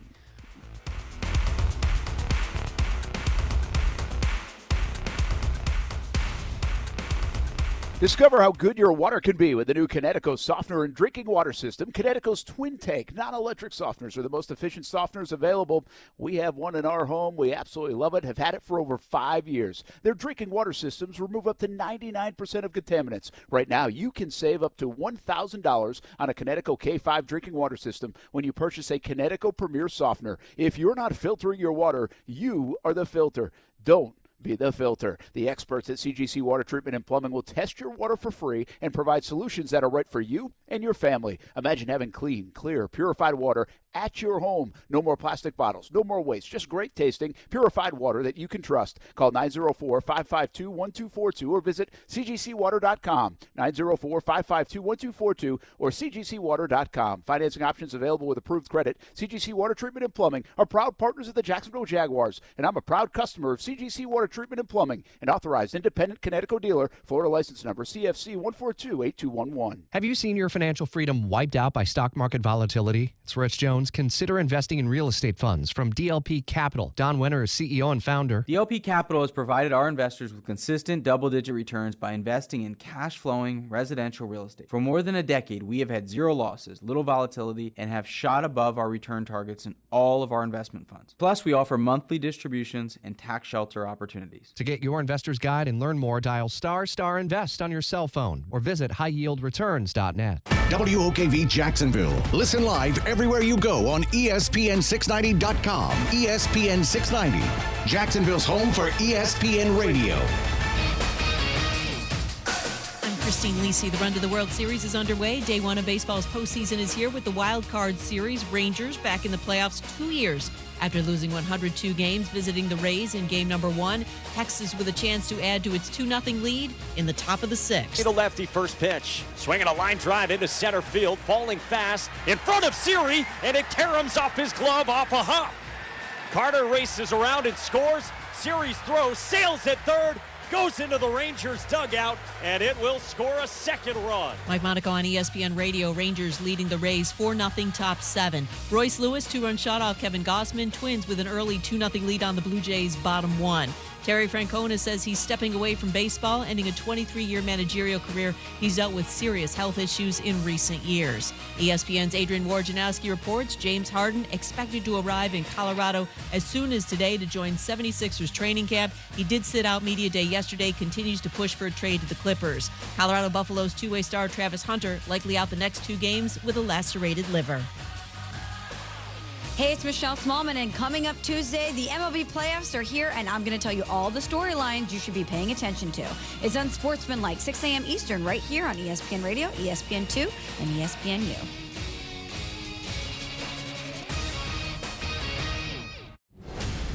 Your chance to win $1,000 as ESPN 690 wants to pay your bills. Sponsored by Arlington Toyota with over 800 new and used vehicles available. Enter the word DRIVE at ESPN690.com. That's DRIVE by 15 past the hour. Your next chance to win $1,000 and have ESPN 690 pay your bills happens tomorrow morning at 8. This is a nationwide contest. Message and data rates apply. ESPN 690 and Action Sports Shacks presents Brent and Friends. Today is one of the worst days that I've had in a long time. We're getting a little punchy around here, people. It's been a lot in a row. I would love to punch you guys. Ow! It really hit me. Brent and Friends with Brent Martineau, Aaron Schachter, and Kasey Kuhrts. Jacksonville's home for ESPN Radio. ESPN 690.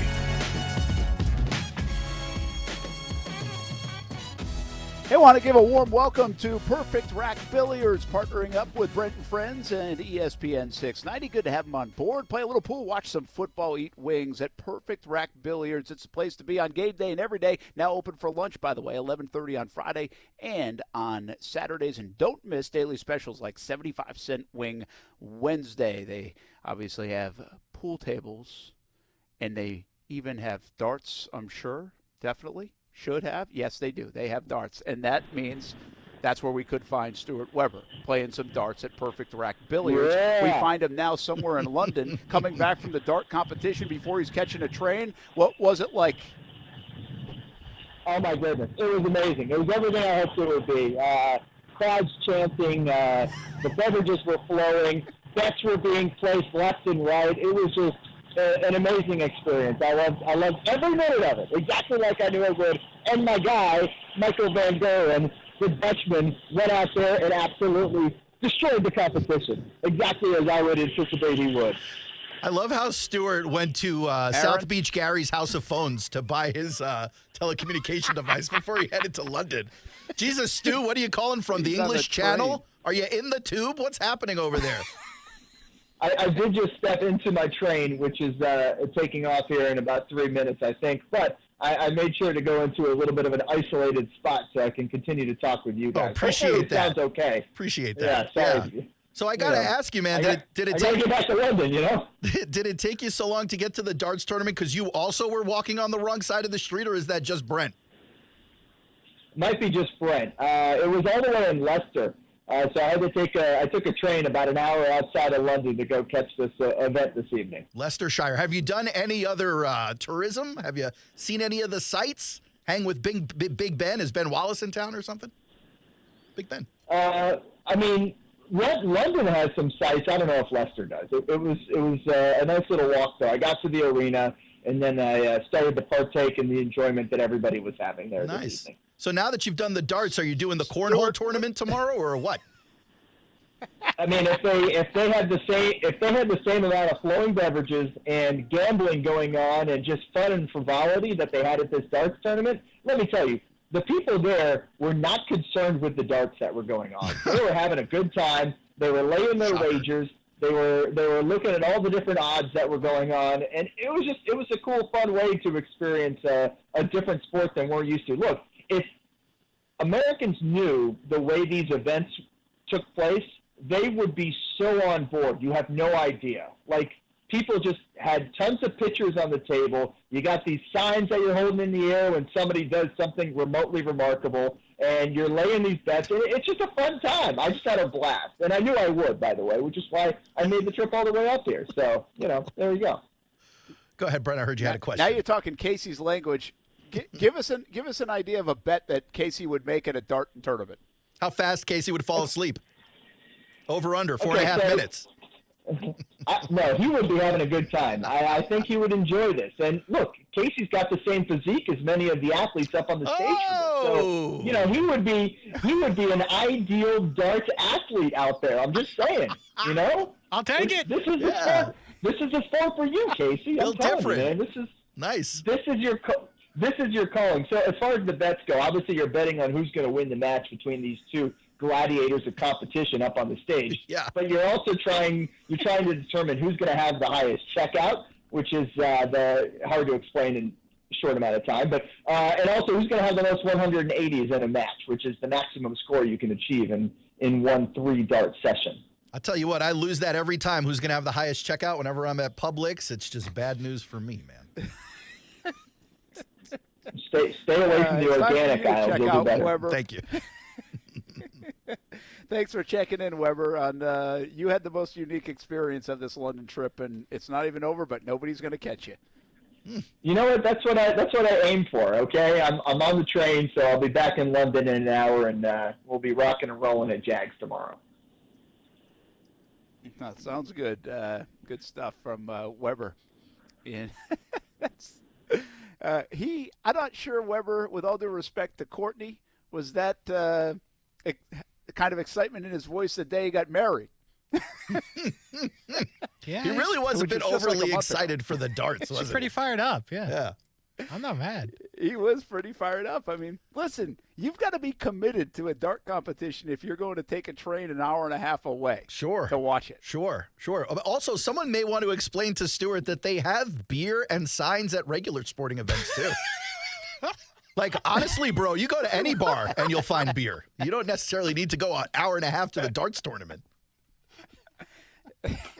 I'm not going to lie, though. Like, this is not a fake thing for Weber. He will have darts on the TV in the sports office sometimes. What a weird thing to be hyper obsessed with. You guys remember when Stuart called me fat? That's pretty wild. That was kind of out of left field. It really did. Out of Casey's nowhere. just sitting back there in the control room taking shots. Like, whoa, all right. Pretty funny, though. By the way, this is a great maturation point from Kasey right now. He may say other things after this sets in, but he's handled this very well. It's his 26th year. He's really doing good. I've handled what well? Being called fat? Yeah, being called out by Stu. Yeah, I mean, you took the dart pretty well. Brent, I actually might take him up on the idea, and it feels like darts is something I could start now and maybe still make it big by like 75. I've got a shot.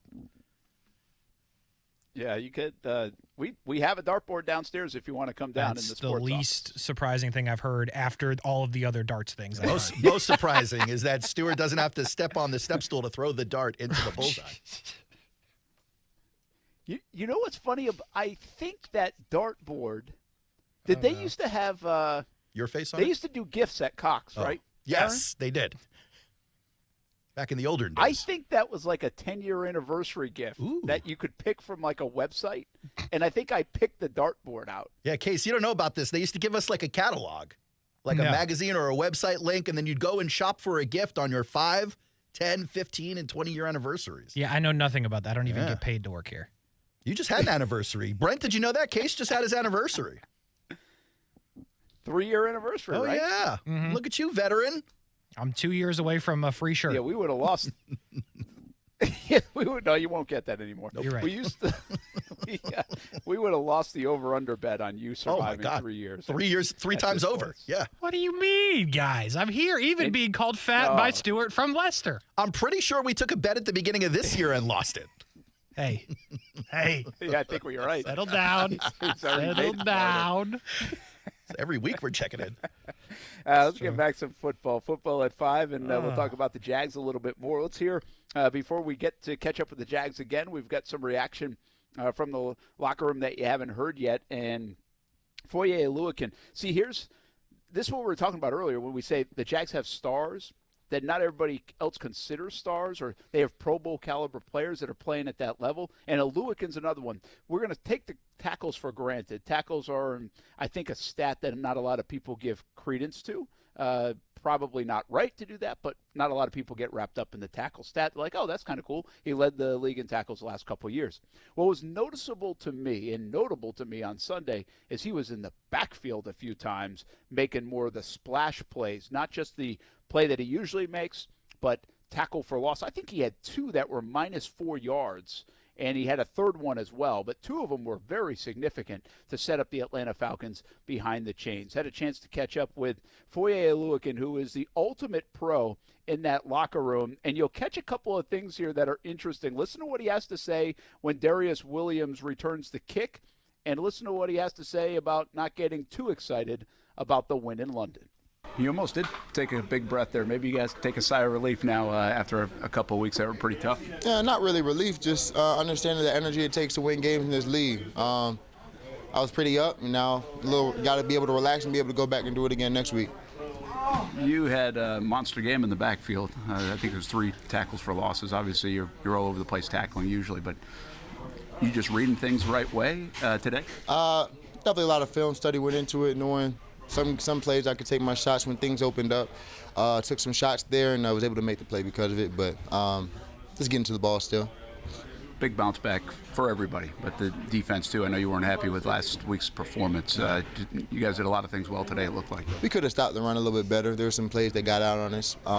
So we're always something to improve on. Like that's our thing going forward. Like, be happy when we win, understand when we lose, but it's always something to improve on. How's the mentality when you get ahead in a football game? We got to keep going. We got to keep going. You get ahead, like, they're going to give you your best shot now. So we got to keep going, keep our foot down, and be able to drain teams out. Coming out of halftime, like I'm saying, we could have done better. And being able to win the game all the way through the game, all 4 quarters. Darius Williams, big pick 6. What are you doing on that play, and is it fun watching when he's got that much green grass in front of him? What I do? I saw him.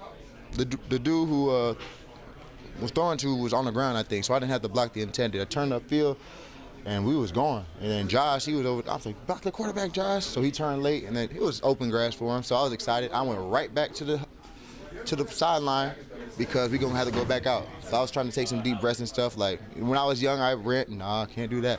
Got to start breathing for the next drive. Pace yourself. Hey, you don't have to jump on a flight tonight. Is that kind of nice now that you're here that you can get acclimated? It's nice that we won. Imagine if we didn't. So I think that was a little extra fuel. Get acclimated, like they're saying, but it's a hard practice week because it's not at home with all of our tools and facilities and stuff. So I understand the task at hand, but we have to find a way to come out on top. Did you hear the Sweet Caroline song in the play? I think our offense was on the field, Yeah, they were. but it was really cool. I forgot that they did that, but it was really cool. They go hype for that song, so I guess that's their song, huh? You are going to catch a soccer match on Monday. Anything else? Is that kind of the extent of outside football? That's all I'm doing, soccer. You looking forward to it? Of course. You know, I grew up a big soccer player, so being able to catch a game, you know, a match over here in front of like their rowdy crowds and stuff, that's all you hear about growing up is like, you know, Premier League soccer. So I'm very excited to be able to see it in person. Well, that's Foye Oluokun. He did see it in person yesterday, and a bunch of players were over there to see Fulham. They lost to Chelsea 2-0. And first time Chelsea scored a goal in like a month.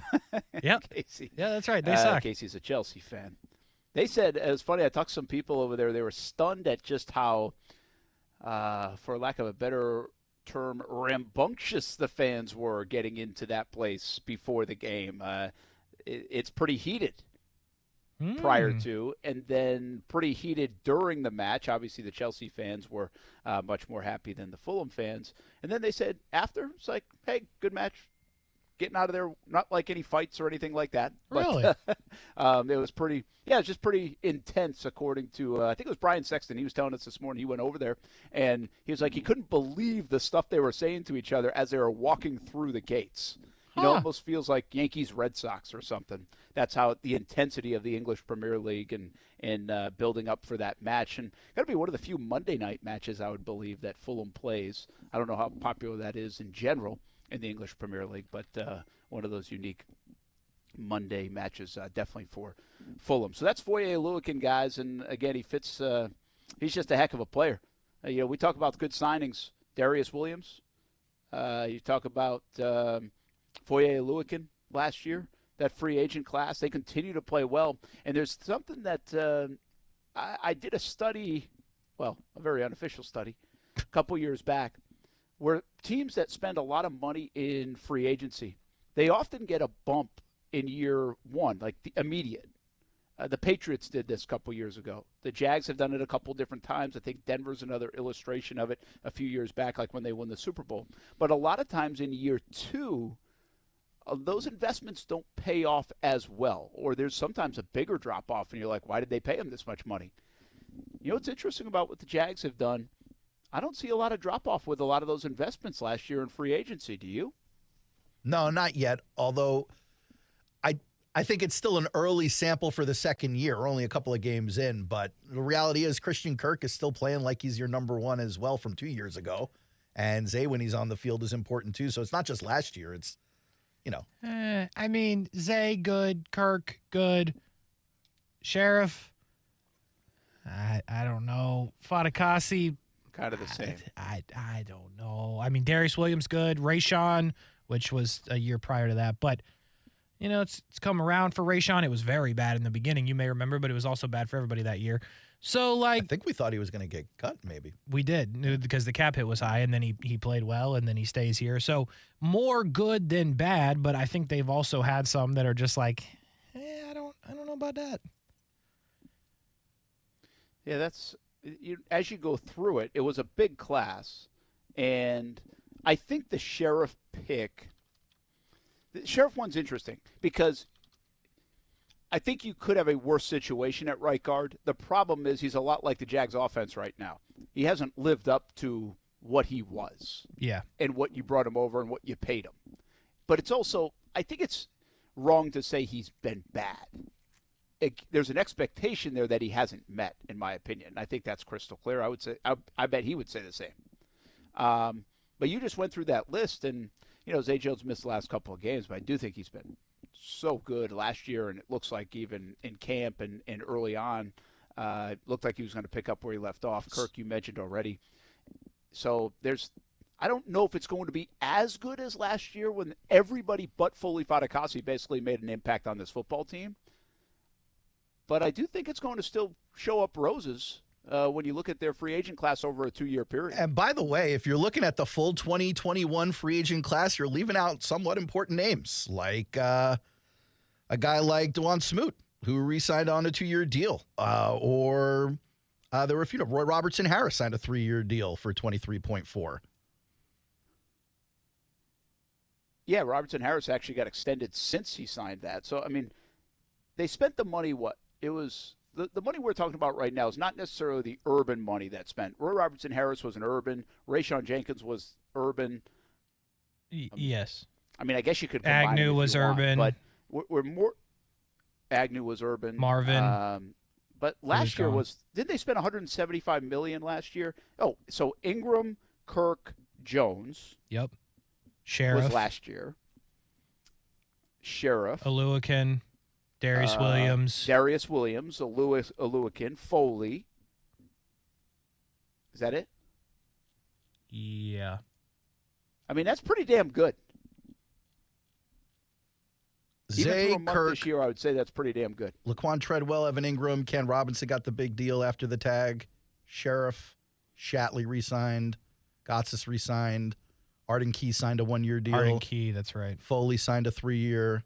Foye signed a 3-year. Trey re-signed, and Darius signed a 3-year. That was it. That's a good class. That was it, he says. They spent like half a million. No, I'm just saying like that was it for the list. But that is it's hard to find a free agent class that hit on that many different signings for anybody, much less for the Jaguars. Yeah, the class has been good. And by the way, you mentioned some pretty good names in the 2021 class that have shown up to be pretty good too, and have made impact on this football team. Mm-hmm. I love what you just said, Aaron, about like the Trey Herndon kind of signing, because they've had some of those that also have been, you know what? That's a pretty good signing. Like Trey Herndon, I thought he was going to be replaced. If you asked if there was one player that everybody wanted an upgrade over from last year to this year, Trey Herndon, Kasey would have been on the top of the list, wouldn't he have? That is correct. I was leading the charge. I was wrong. Well, we have a sample of 4 games, all right? Nobody's wrong or right yet. I mean, it's a long season. But it wasn't just the play in the back of the end zone. He's made some plays. Has he been beat from time to time? Yeah. But I think Trey Herndon has been fine for the moderate contract that you're giving him. And it looks like it's a nice re-signing of Trey Herndon. And you didn't have to panic as much about not getting name your corner at number 24, 25, 26, depending on where you wanted to pick it once you made all the trades. So it's even those little deals that I think have worked out. I'll give you another move that I think is going to work out and kind of worked out the other day that goes under the radar. We were all wondering, why the hell are you getting rid of Riley Patterson? The guy was good. Well, Brandon McManus, off day against Houston, but he drills a 56-yarder here at Wembley Stadium. Kasey, I don't think they're even trying that with Riley Patterson. No, of course not. Absolutely not. But nobody, that's why they got him, so they could try that 56-yard kick. And I think, again, we're going to talk about all these moves week to week as it works or it doesn't work. We're hammering them right now in the offensive line. The Trayvon Walker pick is certainly one that's been under the microscope. Are they getting enough out of a guy like Foye Oluokun? But there's a lot of things that they did to build this team that are still coming up in a very positive way. I'll say it again. Said at the top of the show. If the Jaguars were 3-1 right now, and they were averaging a touchdown more a game, and if they were averaging a touchdown more a game, they would be at least 3-1. At least, yeah. Everybody would be feeling great about the team, about Balky, about Peterson, about where this is headed. This is like one game off the rails of where it should be, which doesn't make the season off the rails.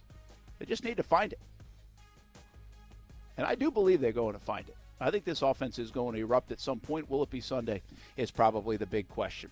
We'll hear from some other players. We'll also see what's happening around the league here on Tuesday. Brent Friends on ESPN 690. Our London coverage presented by Bold City Heating and Air.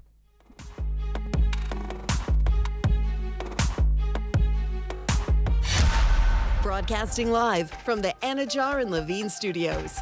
Anajar and Levine Accident Attorneys. Call 1-800-747-FREE. That's 1-800-747-3733. Now, the First Alert forecast on ESPN 690.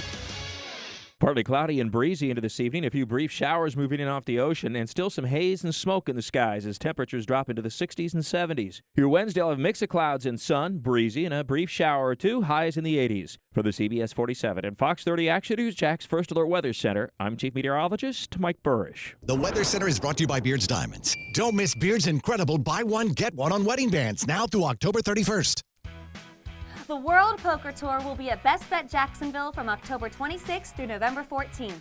This exciting tournament series will feature 14 poker tournaments, including Event 1, $200,000 guarantee, Event 6, $300,000 guarantee, and the $1 million guaranteed main event. Don't miss out on the World Poker Tour Championship. Satellites are going on now. Visit bestbetjacks.com for more information. That's bestbetjacks.com. It's fantasy football like you've never played it before. You love fantasy football, right? Of course you do. Do you like competing? Yeah. You like winning? Absolutely. It's Fantasy Card Breaks with Davoli's House of Cards. You don't know your team until you open the pack of cards. There's curiosity, competition, and collecting prizes. Visit Davoli's House of Cards off 210 in St. Johns County, or just visit fantasycardbreaks.com. Fantasy football like you've never played it before with Davoli's House of Cards. fantasycardbreaks.com.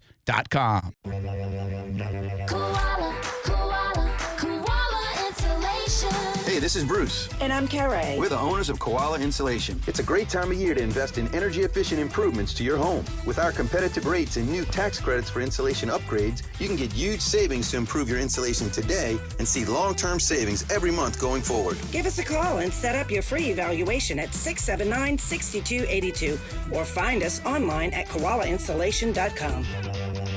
We're in the middle of it now, the fall season, as we hit October on the campus of the University of North Florida. Swoop with the Ospreys, soccer, cross country, volleyball, golf, swimming programs, all in mid-season form. Plenty of events to attend, something for everyone on the campus of UNF. And coming soon, it's men's and women's basketball. The schedule is out, plenty of home games to attend. Bring the family. Season tickets are for sale.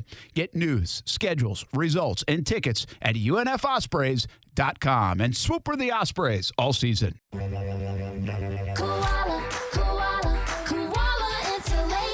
Hey, this is Bruce. And I'm Carrie. We're the owners of Koala Insulation. It's a great time of year to invest in energy-efficient improvements to your home. With our competitive rates and new tax credits for insulation upgrades, you can get huge savings to improve your insulation today and see long-term savings every month going forward. Give us a call and set up your free evaluation at 679-6282 or find us online at koalainsulation.com.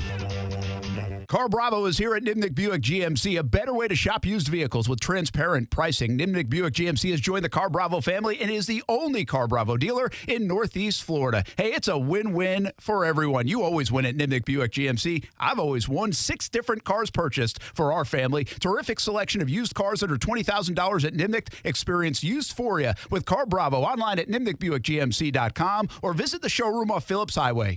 GMC, we are professional grade. Hey, do you like beer? Yeah! What about great food and lederhosen? Then you're going to love the 4th Annual Oktoberfest at Kingmaker Brewing in Riverside. Sponsored by 1-to-1 Financial Credit Union. Kingmaker has the only Oktoberfest in Jacksonville that spans 2 whole weekends. Right. September 28th to October 8th. That's 10 days of good food, great beer, and amazing local businesses. Learn more or grab VIP tickets at kingmakerbrewing.com. Oktoberfest, September 28th to October 8th. Kingmaker in Riverside. Brought to you by Jacksonville's hometown credit union, 1-to-1 Financial. Dunk it. We all hear the radio ads about the IRS. They tell you to be afraid, to be scared, and they try to frighten you into calling. I'm not here to do that. Tax Relief Advocates is different. TRA is here to tell you that if you owe money to the IRS, whether it's $5,000, $50,000, or $500,000, we have a solution. It doesn't matter if you're sitting in your car, at work, or with your kids. No matter where you are, call now. 800-575-6759. Don't lose hope. TRA can eliminate or reduce what you owe to the IRS. There is zero risk to you. If we can't reduce your tax debt, then you pay nothing. Our passion is taxes and helping individuals fix their IRS problems. We have a 5-star rating on Google and Yelp and an A+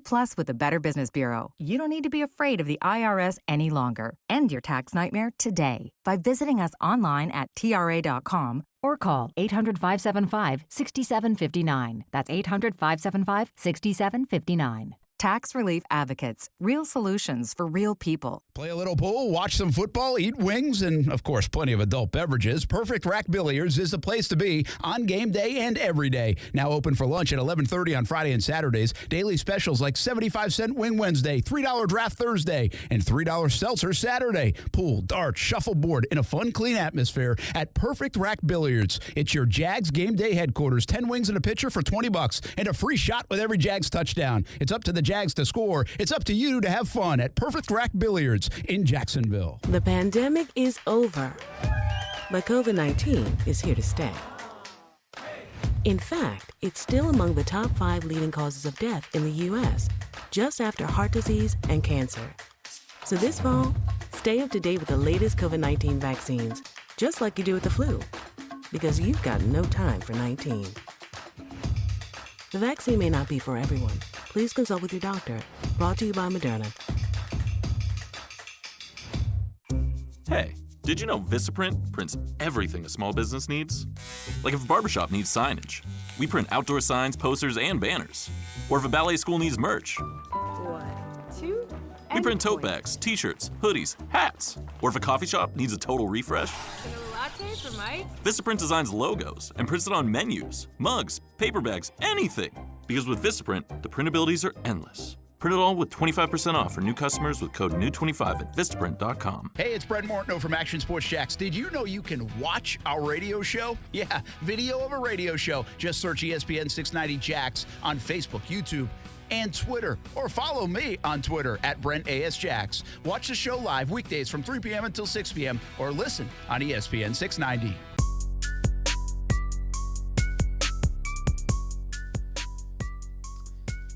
Well, the nastiest move of the season so far was Bijan Robinson on Chad Muma in the open field. Poor guy. Oh, my goodness. It was ugly. Yeah. I had to be the guy to ask him about it. Oh, did you really? No. Let's get to this then. Holy cow. What? How do you not ask him about it, guys? I'm just trying to do my job over here. The testicular fortitude on Brent Martineau is unmatched in London. Ask that one dude if he was on drugs, and now you're asking this dude how it felt to get shook out of your shoes in a different country. How do you answer? He was pretty good on it. I tried to even let him off the hook a little and help him because I was saying it during the game. I was like, what do you want him to do out there, right? I mean, it's such a clear advantage. And he wouldn't really even let me. So why don't we get right to it? Chad Muma after the game Sunday against the Falcons. Well, it's not your first rodeo, but back in there in the starting lineup, how did it feel for you?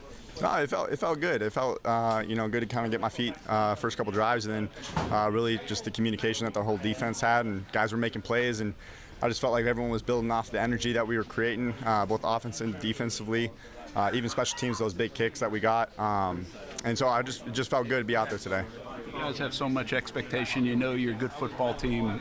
How big was the win just to get back in that column? Yeah, I think it really started, this past Monday when we were back in the building after that Houston loss. Just we had such a terrible taste in our mouth, and we just know that last loss wasn't us. And so we really started on Monday, and every single day we just kind of took that work to win mentality, just to be ready for this game. And I think it really kind of showed how we played today. And it's just great to get that win, get back on track. There are little plays in the game not everybody might notice or put them down in the turnover column, but you had 2 big deflections, I think on the same drive. Yes. Just in the right spot. I mean, is that different than maybe a year ago, where you're feeling the space out there better? Yeah, I think it's, kind of understanding concepts that they're trying to attack, and we knew that they really liked, routes on the hashes, and so I think kind of seeing that on the sideline as we're looking at, previous drives, seeing that where they like to hit it and kind of just adjusting off of that and being in the right place and getting your hands on football. Is it unfair, Robinson on a linebacker in the open field? No. He's a great player, and he really juked me, but you just continue to learn. On film, I always saw that he was cutting back inside, so I took that risk, but he cut back outside. It was a great play by him, and he's a great player. He had some explosive runs today, so all props to him. I'm not sure what else could you have done anything different? I mean, you can make the play, obviously, but it was a great play by him, and that's going to happen every once in a while. Just be ready for the next play. I tried to let him off the hook. He didn't take it. He didn't want it. So just make the play. I love that answer from him, though, guys, about it was basically a film study play at why he thought he was going to the inside. And, well, he got schooled on it and obviously highlight reeled on it. But fantastic answer from Chad Muma. He handled it very well. Yeah, and it is interesting to hear that. And then you got to wonder if maybe it's not a tendency thing for Bijan. Maybe he's looking at the defender's torso or legs, and that ultimately makes the decision for Bijan where Bijan's going to go, and it just happened to be so far this season that he's only had to go inside. But, yeah, nasty move. You got Tyler Krisner in the chat going, Bijan only got like 3 or 4 yards from the juke. It really wasn't that crazy. It was the matter with which the juke happened, though. It was somewhat electric, Tyler. I mean, it was pretty wild. And he does it now in all the games he's played. Yeah, he looks really good. I mean, I don't rave about other players on other teams, especially young guys, because it's just too small of a sample. I was raving about him. I think it's going to be very good, and I think Atlanta's stupid for not giving it to him more and setting up that matchup, because I don't care what Muma says. I don't think Muma has a chance against him, and I don't think it's just Muma. I don't think any linebacker has a chance against him in the open field. And if you throw it to him in the flat, which they did a couple of times, and when they did, it worked, whether it was an 8-yard play or a 10-yard play. It was just a couple of – they should have done it 10, 12, 15 more times, guys. I don't know how you defend it, and I'll take my chances if I'm an offense at giving it to him against the linebacker in the green grass and see what happens. Yeah, well, the Niners do just that with McCaffrey, so you wouldn't be crazy. I love – there's a couple of answers from these guys that just show you, like, the details of football that I've really enjoyed on Sunday, and Muma was one of them. And you guys might have missed it or caught it, I don't know, again, on the Foye one, where he was talking about – because I asked him what he did on the Darius Williams, and he started to explain basically the rules that they have, that he's got to go block the guy that's the intended receiver on the play. But he said – I think it was Drake London who was the intended receiver. So he either got knocked out of the play or fell down, and so he couldn't find him, so he didn't have to block him. And so, therefore, he could start chasing the play and kind of watch it all unfold.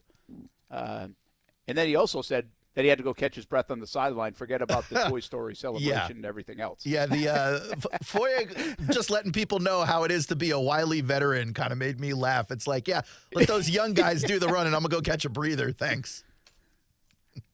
Yeah, I love that. I just love some of that little things that you catch, and that's why it's fun to talk to these guys about some of the plays and after the game. All right, let's hear from one more player before we take a look at some of the world of Twitter, or what's going on in X-land, as we call it. Foye Oluokun. I saw Kasey tweet about this during the game, and I think I agreed with him. I think we saw more Foye Oluokun than we've seen all year, and quite frankly, this is a guy that hasn't lived up to the free agency tag and money that he got a year ago. If they can get more from Foye Oluokun, you're going to see this defense hit a different level, and you're going to see guys like Trayvon Walker and Josh Allen have big years, and they are going to produce because it starts on the inside. Here's my conversation with Foye Oluokun after the game.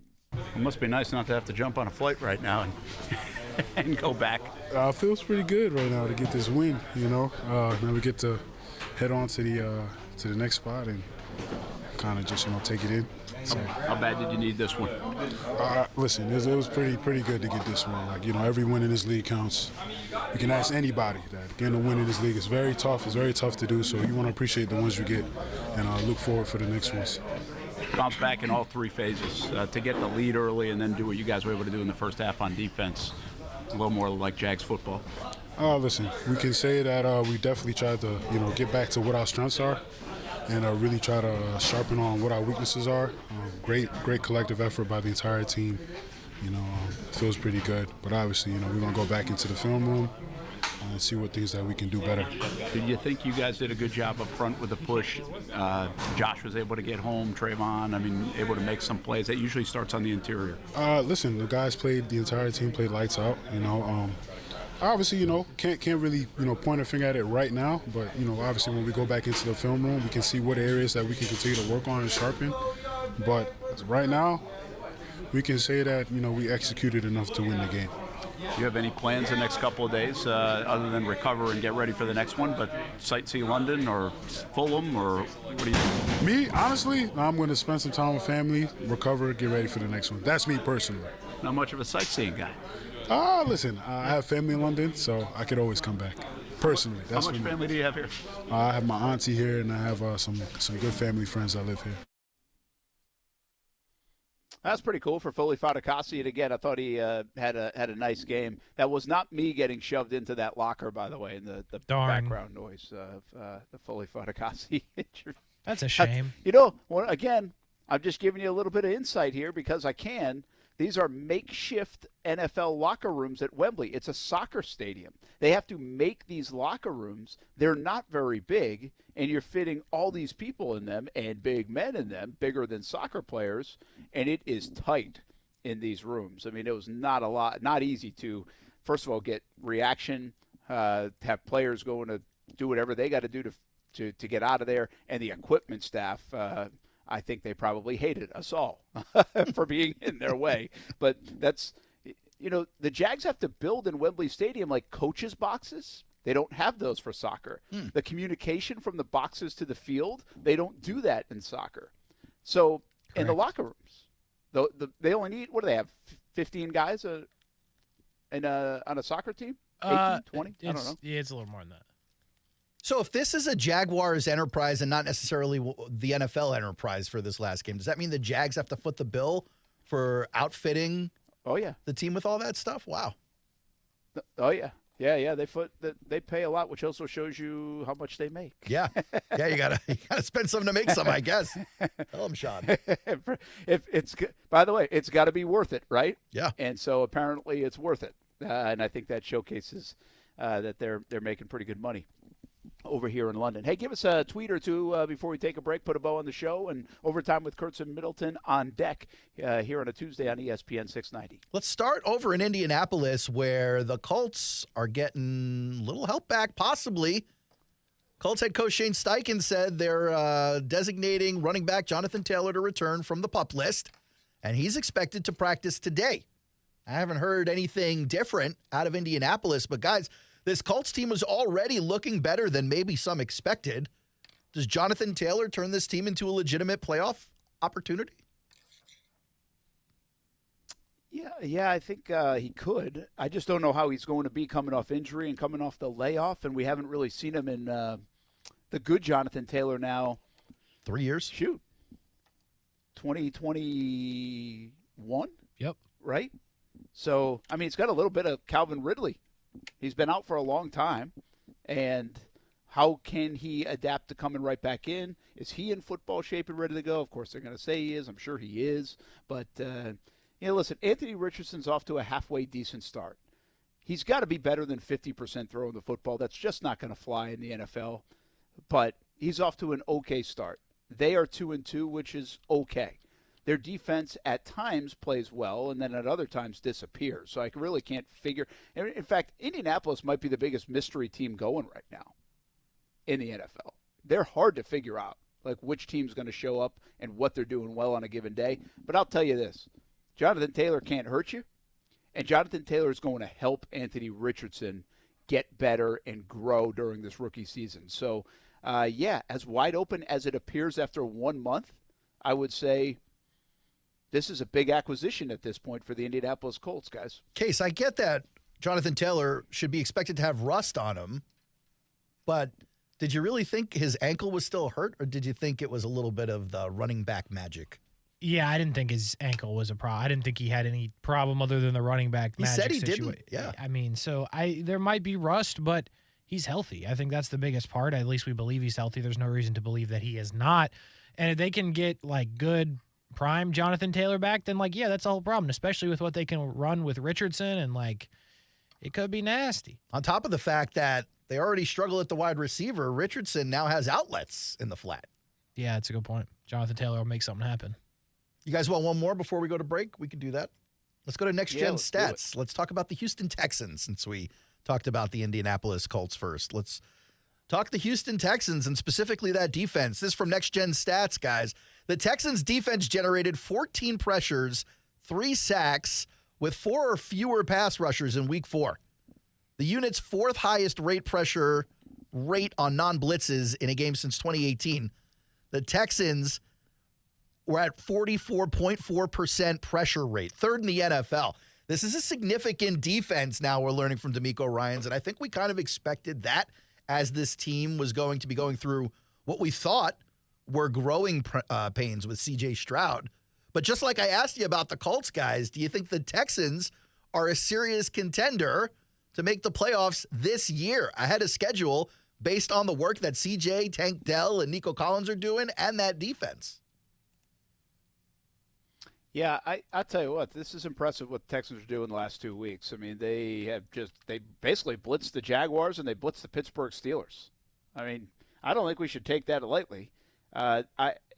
When we had this offseason conversation, I think we agreed, guys, the team to watch in the AFC South for the next few years was going to be the Houston Texans. Man of the Year said the Colts. You guys said the Texans, and you were right, by the way. Okay, so and Stroud was the safest pick, we thought too. So, and DeMeco Ryans is supposed to be a star, like he might be the next Vrabel in terms of coaching. Well, that just boom, he's gonna win. And the thing that I like that DeMeco Ryans is doing is their defense is kind of leading the way, and then they're getting unexpected, brilliant play at times out of the rookie quarterback, and nobody can plan for that, especially with what looked to be a lack of weapons and an offensive line that's played like 10 different guys already on the offensive line. So it's about as impressive as anything anybody else has done in the NFL that the Houston Texans are 2-2, and especially what they've done on the field the last 2 weeks. We're just going to pretend.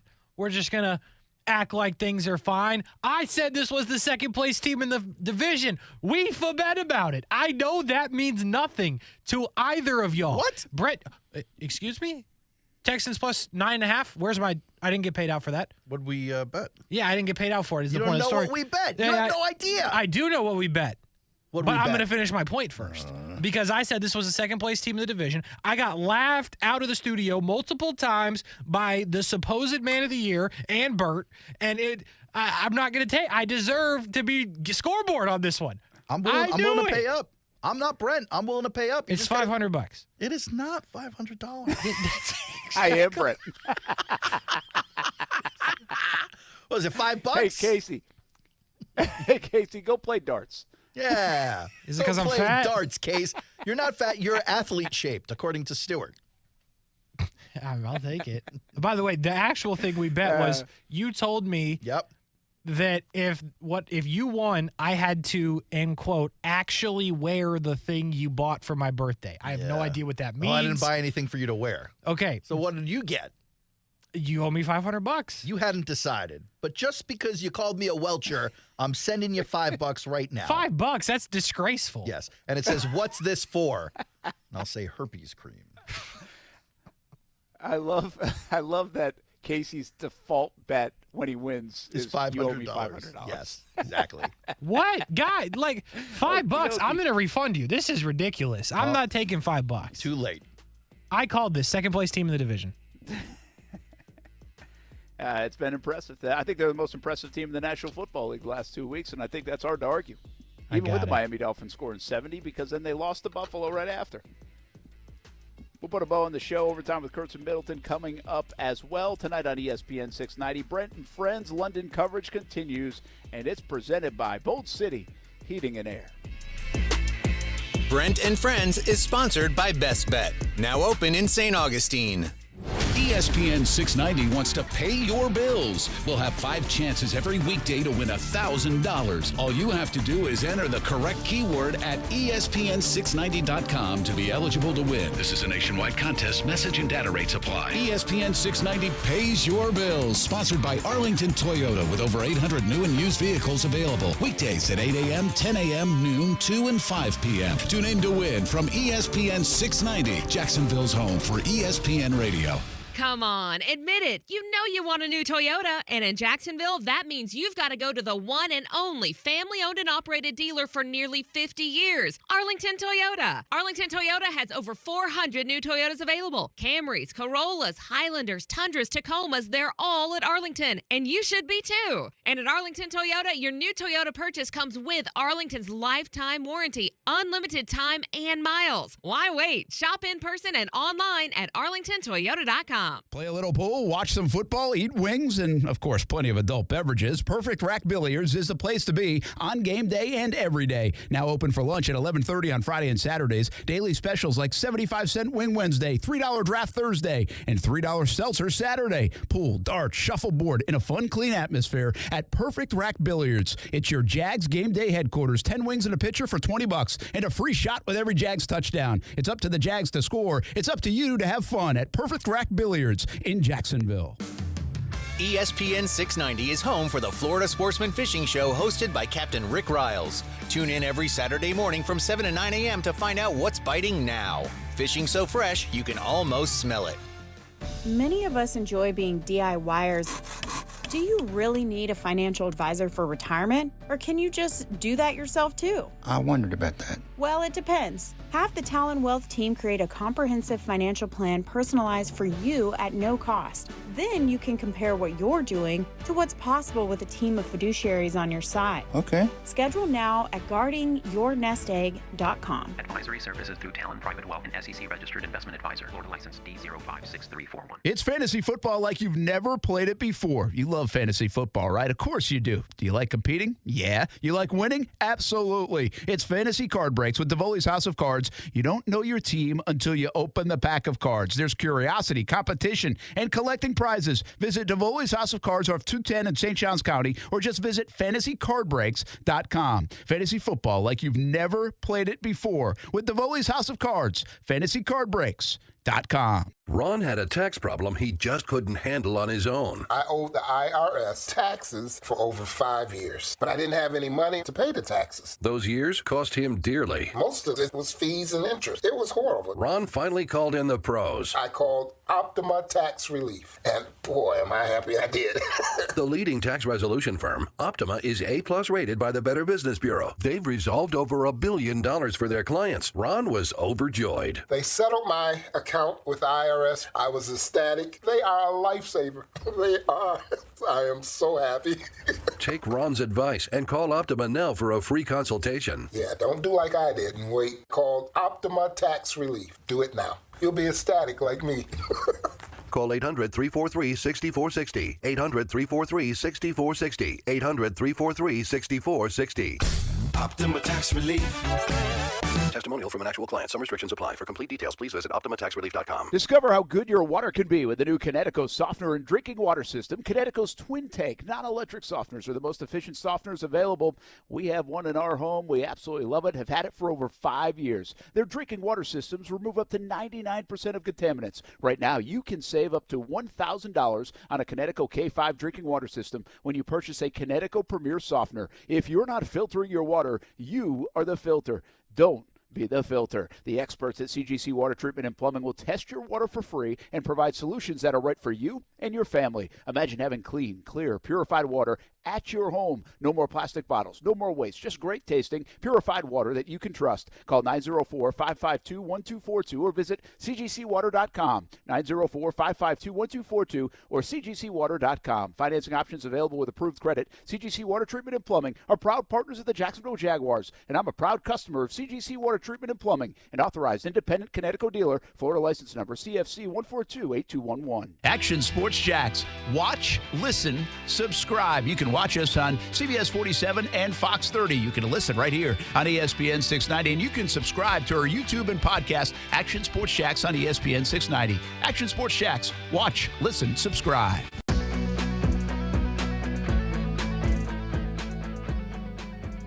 Well, the Rays lost, if you're paying attention to the Major League Baseball playoffs, 4-0. Thanks, Brent. The Twins are in the lead, 3-0 over the Blue Jays. I believe the Twins have lost some incredible amount of games in a row in the postseason, so hoping Rocco Baldelli gets one. Outside of the Braves, who is going to be a favorite to win? I mean, the Dodgers quiet now because the Braves have made them look like an underdog, but they rolled up a bunch of wins in the second half of the year. Baltimore's not going to the World Series, are they? Don't say that to South Beach. Yes. I did. I just did. Oh, true. Probably not. I mean, I just... Is Texas throwing him out? And I'm okay with it. Texas is good. Well, Texas is winning right now over Tampa. Texas is good. I mean, listen, they're all capable teams. I would say Minnesota's probably the least capable. Houston is scary, I think, because they just know how to play this time of year. Yep. I don't know, man. Baltimore never wavered all year long. Maybe they do have the goods. I've just kind of viewed, in my mind, I think there are teams that are good in the regular season and good in the postseason, and I viewed Baltimore as one of those teams that might just be good in the regular season. This year. And I say that, I think, because I just am not used to them being around this time of year. Yeah, I can see that. So, my gosh, nobody's beating the Braves. Like, the Dodgers only finished 4 games behind the Braves, you know. That's what they say. Doesn't feel like it. Who's going to beat the Braves in a 7-game series? Nobody's beating the Braves. Hey, I just want to say, shout out. I may not be the man of the year, but I do just want to let y'all know I called this for the Rays, that they would implode. If you want to go back to before the season, I also called this part of it. The Rays in a 3-year span have continued to get worse in the playoffs. They went to the World Series, lost, went to the CS, lost. They will now lose in the wild card round. It's just miserable over here, right? They tell you they're going to be better for the first time. You make these trades, you have these prospects, you call them up. McClanahan, Tommy John. Springs, Tommy John. Boz, Tommy John. Wander, different situation, still really bad. I mean, it's so painful. You know what I mean? Wishes it was Tommy John. Wishes it was Tommy John. Yeah. It's not. They got rid of his locker. It's over. Call it. But, I mean, it's just so painful. I hate it. That's all I got. Yeah, I think you're a little spoiled, too, for a Rays fan that, like, this never happened, and now they've been that consistently good. But I get it. Row, I mean, Jags fans are upset at being 2-2 and not scoring enough points after 1/2 a year of winning. So that's what happens. What is Brent now? He's a Red Sox fan. They won like 4 times. I really don't remember. Baseball's always wide open. I don't remember recently going into a postseason saying this team's unbeatable in 7. You feel it this year? It really feels that way for the Braves. Yeah. Which means it probably won't happen. Sorry, Braves fans. It won't be the Rays. Sorry. It won't be the Rays. I love how you already given up on them. Brent, it's over. It's over, Brent. They had it's the over. third best run differential in all of big league baseball were the Rays. Casey's my kind of fan. So what? I love it. They started the year 100 and runs up on everybody. They won 75 in a row and then lost the rest. And now they got shut out today, Brent. Was it DeGrom? No. Scherzer? No. Those guys are hurt. It was Jordan freaking Montgomery, who had a great year. Shout out to him. But if they can't hit Jordan Montgomery, they got no shot. They're going to get swept at home to Texas again. This is 2012, 2013 all over again. I'm miserable. I'm not having a good time.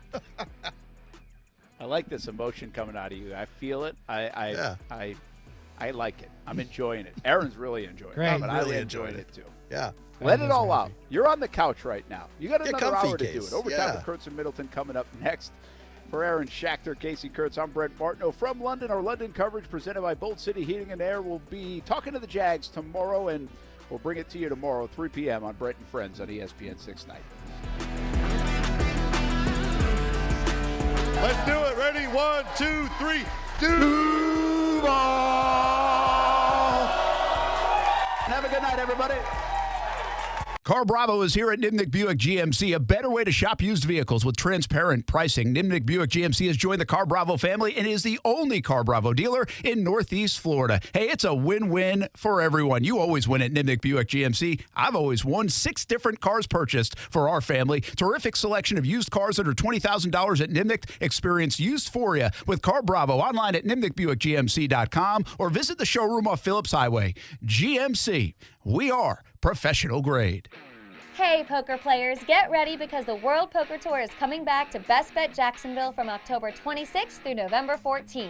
It is your chance to become a World Poker Tour champion with 14 different poker tournaments to play in, including the Best Bet Scramble, a $5,000 no-limit hold'em main event with a $1 million guarantee. Satellites and mega satellites are going on now at Best Bet Jacksonville. Visit bestbetjacks.com for the full World Poker Tour schedule and more information. That's bestbetjacks.com. It's fantasy football like you've never played it before. You love fantasy football, right? Of course you do. Do you like competing? Yeah. You like winning? Absolutely. It's Fantasy Card Breaks with Davoli's House of Cards. You don't know your team until you open the pack of cards. There's curiosity, competition, and collecting prizes. Visit Davoli's House of Cards off 210 in St. Johns County or just visit fantasycardbreaks.com. Fantasy football like you've never played it before with Davoli's House of Cards. fantasycardbreaks.com. Rich Jones here. Investing can be more about just filling a bank account. It's about having a secure retirement, protecting your family. Let DLP Capital help you to protect your why. Here's CEO and founder Don Wenner. I started DLP Capital with an expectation that I could provide my family, my investors, my team members, and the families of my investors with awesome returns, limited volatility, and no losses, all while providing desperately needed affordable housing to the American workforce. To get your investor's guide and learn more, dial ** invest on your cell phone or visit highyieldreturns.net. This is Ortho Health Insights, tips for life in motion, brought to you by the Jacksonville Orthopedic Institute. You are never too old or too young to begin improving your orthopedic health. Elbow pain is one of the most common complaints from active individuals. Many experience elbow pain while at home or at work, or during their favorite activities like golf, tennis, and pickleball. Most elbow pain has a very simple cause and clears up within a few days. You can normally treat this pain yourself with over-the-counter remedies and a few days rest. Simple exercises can help reduce the risk of future problems. The JOI Orthopedic Elbow Specialists are experienced in diagnosing the cause and treating your pain. Whether you need a course of physical therapy or surgery, JOI can help. Call 904-JOI-2000. That's 904-JOI-2000. Or go to JOI.net. JOI is the official sports medicine provider for the Jacksonville Jaguars. I'm Christine Lisi. Major League Baseball's postseason has begun. Wild card series openers on ESPN. Royce Lewis has hit a 2-run homer and a solo shot. He and the Twins leading the Blue Jays 3-0 bottom 4. In the series opener against the Rays, Rangers lefty Jordan Montgomery tossed 6 shutout innings, and he also showed off his glove skills. Here's the pitch. He squares, pops up a bunt. Montgomery off the mound, dives, and he made the catch. Siri did try to drop one down, and Jordan Montgomery springs to the first base chalk and hangs on for out number 2. Mike Monaco on ESPN Radio. Corey Seager 2 for 4 with an RBI and a run scored. Texas beat Tampa 4-0 in Game 1. Terry Francona says he's stepping away from baseball, ending a 23-year managerial career. He has dealt with some serious health issues in recent years. NBA ESPN's Adrian Wojnarowski reports James Harden expected to arrive in Colorado as soon as today to join 76ers training camp. He sat out media day yesterday as he continues to push for a trade to the Clippers. Hey, it's Michelle Smallman, and coming up Tuesday, the MLB playoffs are here, and I'm going to tell you all the storylines you should be paying attention to. It's Unsportsmanlike, 6 a.m. Eastern, right here on ESPN Radio, ESPN2, and ESPNU. WOKV Jacksonville. Listen live everywhere you go on ESPN690.com. ESPN 690, Jacksonville's home for ESPN Radio. Hun, we need to stop putting off getting life insurance. I know. It's just been so busy, and I'm sure the cost is out of our budget. Well, Jen told me that they got a $500,000 term life insurance policy from Ethos for less than $23 a month. All online with no complicated forms and no medical exam. All they had to do was answer a few health questions. Wait, no medical exam and all online? I know, right? It's not easy to think about, but if something happened to you, James and I would be... Okay, I get it. Let's get a quote from Ethos right now. Wow, you were right. There's no medical exam, and Ethos makes the whole online process fast and easy. And look at these rates and coverage options. It's great protection and totally fits our budget. Ethos. They've removed all the barriers from getting coverage. Go to checkethos.com to get your free online quote. That's checkethos.com. Quote based on a healthy, non-smoking 30-year-old male with a 20-year term policy. Rates may vary. Hey, do you like beer? Yeah! What about great food and lederhosen? Then you're going to love the 4th Annual Oktoberfest at Kingmaker Brewing in Riverside. Sponsored by 1-to-1 Financial Credit Union. Kingmaker has the only Oktoberfest in Jacksonville that spans 2 whole weekends. Right. September 28th to October 8th. That's 10 days of good food, great beer, and amazing local businesses. Learn more or grab VIP tickets at kingmakerbrewing.com. Oktoberfest, September 28th to October 8th. Kingmaker in Riverside. Brought to you by Jacksonville's hometown credit union, 1-to-1 Financial. Dunk it. This season, your coffee orders are getting warmer, and your outfits are getting cozier. The world keeps changing, and so does COVID-19. That's why this season's COVID-19 shots have been updated. They're one of the best ways to help protect yourself against COVID-19. You can get a COVID-19 shot at the same visit as a flu shot if you're due for both, as recommended by the CDC. Talk to your healthcare provider to learn more and schedule at vaccines.gov. And don't forget to get extra cinnamon spice. Sponsored by Pfizer and BioNTech. Broadcasting live from the Anajar and Levine studios. Anajar and Levine Accident Attorneys. Call 1-800-747-FREE. That's 1-800-747-3733.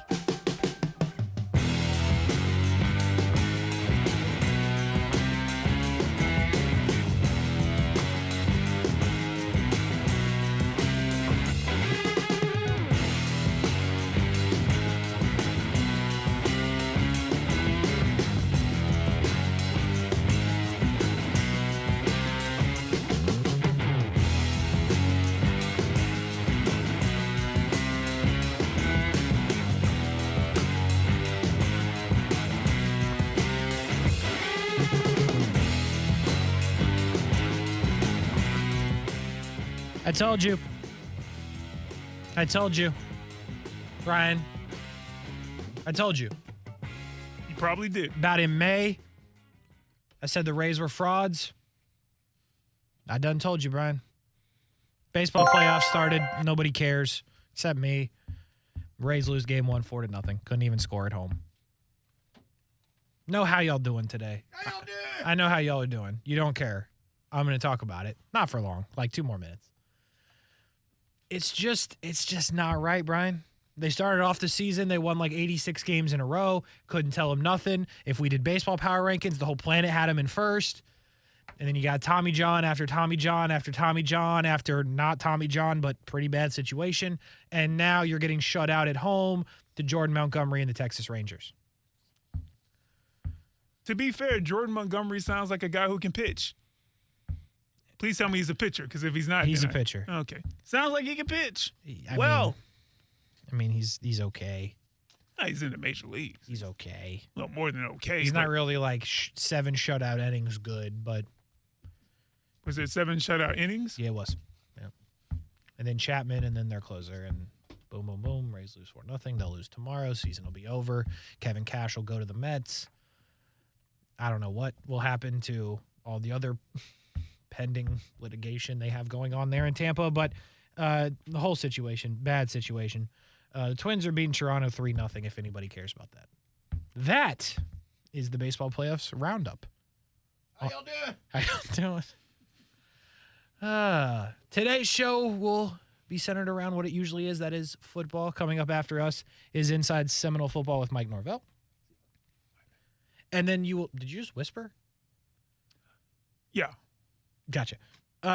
It just threw me off because I never actually hear you say anything to Aaron when he leaves. And that time I heard it. Sorry. I will move on. And then we will have some baseball playoff action on the station as well. But it is Tuesday, so we will do our power rankings. Are we ready? You want me to start or you want to start? Who started last week? I can't even remember now. I don't know, but I'll start. Okay.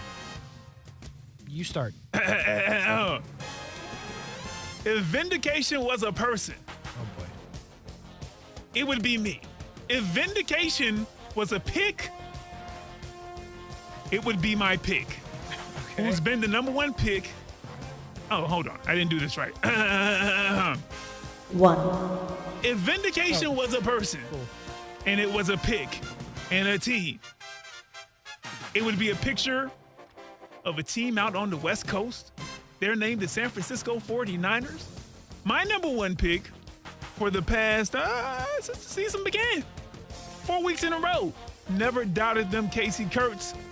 Let's go over the usual resume, since I got to say the same things every time.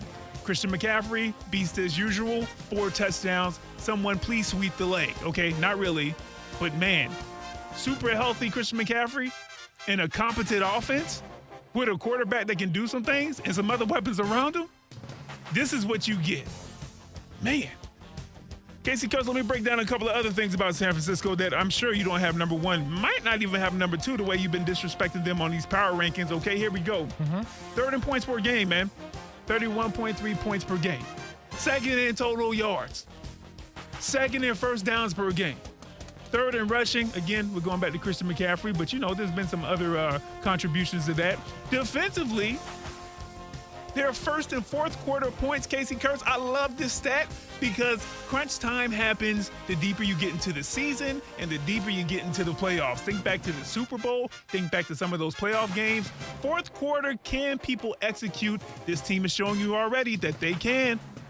They're also fifth in total defensive yards allowed. They can run, they can defend, they can literally do it when it's crunch time. And, I got to go back to the legend continues to grow for my church buddy, Brock Purdy. Shout out to Rock Point Church. Sure, yeah. Queen Creek. Absolutely. Arizona. Already over 1,000 yards passing, Kasey. No picks thrown in 4 games this season. 115.1 passer rating. And he's completing a little over 72% of his passes so far this season. I don't know who could be number one, but I'm sure Kasey Kuhrts is about to tell me San Francisco is the number one pick on my power rankings for this week. What you got, Kuhrts? Last week on this very program, on this very day, at this very time, I told you that the Buffalo Bills were the Miami Dolphins were the best team in the league, and if they were to lose to the Buffalo Bills, that I would make the Buffalo Bills number one in my power rankings. And that is exactly what I did. I have the Buffalo Bills at number one in the power rankings. Pretty simple. To be the man, you got to beat the man. That's what I said about Miami. I thought they were the man. Buffalo took it to them. They put up 50 on them with no real problems, held them to 20. Buffalo's defense, we talked about it a little bit yesterday, talking about the Jags matchup that they will have with them. Putting up 2022 Philadelphia Eagle level type sacks, 16 through 4 games from all different people. Stephon Diggs has already found the end zone 4 times. Gabe Davis 3 times of his own.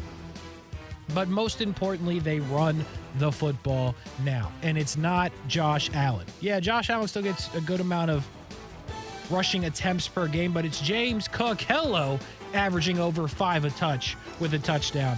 56 carries 4 weeks in. That's impressive for Buffalo, a team that really has no interest in running the football. They're making it an interest as a team. 4.6 a carry. It doesn't matter who's carrying it.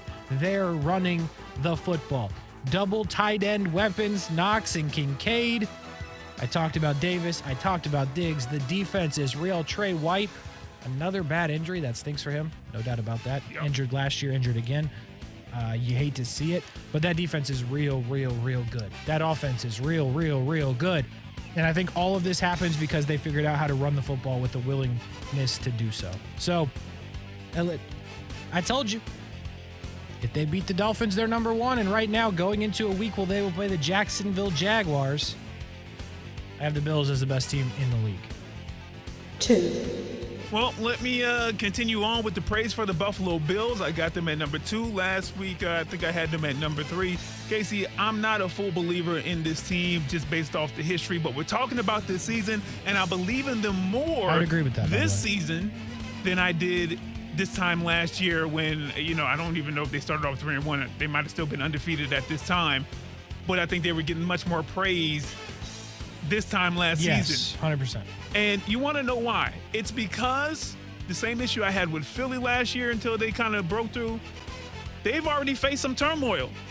And they've already started to face that adversity down. You think about the offseason, goofiness, what's happening, your star receiver and your star QB not getting together. I said it before, I'll say it again. Your coach just needed to stop talking, stop answering questions about the situation. It was just getting terrible, and he was making it worse. And then you go out there in week 1, and the Aaron Rodgers effect, I don't know, it did something to your team. You didn't play well. It didn't look good. And all they did was continue to beat the brakes off the next 3 opponents. And I mean, really beat the brakes, like take their souls from them. Kasey, just to piggyback off what you said, the offense is really good. The defense is really good. Offensively, they're scoring nearly 35 points per game. 35 points per game. Yeah. And they hop on you fast, breaking some of these, analytical stuff down. Yeah, he's trying to pause.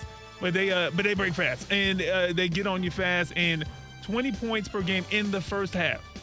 So what that means is I hope that you're scoring at least a couple of field goals.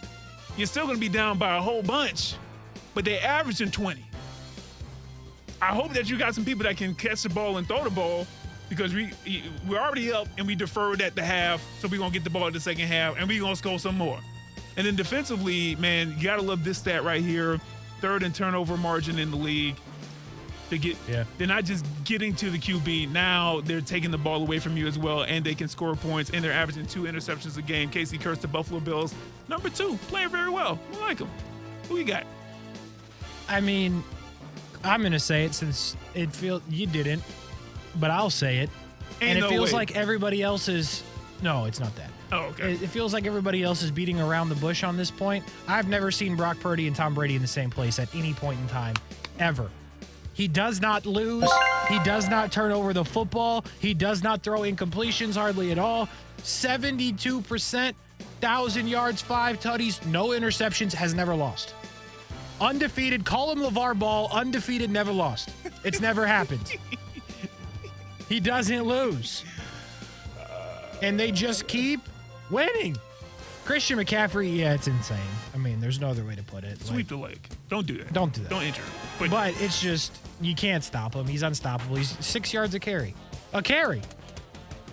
Brock doesn't even have to do anything. Like, he is, but he doesn't even have to. What was he, he only had 1 incompletion last week or something ridiculous? Something goofy, yeah. Ayuk's like, hey, I'm here. Debo's like, I'm here. I mean, Kittle's like, sure, I'll play a little bit. Like, it's just disgusting what they're doing on offense. And on defense, they're solid. They're not, in my opinion, what they were last year on defense yet. Okay.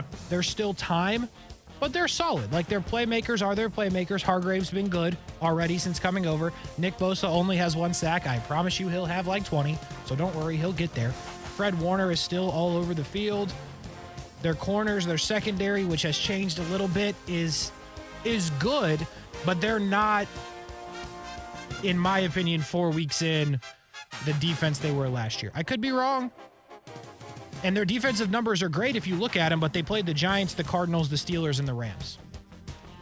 So we'll see what happens this week when they play the Dallas Cowboys. That will be a huge football game, and then they play Cleveland and Minnesota. So teams that you will need some defense against, we'll find out about them. But there's one thing I know, Brock Purdy ain't going to turn it over, and they're probably going to win, to be real with you.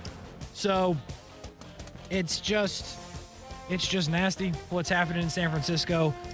Outside of Buffalo, they're the best team in the league. They're clearly the most consistent team in the league because Buffalo will give you those ups and downs. But, I mean, right now, even with Dallas, even with Philly, it's not close on who the best team in the NFC is. It's not close, in my opinion. I agree. 3. Except with your ranking of them, but I agree. Interesting, man. You know what I mean? We haven't heard Philly in 4, announcements so far. 2 from me, 2 from you. You haven't heard Philly, and you're not going to hear it right now. Oh, okay. You're not going to hear it right now. Visionaries do what? They cast a vision, Kasey Kuhrts. Oh, no. In the NFC, the number 3 team. Dallas? It's not Philadelphia. It's not the Dallas Cowboys. Hear me Seattle. out. I wanted to put Geno there, but I couldn't when I really looked at things. Who could this be? It's the Detroit Lions. Oh, my. Hear me out. This is what they did. You got to look at it in context. They beat the defending champs in Kansas City. They did. They beat the Falcons when the Falcons were tied for the top of the NFC South. That's not saying much. It was, 3 games in. That's fine.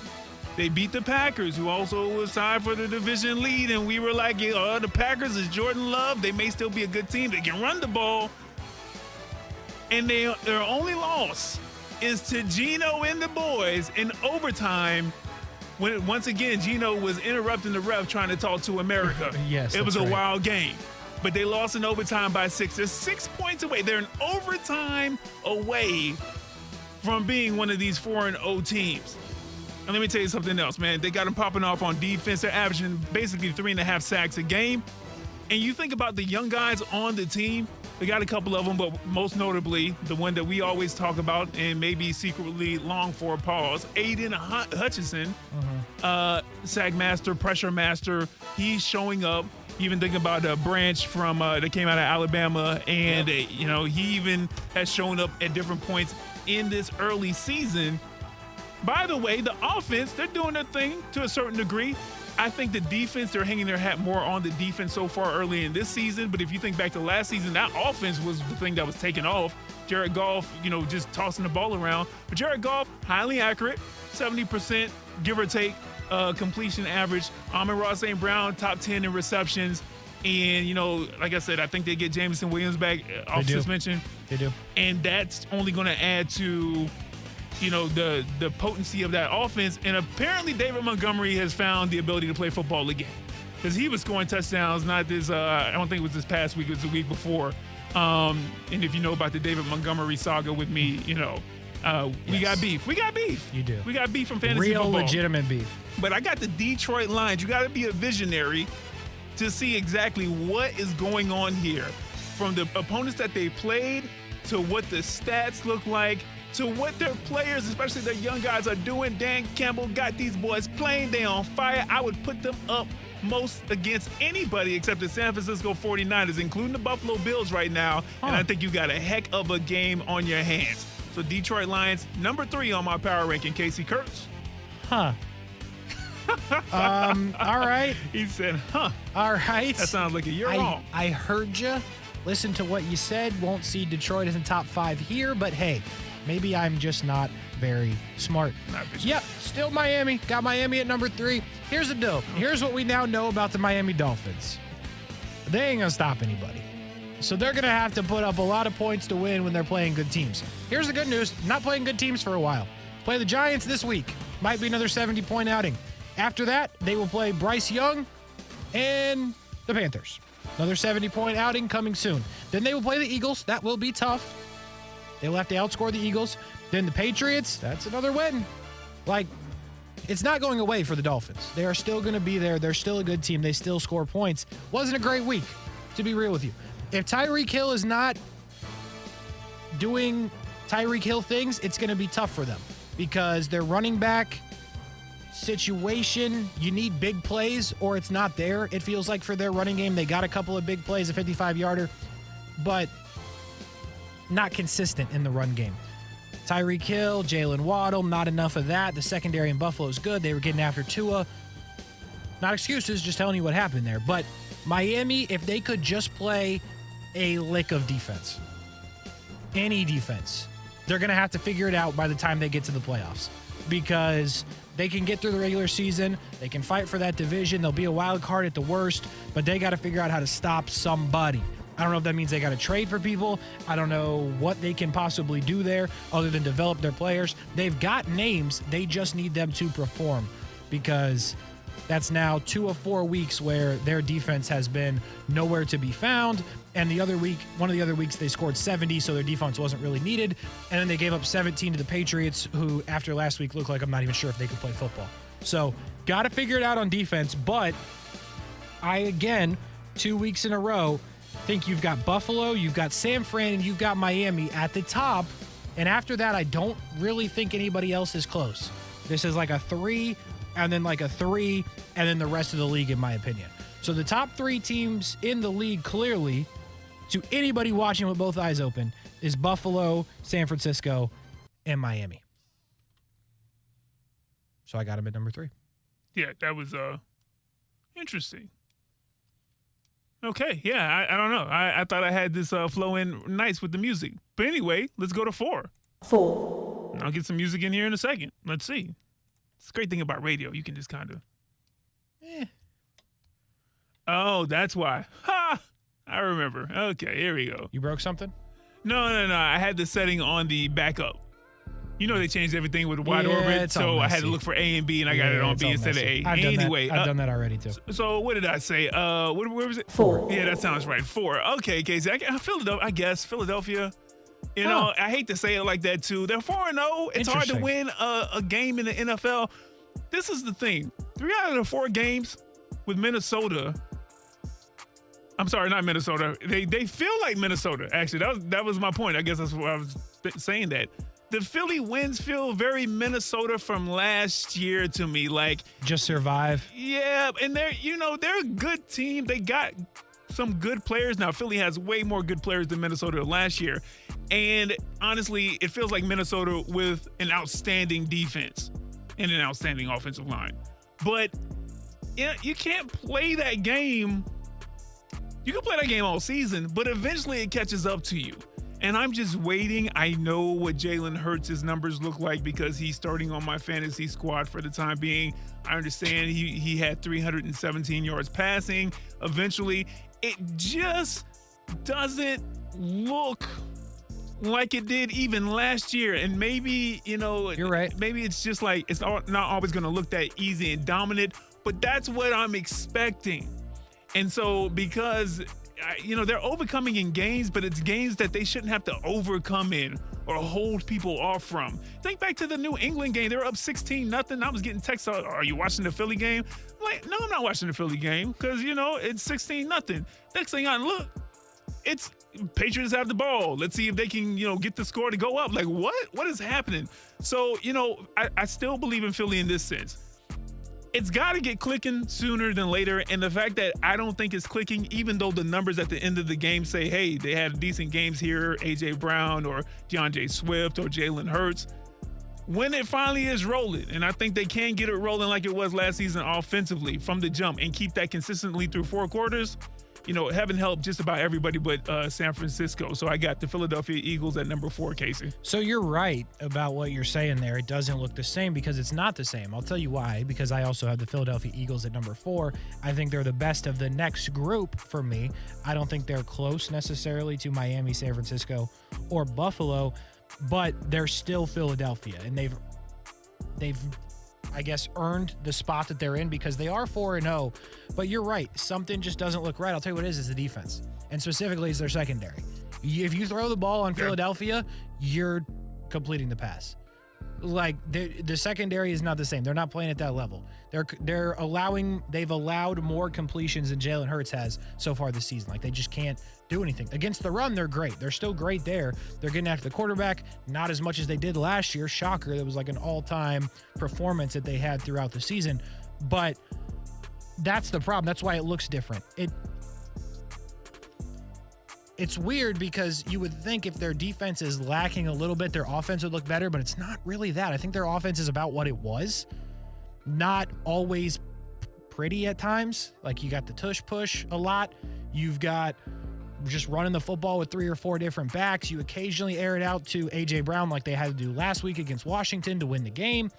But it's that defense. And I wonder when they play Dallas, you saw it against the Commanders who could take advantage of it. Like, that might come back to hurt them. So can they shore that up in the back end? Is this all because Chauncey Gardner-Johnson left? I don't know. I don't think one player could have that impact. But the point is their secondary has not been good. Their pass defense has not been good. So that's why I think it looks different. But that being said, Brian, to your point, they're 4-0. They have more points than the other team when the clock hits 0. So no one's really going to go back and check that they only won by 3 to Washington in overtime. that they barely beat Minnesota, that they barely survived the Patriots. They took care of the Bucs, but they did. And all that matters is they're 4-0, and we'll play the Rams next, which will be interesting because I think Stafford can take advantage of that secondary depending on his health. And then you've got the Jets with apparently the new Zach Wilson, so who knows? But they're 4-0. They've barely lost football games in the last 2 calendar years. And they continue to find ways to get it done. They deserve the credit, so I have the Eagles at 4 as well. Yeah, and your boy Puka is just can't wait till the game starts. I tell you what. Because he's like, what? This secondary? Mm-hmm. It's Man. bad. I don't know why, though. Yeah. All right. 5. Kasey Kuhrts again. You got to be a visionary, and I'm trying to get you there. I'm trying to get you there. From the AFC. Bro, if this isn't Miami, you are mad reckless. It is not the Miami Dolphins. It is the Baltimore Ravens.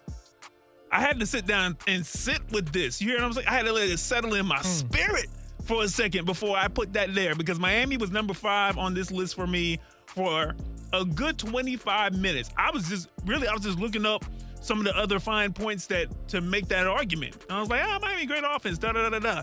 Then I just really started sitting back and thinking, Baltimore has a win over the Houston Texans, convincing. Granted, week 1, that looks like a great win after the first 4 games in the season.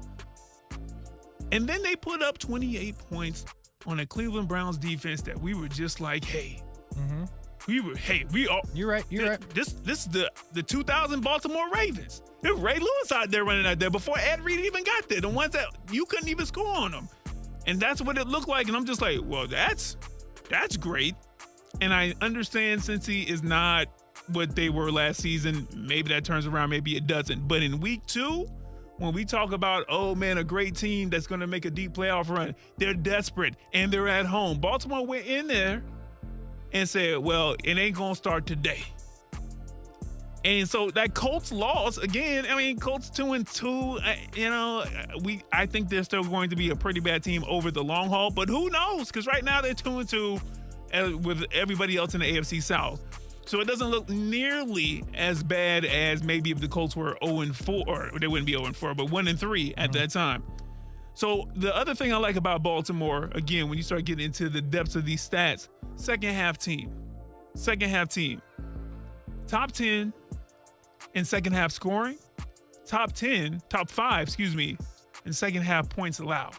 So not only does the defense tighten up, whatever the adjustments are, the offense with Lamar Jackson, who can score 4 touchdowns when it's 2 rushing and 2 passing, or he can throw for 280 yards and pepper, your defense, and he's completing 70-something% or close to 70-something% of his passes this season. It's an issue. And so once again, does OBJ look great? Well, we both said, okay, it's fine. Maybe he's working his way into things. Yeah. Zay Flowers been a pleasant, not surprised, but pleasant in his development. Yeah. And, you got Mark Andrews there who finally showed up this past game.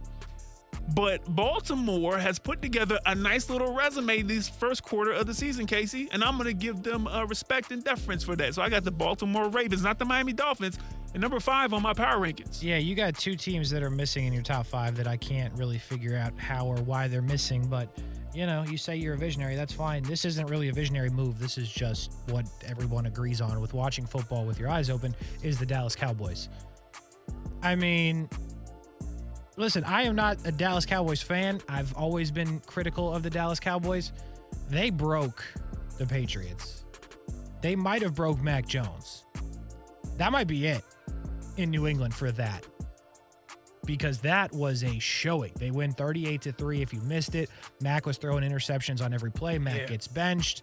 Belichick just looked defeated. Like, that was wild.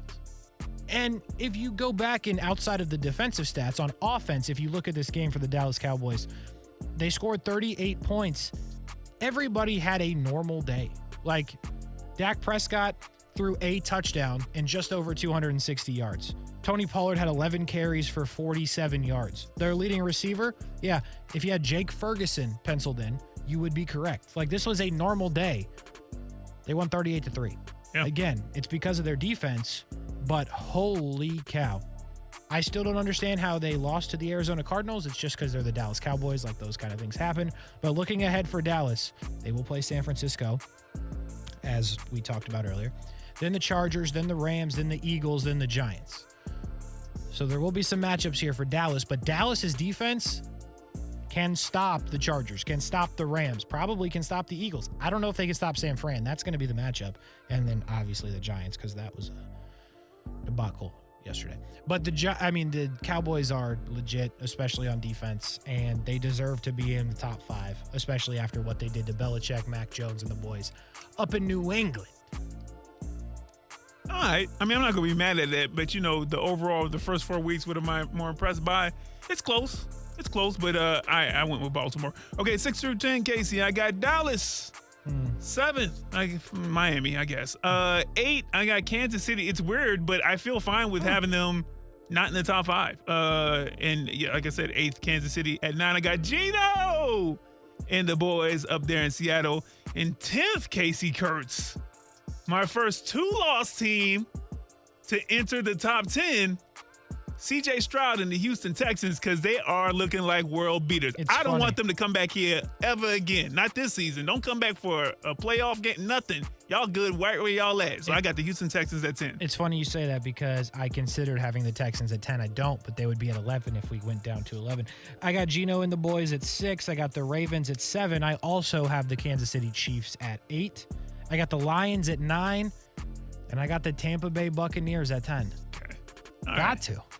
You don't got to. I debated, how good are the it was just like, It's a good question. But I have no idea how good the Bucs are. But I'm not mad at that. Yeah, I'm not mad at it. They're out here doing it. Baker's doing it. That's all I know. That Kansas City thing is just, they just don't. Are we spoiled with Kansas City? Yeah. Is that what it is? I mean, they'll be fine. They'll win the division. They'll host playoff games. They'll probably be in the AFC Championship. And we'll do this whole thing over again like we did last year. Overtime with Kuhrts and Middleton, ESPN 690. We go into the VIP section after this? Yes, sir. To the VIP section we go right after the break. Now, the first alert forecast on ESPN 690.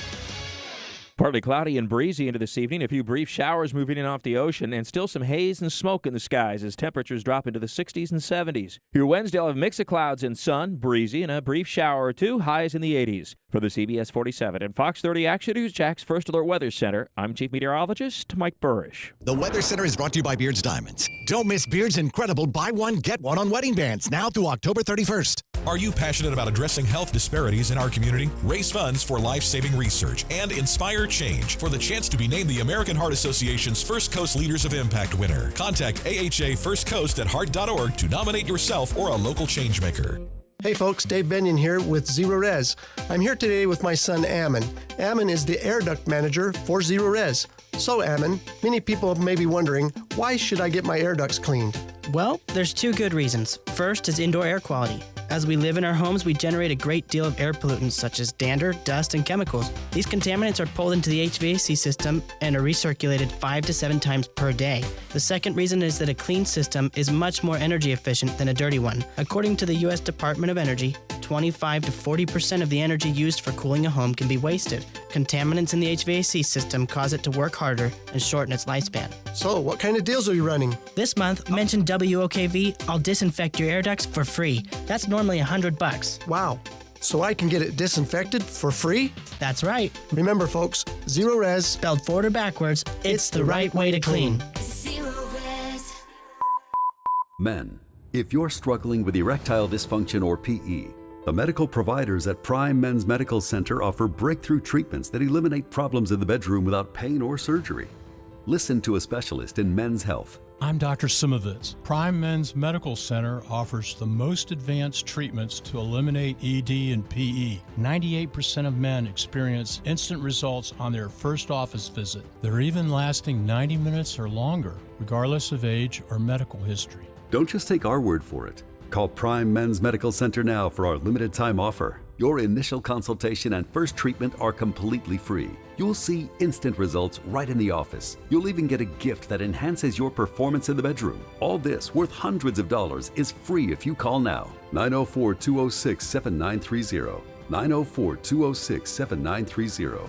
That's 904-206-7930. Victim of a slip and fall? It takes one phone call to take back control of your life. Anajar and Levine will fight to get you the compensation you deserve. Call me, Mark Anajar, for a free consultation. 1-800-747-FREE. That's 1-800-747-3733. Main office, Jacksonville. When your people are ready, your business is ready. Cintas makes sure they have what they need to perform their best. Whether it's freshly laundered work apparel for almost any job imaginable, fire protection systems that are tested and inspected, first aid and safety supplies, floor mats, or cleaning tools and restroom products, stocked and ready when you need them. Better work days happen together, so visit Cintas.com. Oh, I'm ready! And get ready for the workday. What's for dinner? Burgers? After last week, no thanks. Avoiding foods due to fear of diarrhea, gas, bloating, stomach pain, or loose, oily stools? It may not be just stomach issues. It could be EPI, or exocrine pancreatic insufficiency. EPI can cause uncomfortable symptoms because it's a condition where the pancreas doesn't release enough digestive enzymes to break down food. But EPI can be managed. Use the symptom checker on identifyepi.com and talk to your doctor about your symptoms. That's identifyepi.com. Sponsored by AbbVie. Wesley Financial Group is not a law firm. This story is called The Ugly Truth About Timeshare. If you think you've done your family a favor by buying a timeshare, you need my help. Hello, I'm Chuck McDowell, CEO and founder of Wesley Financial Group. 10 years ago, I started helping folks cancel their timeshare. And in the process, started what's now called the timeshare cancellation industry. Timeshare is the only thing that you can buy that you can't tell me how much it's going to cost or when it's going to end. When you buy a timeshare, you give them a blank check to fill out any amount they want for annual maintenance and assessment fees. The crazy thing is, this never ends. Even when you die, your family's now going to be stuck with this burden. Stop the insanity today. Call my office now. If we take you as a client, I guarantee we'll cancel your timeshare or you'll pay nothing. Call for your free information kit. 800-393-1881. 800-393-1881. 800-393-1881. Are you searching for your next great ride? Then I've got great news for you. Arlington Toyota Pre-Owned has just announced an unbeatable inventory of over 500 used vehicles all in one place. I'm talking cars under $18,000, over 200 SUVs, and more than 100 pickup trucks. Even better, right now, get no payments until January 2024. Arlington Toyota Pre-Owned, 10939 Atlantic Boulevard, or online at arlingtontoyota.com. Visit arlingtontoyota.com/offers for full details. If you've been following along, you know about my weekly successes with Awaken 180. I say weekly because every week the number keeps going down. Hey, it's Brian Middleton, and it's now been 5 weeks with Awaken 180, and that number is now 28.6 pounds. It sounds crazy to say, but in just 5 weeks, I've dropped 28.6 pounds, and I'm doing it without sacrificing the flavor. With Awaken 180, I'm eating everything from pancakes to steak, and thanks to over 1,000 recipes, everything is already laid out for me. Like one of my favorites for dinner last week were the chili lime chicken burgers with avocado salsa. And the only difference, I have the guidance to ensure I'm doing it the right way. I started Awaken 180 because I needed a change, to make a 180 with my health and honestly, to just feel better. I have a little ways more to go, but I know I'll get there with the solution for weight loss. Do what I'm doing and put more life in your life at awaken180weightloss.com or call 844-346-1800. If you or someone you know is having thoughts of suicide or experiencing a mental health or substance use crisis, 988 provides 24/7 compassionate support and connection to trained counselors. When you call, text, or chat 988, you'll be quickly connected to trained counselors who will listen to your concerns, provide support, and connect you to additional resources if needed. There is hope. The Lifeline works. You are not alone. For 24/7 support, just call, text, or chat 988. Let me help you get a little something for free with the air conditioning team I use. It's Bold City Heating and Air. Tell them Brent sent you and you get a free duct cleaning with the purchase of a new unit. BoldCityAC.com. Here's why I've partnered up with Bold City Heating and Air. It's a Jacksonville-grown and family-owned and operated business. Most AC places locally have been sold to corporations, not Bold City Heating and Air. And they take care of you the old-fashioned way. Awesome communication, awesome customer service, and they have an awesome new look. BoldCityAC.com for a tune-up on that overworked AC unit. BoldCityAC.com. As the seasons change, one thing remains the same. Jacksonville and all of Northeast Florida are fueled by Celsius Essential Energy Drinks. If you spot ESPN 690 anywhere in the community, come hang with us and grab an ice-cold Celsius. Stay with ESPN 690 for your chance to see and hear our special events in the Farah and Farah Performance Studio throughout 2023. Powered by Farah and Farah and ESPN 690, Jacksonville's home for ESPN Radio.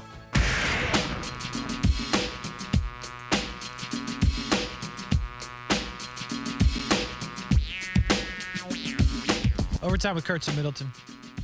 ESPN 690.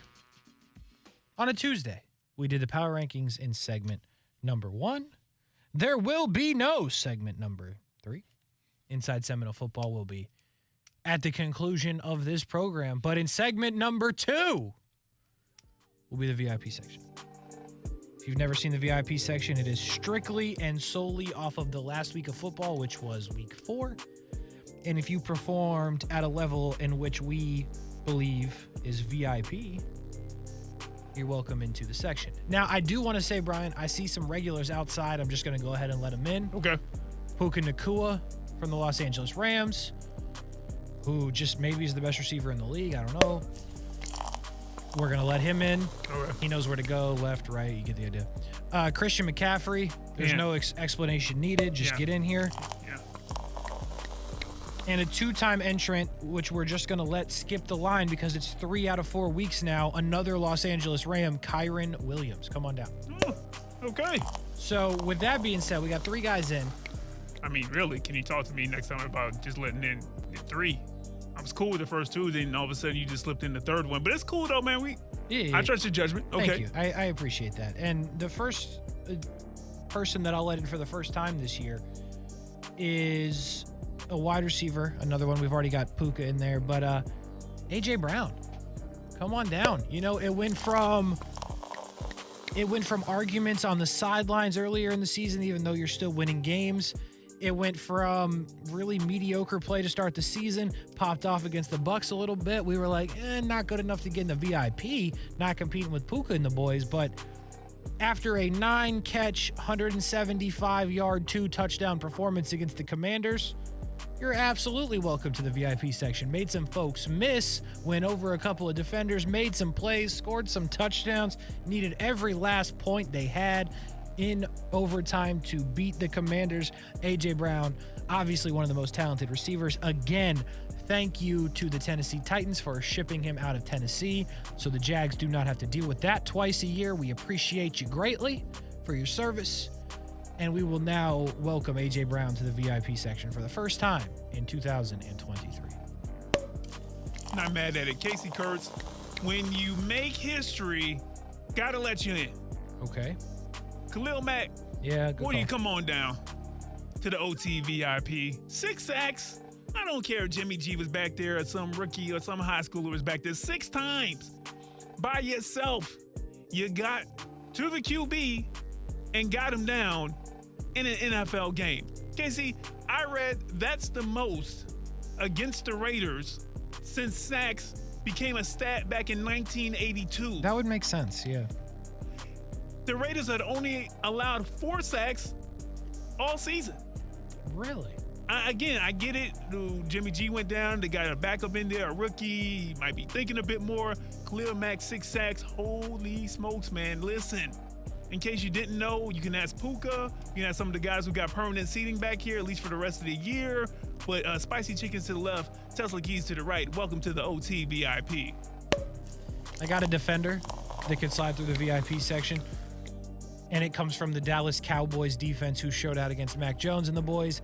It is Deron Bland. Come on down. If you're unfamiliar with his game, I will give it to you in the form of stats. It was not 1, but it was 2 interceptions from the boy, both off Mac Jones. One of those went all the way back to the house. They call it a pick 6. Also 3 passes defended outside of those interceptions in the game, and a couple of tackles to add as well. That's about as good as day as you can get as a corner. A couple of interceptions, 1 back to the house for 6 points.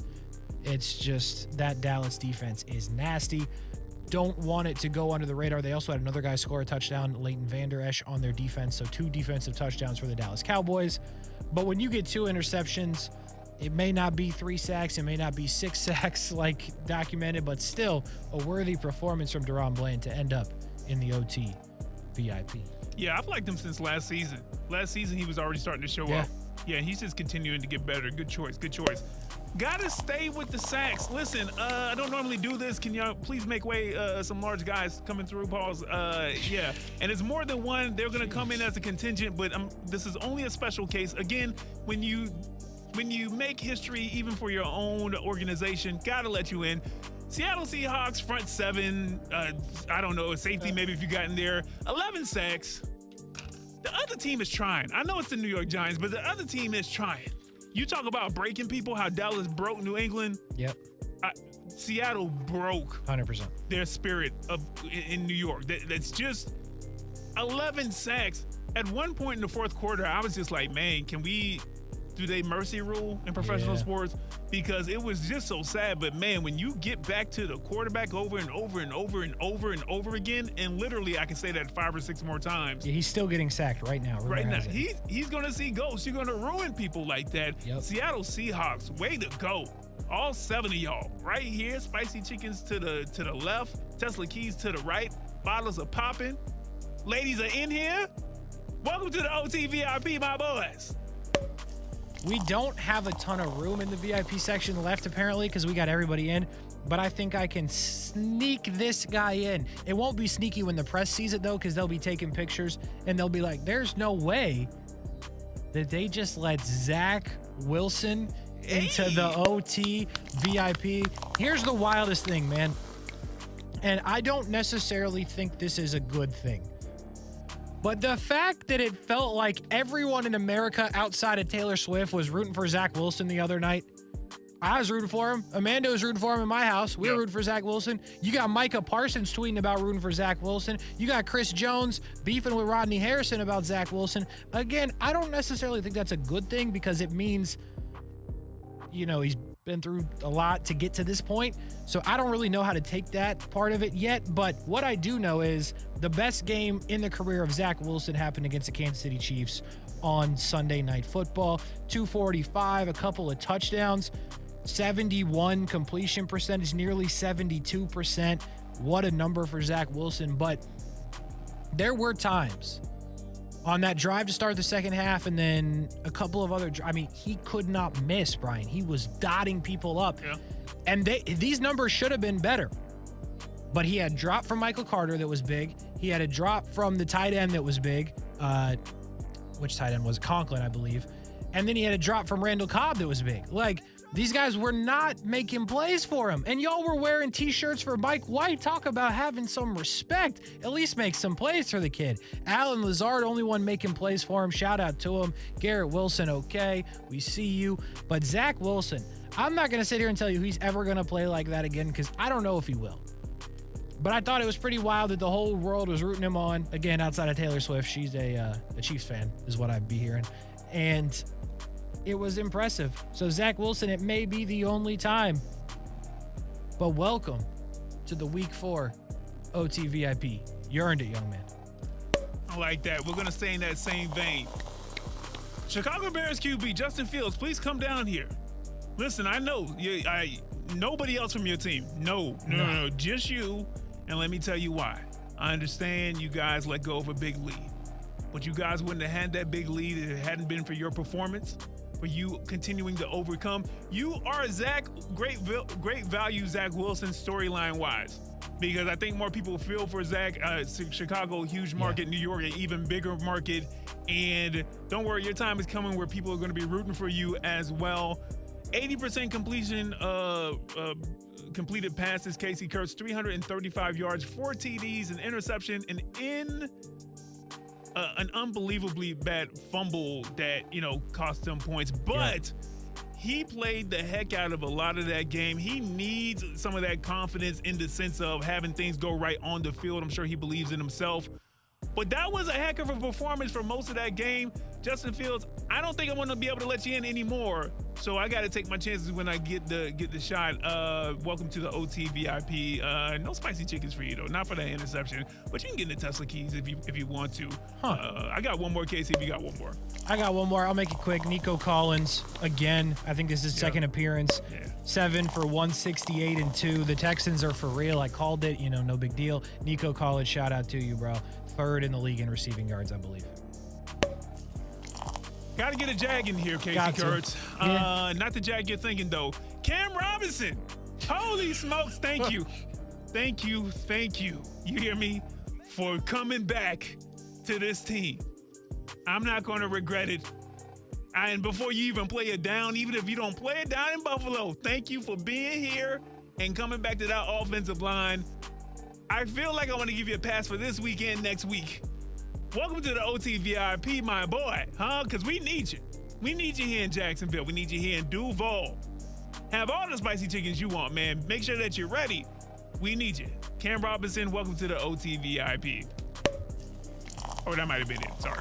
I didn't know if you had another one. But. I mean, I'm not shocked because I don't disagree, but to never have played football in 23 and make your way into the VIP section. History.